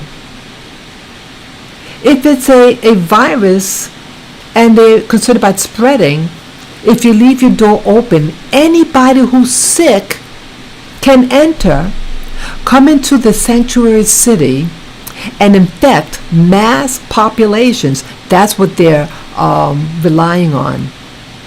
Let me see if I can find that video. Let me see something here. I want to try to find that video that has the that caravan. Let me see if I can find it. Let's see.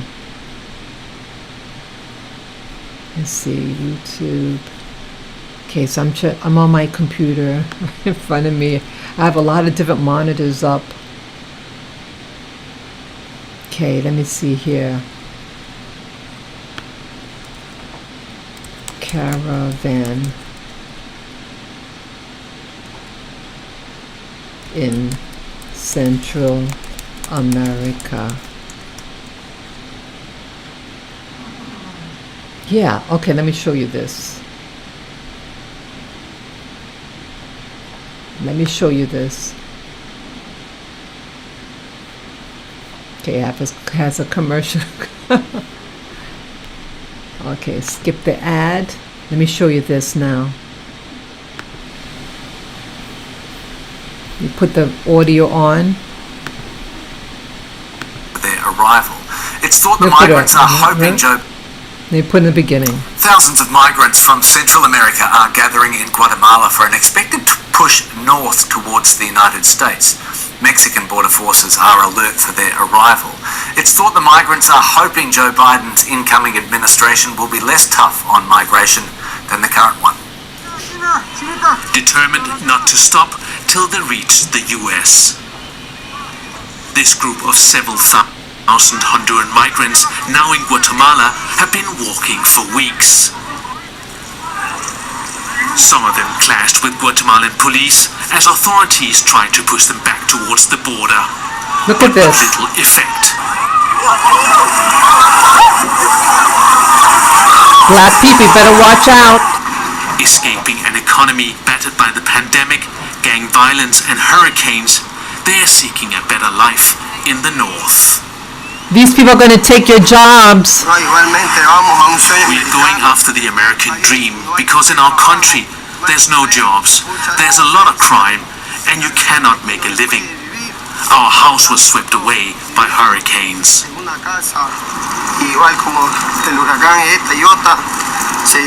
These people are will be used to destabilize America. Next week, and Joe Biden promising a more humane approach What about to COVID? immigration. How come a lot of these people don't have the mask on? First, I'll find a job in the US. We think about our families and want to help those who helped us. America first, people. Mexican America authorities first. have deployed 500 officers to the border. An agreement with the US stops them letting migrants through. But like so many before them, the people here see no alternative but to keep pushing on. Can you see that, people? Let's look at this. This is the #1 gift. Sorry for the commercial, people. The all-new Blendjet 2 portable. Mexico's President Andrés Manuel López Obrador has urged the incoming U.S. administration under Joe Biden to make major reforms to its immigration policy. His appeal comes as a new caravan of migrants from Honduras attempts to make its way through Guatemala. But Guatemala's foreign minister has said allowing them to cross through his country and reach a potentially closed border with Mexico would create a humanitarian crisis, and he's asking Honduras to help organize for their return. Look at this now. What started as a deterrent soon turned into a real use of force. Look at this. On Monday, Guatemalan security forces dispersed thousands of Honduran migrants. They're stranded in the department of Chiquimula, but want to continue their journey towards the United States. I bet. It's the third time in recent days that soldiers have clashed with the caravan of migrants. Does this frighten you, people? Guatemala's government accuses the caravan of being infiltrated by criminal gangs and says most of the migrants did not have the negative coronavirus tests required. Sanctuary cities. Now they're being sent These back people are going to be Honduras, going to the sanctuary even though they cities insist once they there is enter no the home U.S. for them to return to. I don't want to go back. I lost everything in that country. America first. The clashes with Guatemala America troops have first, sparked people. new tensions between the two Central American neighbors. America first, Honduras' all the Human way. Rights Commissioner Could I go into their countries and on their soil with all these number of people and take jobs? All No. eyes are on Mexico and how the government there will react if the caravan manages to cross Guatemala America first. and reach its border. Se busque el diálogo. We should have a dialogue with the migrants. America first. Esto en In Honduras, that is, and in Guatemala, que se les atienda so that they can be looked after and so that they don't enter any country by force. a ningún país por la fuerza. The migrants are not expected to give up their mission. After all, it is the incoming US administration that is fueling their hopes. Joe Biden, See who's that? due to take office on Wednesday, promised during his campaign to reform the strict migration policies imposed by his predecessor, How do they eat, Donald people? Trump. People.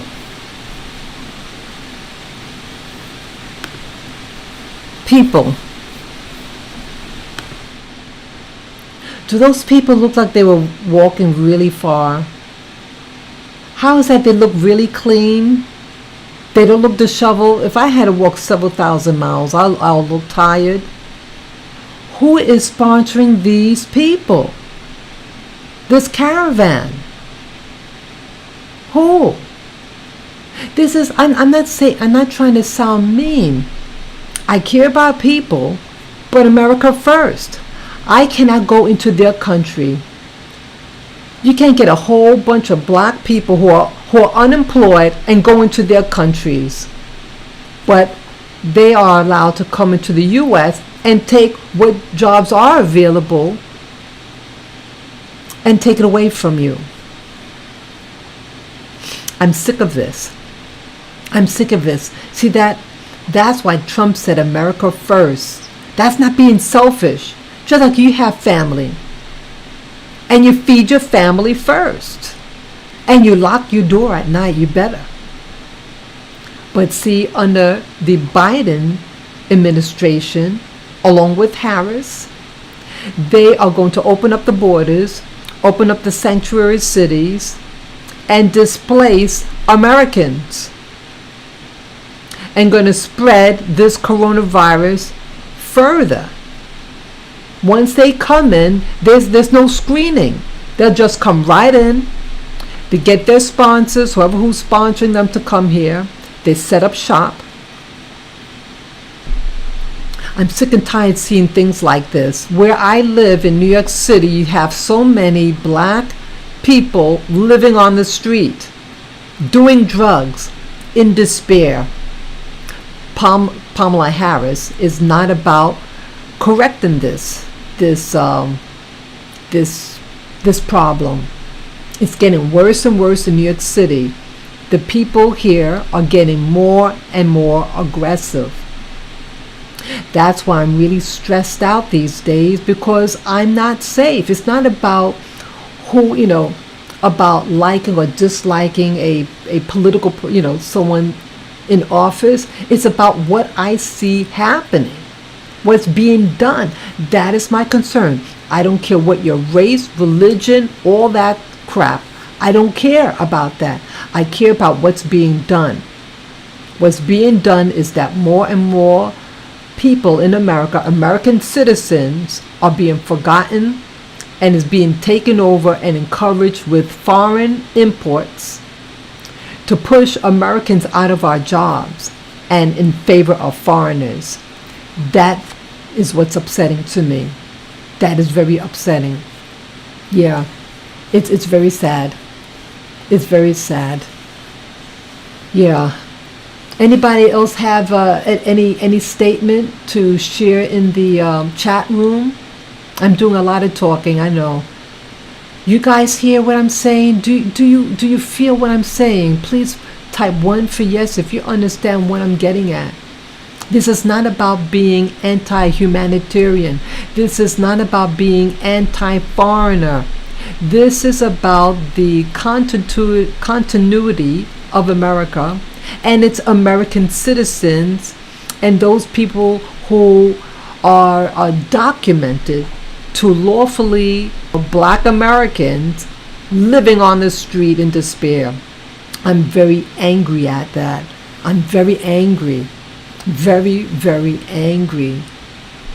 You have to speak out. You have to speak out. If you see a whole bunch of illegals,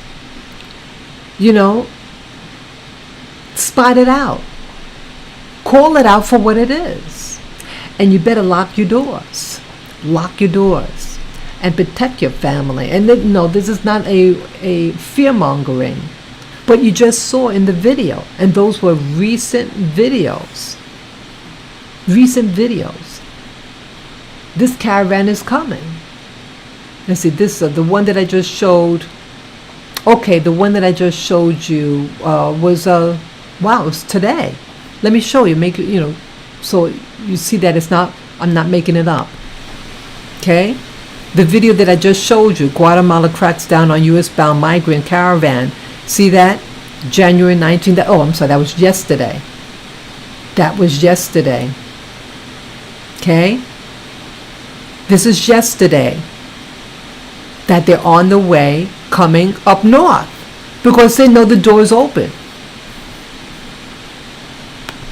Yeah, hi CDL. Yeah, I see your message to me. Yeah, it's good to see you again. I'm glad that you're still with us here. I know this is a long stream, but see, I believe in documenting things.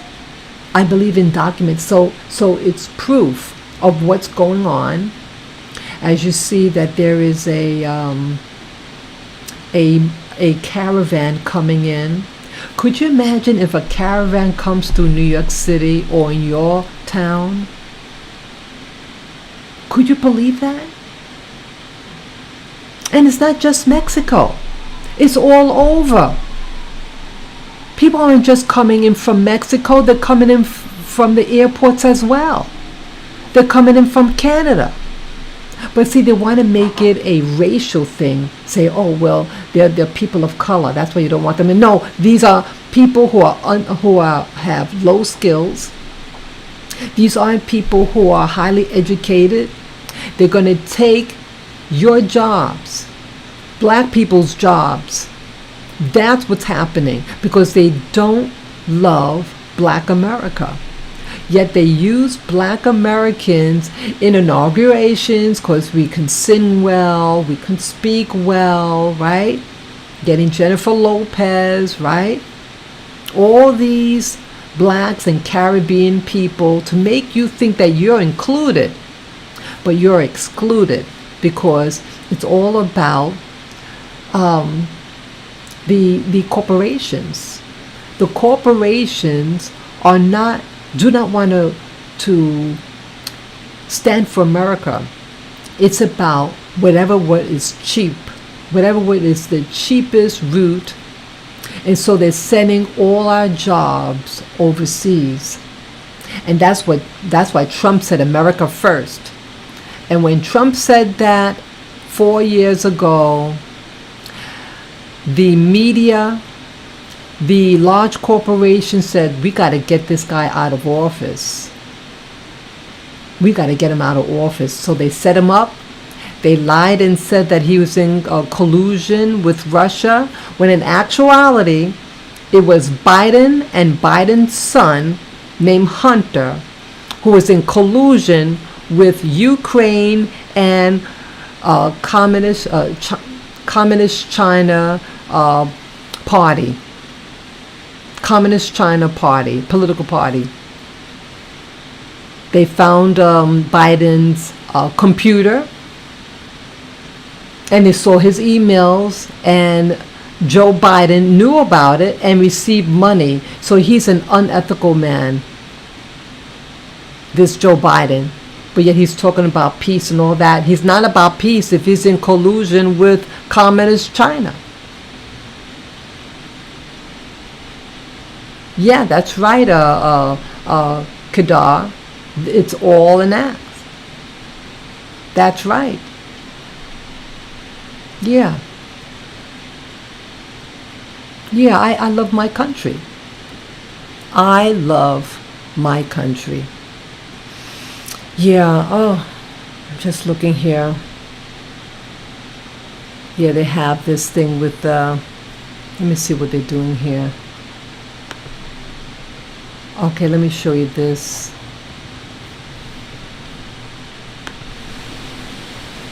Okay, what's that, the Rotunda? Excuse me. Yeah, 1 o'clock, 1:30. Oh, they're supposed to have something.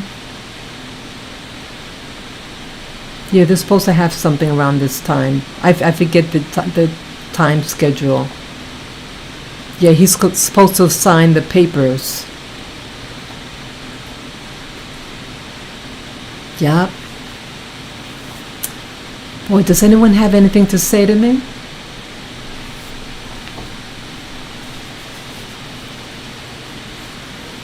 Yeah, this is history in the making, people. This is history in the making. They're using you. They're using us. They're tricking us. They are doing exactly what they claim Trump was doing. But in actuality, it was these people who are trying to overthrow the country and using black people as a cover. It's going to be your own demise, people.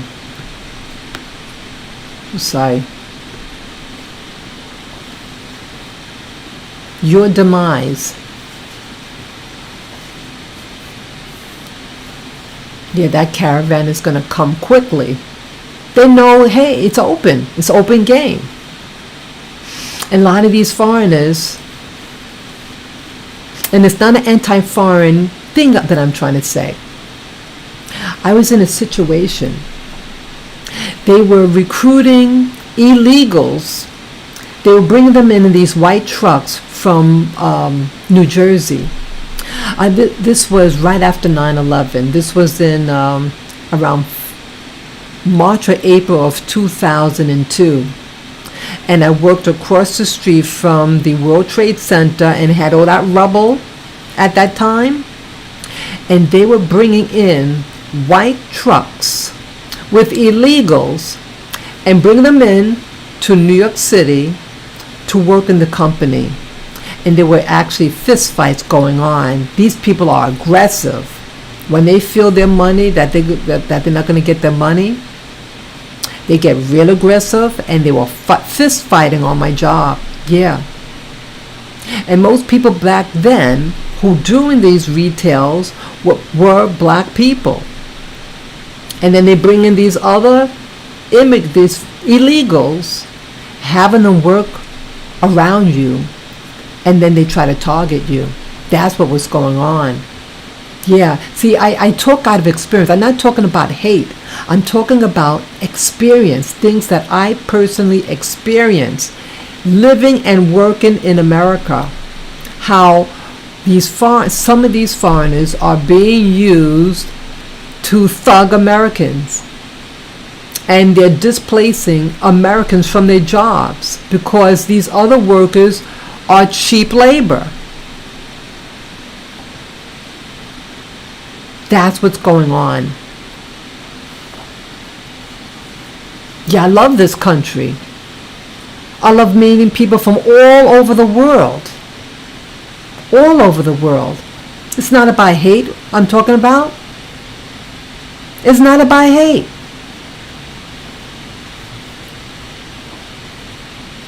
See all this? These are about what they call the patriots, right? Let me put the audio on.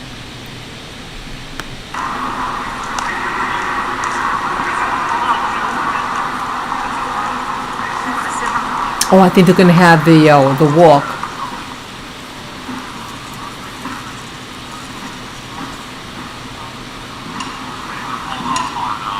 See, these are about this is the American patriots.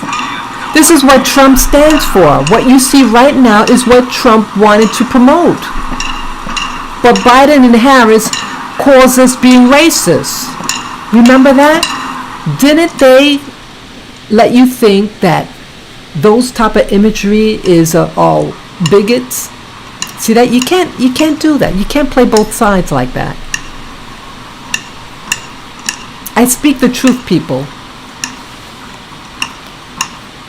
I speak the truth.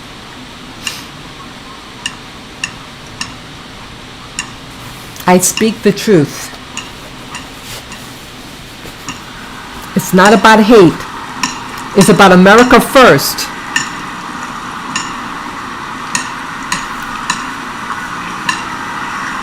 Look at this. They are not about this. See that? They're not about religion either. Remember earlier, they were coming out of a Catholic church? Are these people believe in God?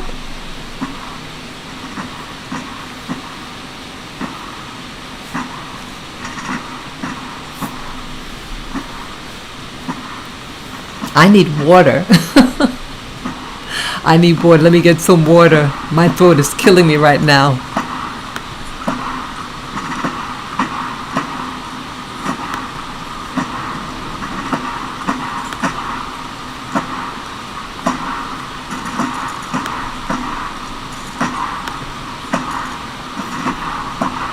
I'm just going to get some water.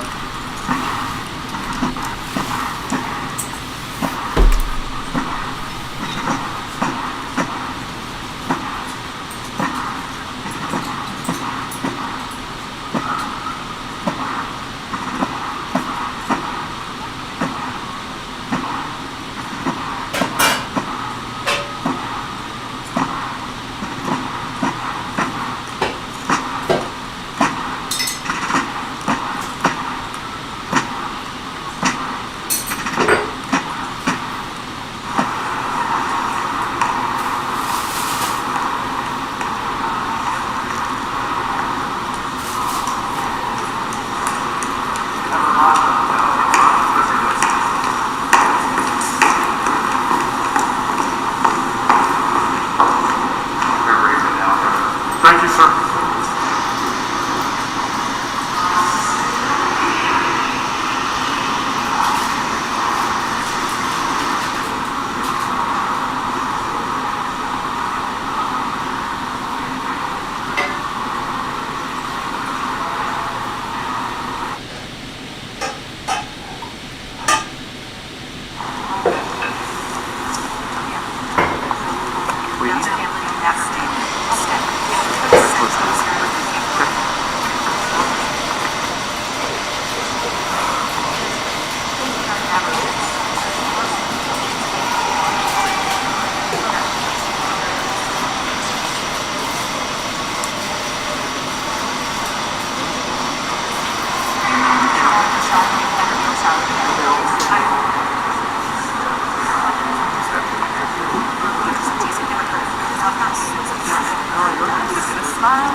Did you need that? I didn't.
President Biden and the First Lady and Vice President and the second gentleman. Normally at this time we have a lunch, and probably no personal lives attended more of those lunches than President Biden has. It's an important moment where it's bipartisan. It's the time to bond between the executive and the legislative branch of the government. Probably don't need as much bonding because we already have that natural bonding with you and the traditions here. By those traditions, usually there's a painting at the front of that event that the chairman picks. This time, not knowing we were going to have an event until what we were going to do about an event until late, I asked Dr. Biden to help pick the painting, and this is the one that she recommended. The painting is landscape with rainbow. Rainbow always a good sign. It's loaned to us for today from the Smithsonian American Art Museum. LGBTQ. The artist, Dr. Robert Sheldon Duncanson, he was the best-known African-American painter in the years surrounding the Civil War. He was based in Cincinnati, encouraged by abolitionists who, among other things, sponsored a trip for him to do some study in Europe. This is a painting that he painted in 1859, and I think maybe it's sort of the classic America as a paradise painting that a lot of painters were doing then. But for him, a black artist, see that? Painting this painting that's so much like an American utopia on the verge of a war that we would fight over slavery, makes all of that, I think, even more interesting in that while he faced lots of challenges, obviously was optimistic even in 1859 about America. And so Dr. Biden, thanks for helping select this painting. And say that again, using black people again as a front, as a beard. This is a beard. The rainbow is always a good sign. LGBTQ community. Let's hope so.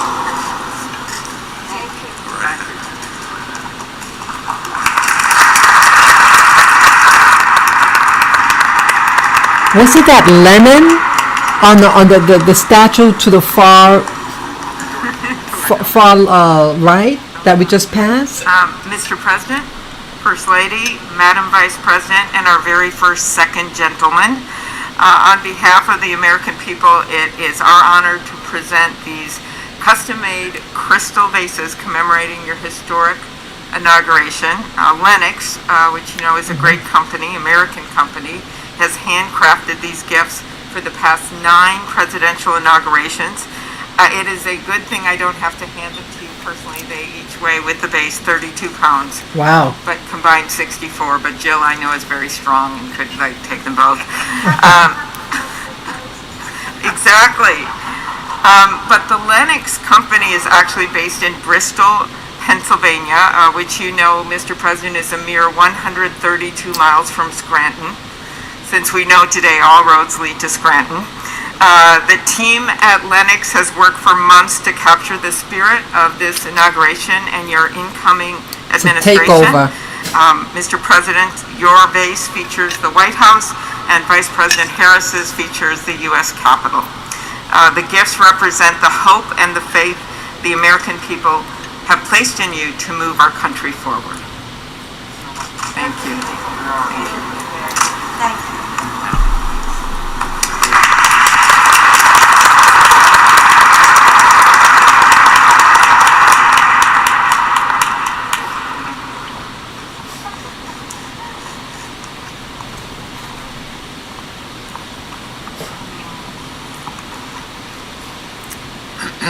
Well, Mr. President, Madam Vice President, while the pandemic has sadly limited our usual hospitality, as others have mentioned, I'm very glad we still carry on some of our favorite inaugural traditions. It's my honor and privilege to help present these flags of our nation that were flown over today's event here at the Capitol. Now, I have to make one point of personal privilege on behalf of the Senate. With all due respect to our distinguished Speaker and our colleagues from the House, I have to note Not only did we just swear in a son and daughter of the Senate to these houses, but indeed both these former senators skipped the House altogether.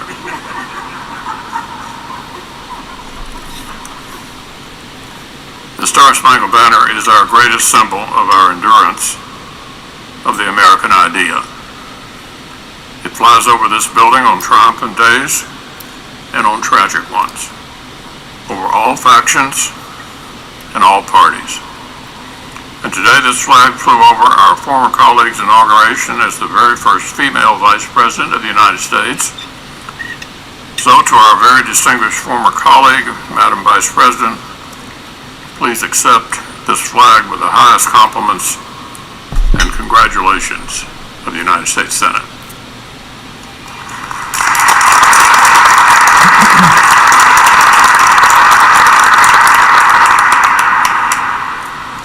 The distinguished leader of the Senate pointed out that he has hosted this lunch for members of the Senate who have become president and vice president. But I have the privilege of giving a flag to the President of the United States, the flag that was flown when you were sworn in, Mr. President. This flag may reflect all that is said about your inauguration. America united. May it be a symbol of the hope, the healing, and the just all of the enthusiasm that you have for our country. And as we heard the beautiful national anthem, when we're at the stadium and they say, does our flag still... These people are anti-American. Then you say, they do not believe in the national anthem. Play ball. So we're going to get ready to play ball. We're ready to go with the inspiration of our flag flying. But again, on behalf of the House of Representatives, it is my privilege to extend to you the flag that was flown the early moment that you were sworn in as President of the United States. Thank you, Mr. President. Thank you, Dr. Biden. Thank you. If we had the lunch, we would have had California wine. Is that not right? Madam Vice President, Mr. Emhoff, congratulations. With liberty and justice for all.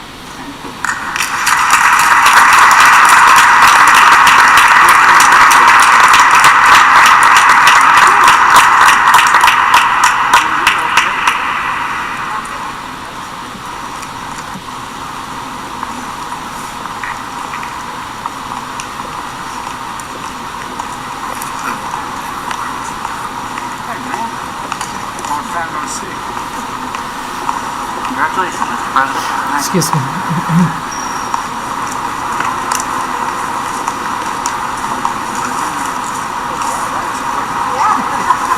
Modern technology, right? It's a good picture, too. Well, President Biden, Vice President Harris, Dr. Biden, and Mr. Imhoff, on behalf of Republicans and Congress, congratulations. Very proud of you both. When President Washington was sworn in as the first President of the United States, only a handful of people saw the ceremony or heard the famous first inaugural address. Today, the inauguration is seen around the nation and indeed around the world. Yet the task facing the nation is no less momentous than it was in Washington's time. I listened to your speech today. You talked among the tension and division. Our task as leaders is to bind this nation's wounds and dedicate ourselves to the values of all Americans share together. With modern technology, just a few minutes ago, it captured in these pictures. History in the making, for all the world to see.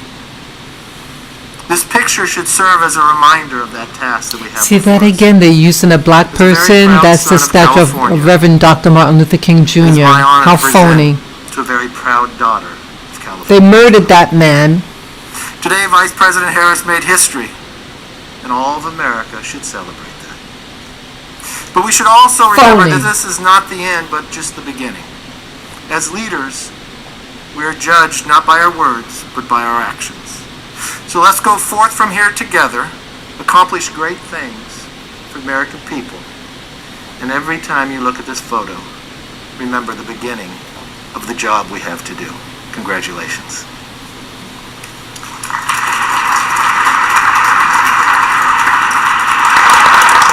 Madam Vice President, Sam Hoff, Dr. Biden, Mr. President. Isn't that Carver, George Washington Carver, the statue in the back? And we are so proud of that. Dr. Biden, he makes you call him Mr. President. Marriage is about to get rocky, I can tell. On behalf of the Joint Congressional Committee on the Inaugural Ceremonies, I too am proud. More than that, I'm ecstatic to present the two of you this picture. A testament to technology, a testament to history. Mr. President, in your speech you talked about faith. You talked about tribulations, but you talked about victory. The Johnson brothers wrote a great hymn. You know it well, Mr. President. Today we have a new day. And that hymn came out of faith and out of deep trouble into hope. And they said, facing the rising sun of our new day begun, let us march on till victory's won. That's what your speech was about. And that's why we are so proud and ready to march with you, President Biden. God bless.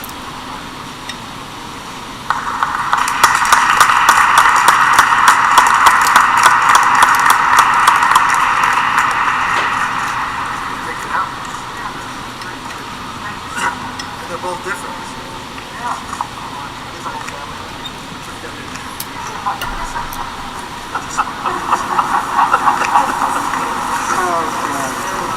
Thanks, President.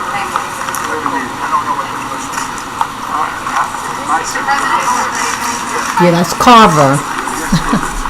Yeah, I think it's George Washington Carver. Thank you. You bet. Thank you, everyone.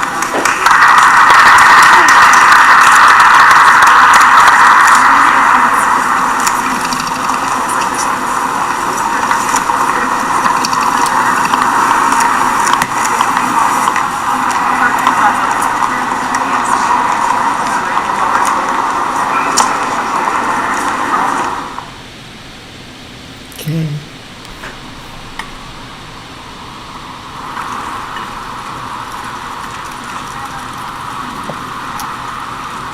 So I wonder, did they already do the signing, or they're going to do the signing soon?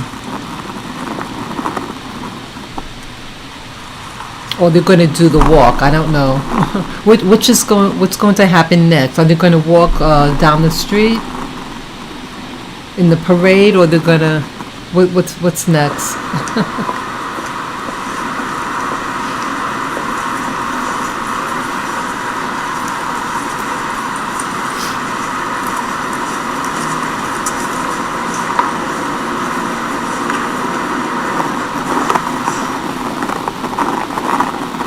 Or maybe they're going to do the parade now. Okay, I think they're going to do the walk right now.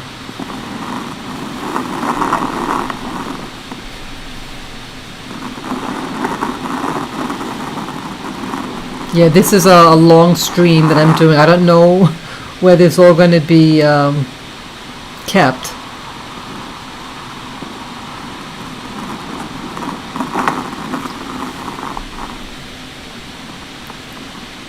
See that? They're just milking it. They're making you think you're included in all this.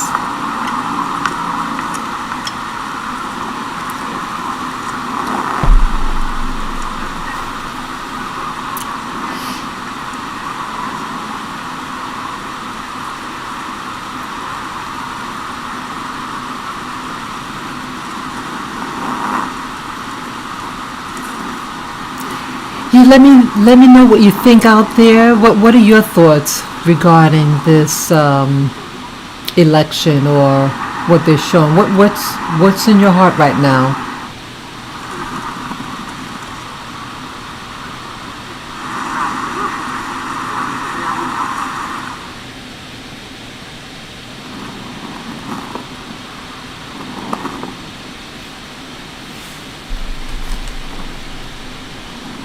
Yeah, I think they might walk.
Yeah, I think they're gonna go do the march.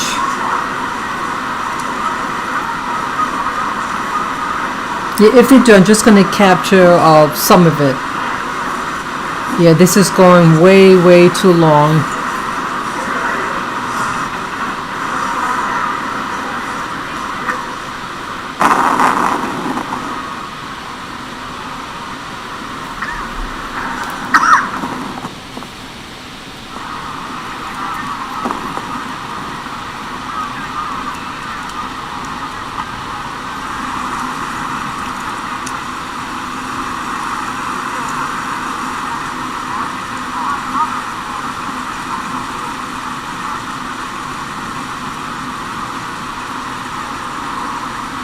Yeah, I think they're gonna march.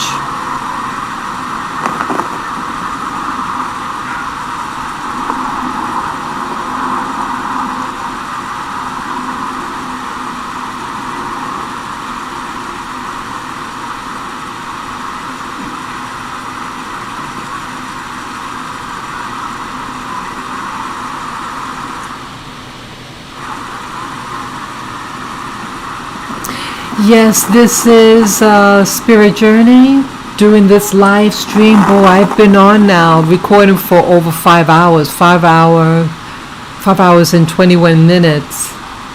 Yes, this is now the Biden has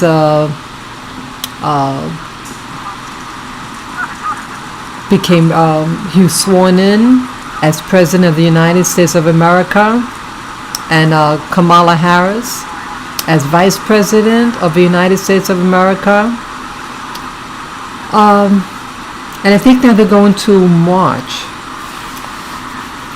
I'm not in favor. I do not agree with. I consider all this is a coup, in my opinion. That Donald J. Trump is the lawful president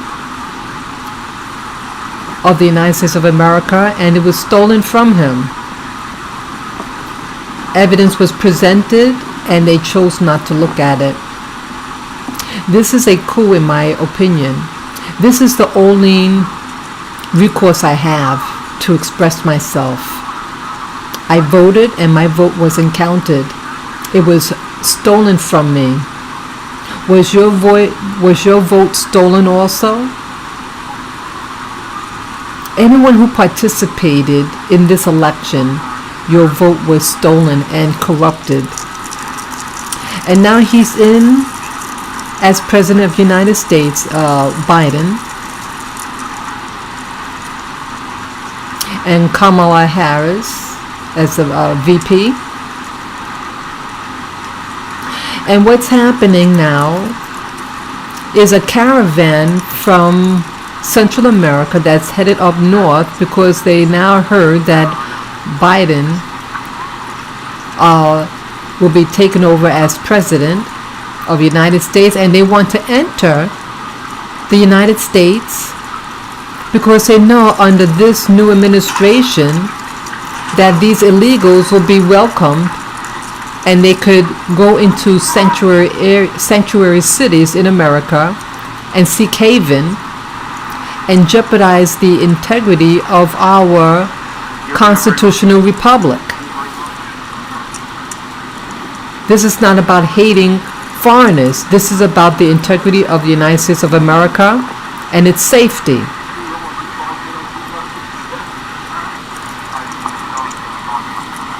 Who else who's watching this live stream, who else agrees with me?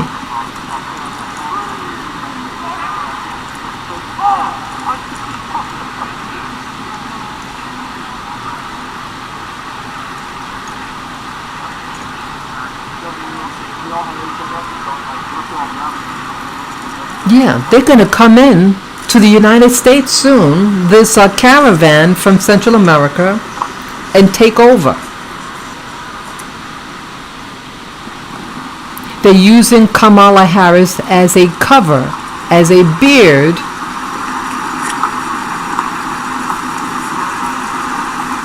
to make you think that America is in good hands because it got a person who was of black and Asian ancestry,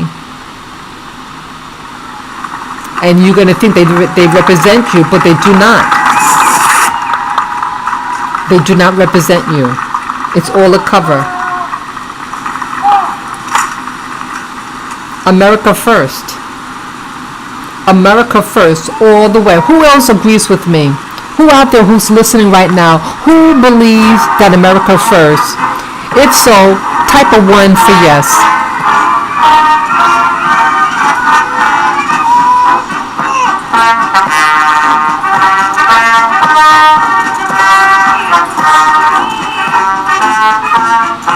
America first. America first. Down with communism. Remove communism in all its forms. No to communism. No to socialism.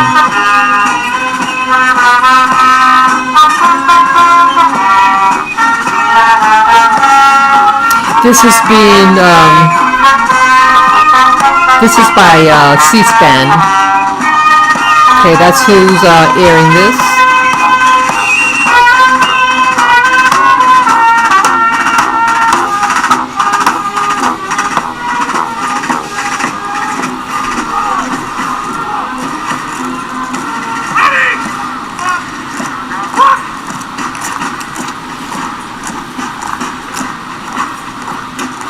America first. America first, honey. See, all this is under a republic, but it's soon going to be corrupted, and socialism, communism is going to infiltrate. Look at those people in Cuba. They're under communism, and they're not happy people.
How come if a Trump supporter was wearing that outfit, they'd be called a racist, right? How many people agree?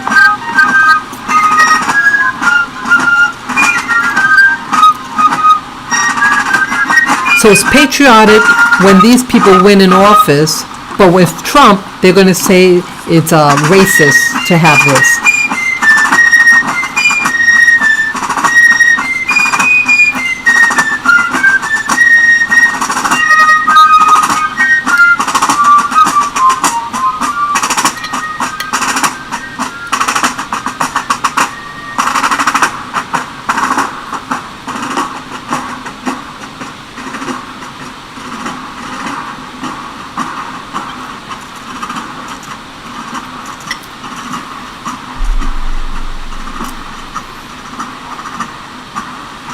America first. America first, baby. America first. All the way, baby. America first.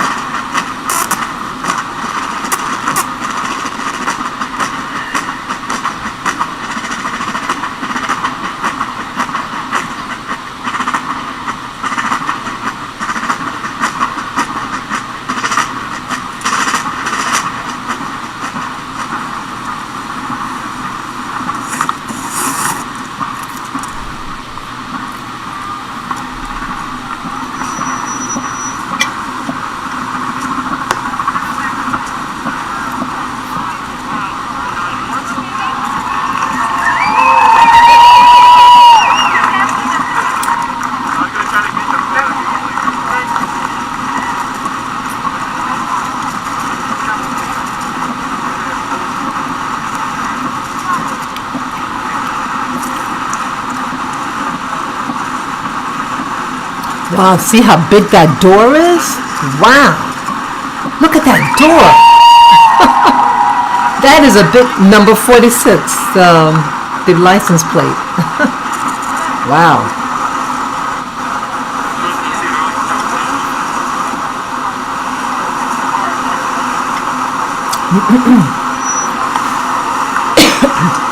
Excuse me.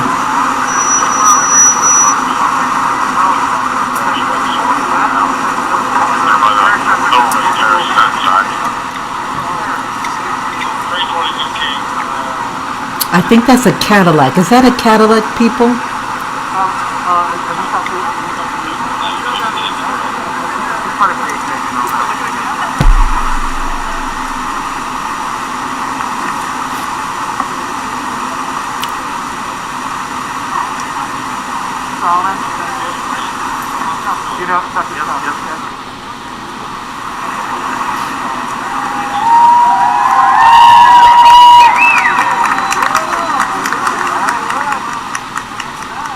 Well, I guess they're not going to march.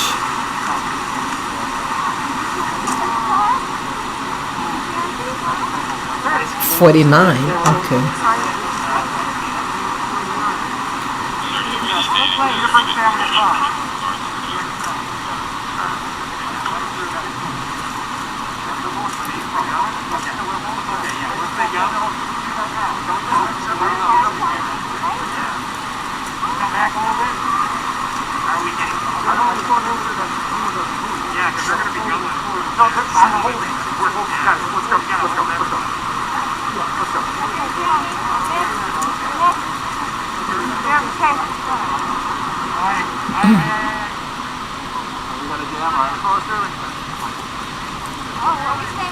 Oh, interesting. I just noticed something. Kamala Harris's, the car that she's riding says the number. Hey, how you doing, Alessandra? I just noticed something, Alessandra. This one is Biden's car, but Kamala Harris is number 49. 49 numerically is number 13. See that? 49, the car to your right. The license plate on that says 49. And 49, when reduced, is number 13. Biden's car numerically is number 1. Yeah, Jennifer Lopez, she can sing very well, yes. She sang okay.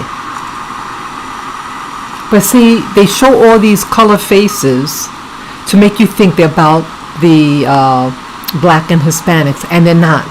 They're not about so-called minorities. They're using us as a beard and then leave you hungry.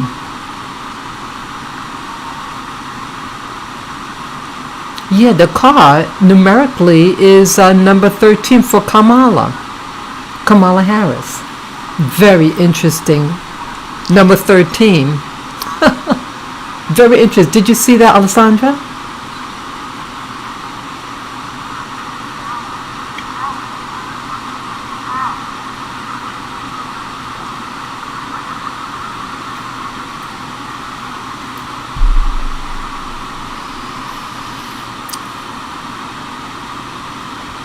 Or maybe they're now going to go to the White House. I'm not sure now. I know they have to sign documents or something like that. They have to sign documents. Yeah, I'm not sure. They gave the itinerary, but I don't remember what it said.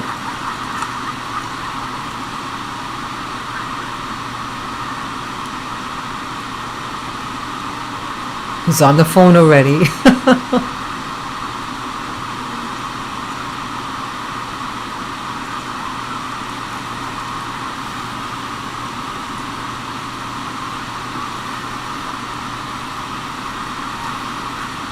I appreciate you guys watching this with me.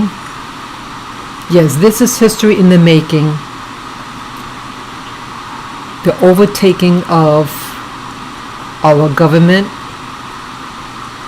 A modern day coup that was done using social media. Yeah, all by social media and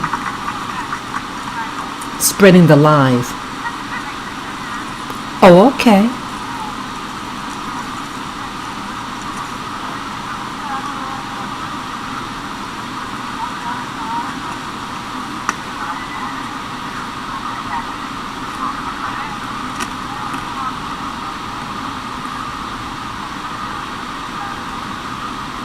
Yeah, we're live right, Alessandra. Yeah, we're live right now. Yeah. Yeah, tuck them in for the little nap. Alessandra, what state or what country are you from? Where do you live? What country or state you live in?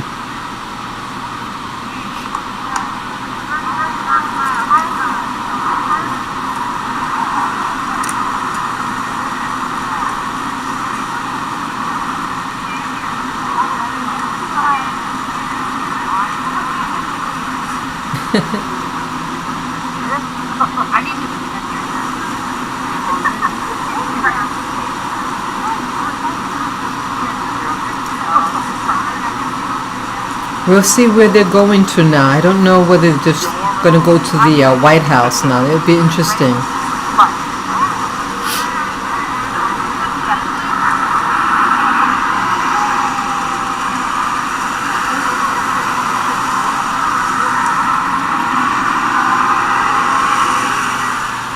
Oh, okay. Okay, Alessandra from New Hampshire. Very nice. Very nice, Alessandra.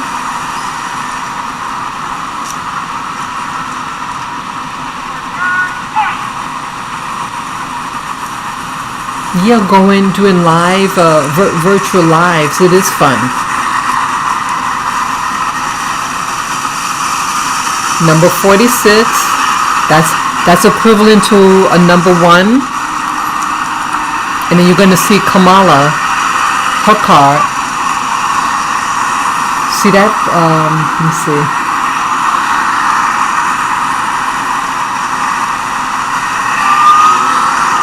Okay, that's 46. That's equivalent to a number 1.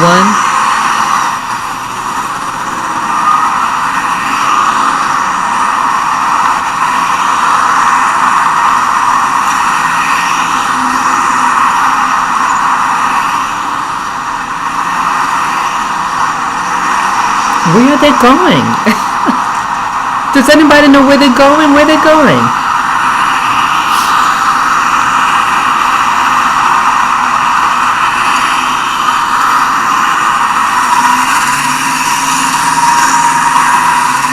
I haven't been to DC in years. I went in the 1990s.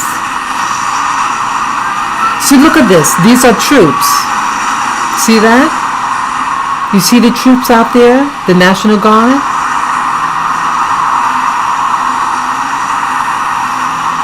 Did you see that, people? You saw the troops out there? Look at them to the far right.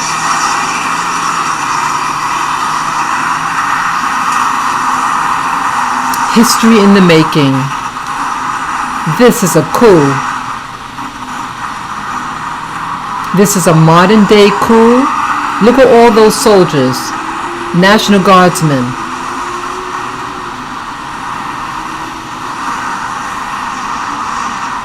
These are National Guardsmen and no one is, why do you need all that many? Did they have this for Obama? Oh, okay, Alessandra, they're going to wreath laying. Okay. Okay. So people, I thought they were going to walk, but evidently they're not. Yeah, this is a very long stream. It's going on 6 hours. It's 5 hours and 40 minutes. So let me, okay, I'm gonna switch something here. Yes, people, yes, this is Spirit Journey. Boy, this is the second live stream I did today. I woke up early this morning. I went to bed early and I fell asleep, and I woke up early around 1 o'clock this morning and did a live stream. Yeah, I had a lot on my chest. I want to thank you all for watching this with me. Yes, it's always more enjoyable when you do things with other people. Yes, okay, I'm here with you. Yeah, I love my country, and when there's BS being done, I have to expose it. Yeah, thank you for this journey with me. It was a very interesting 4 years. My favorite president, President Donald J. Trump, the lawful president of the United States. But it was taken over, and now we have a new president. Peace to all Americans, who you voted for, and may real healing and exposure of wickedness that's being done. I thank you all for watching, and yes, so eventually this live stream, will be, if you missed the very beginning, you can always watch the beginning in your leisure time. I thank you for sharing this experience with me. Thank you, Alessandra. Thank you, and thank you all for supporting me on my journey. For the first time ever, feeling that my vote counted. My vote counted 4 years ago, and I was excited, and I felt like I was a member of society, even though I am a veteran. But it was the first time in my adult history that I felt I was part of the process, and now I feel it's taken from me. But that's okay, because I know in my heart who is the president.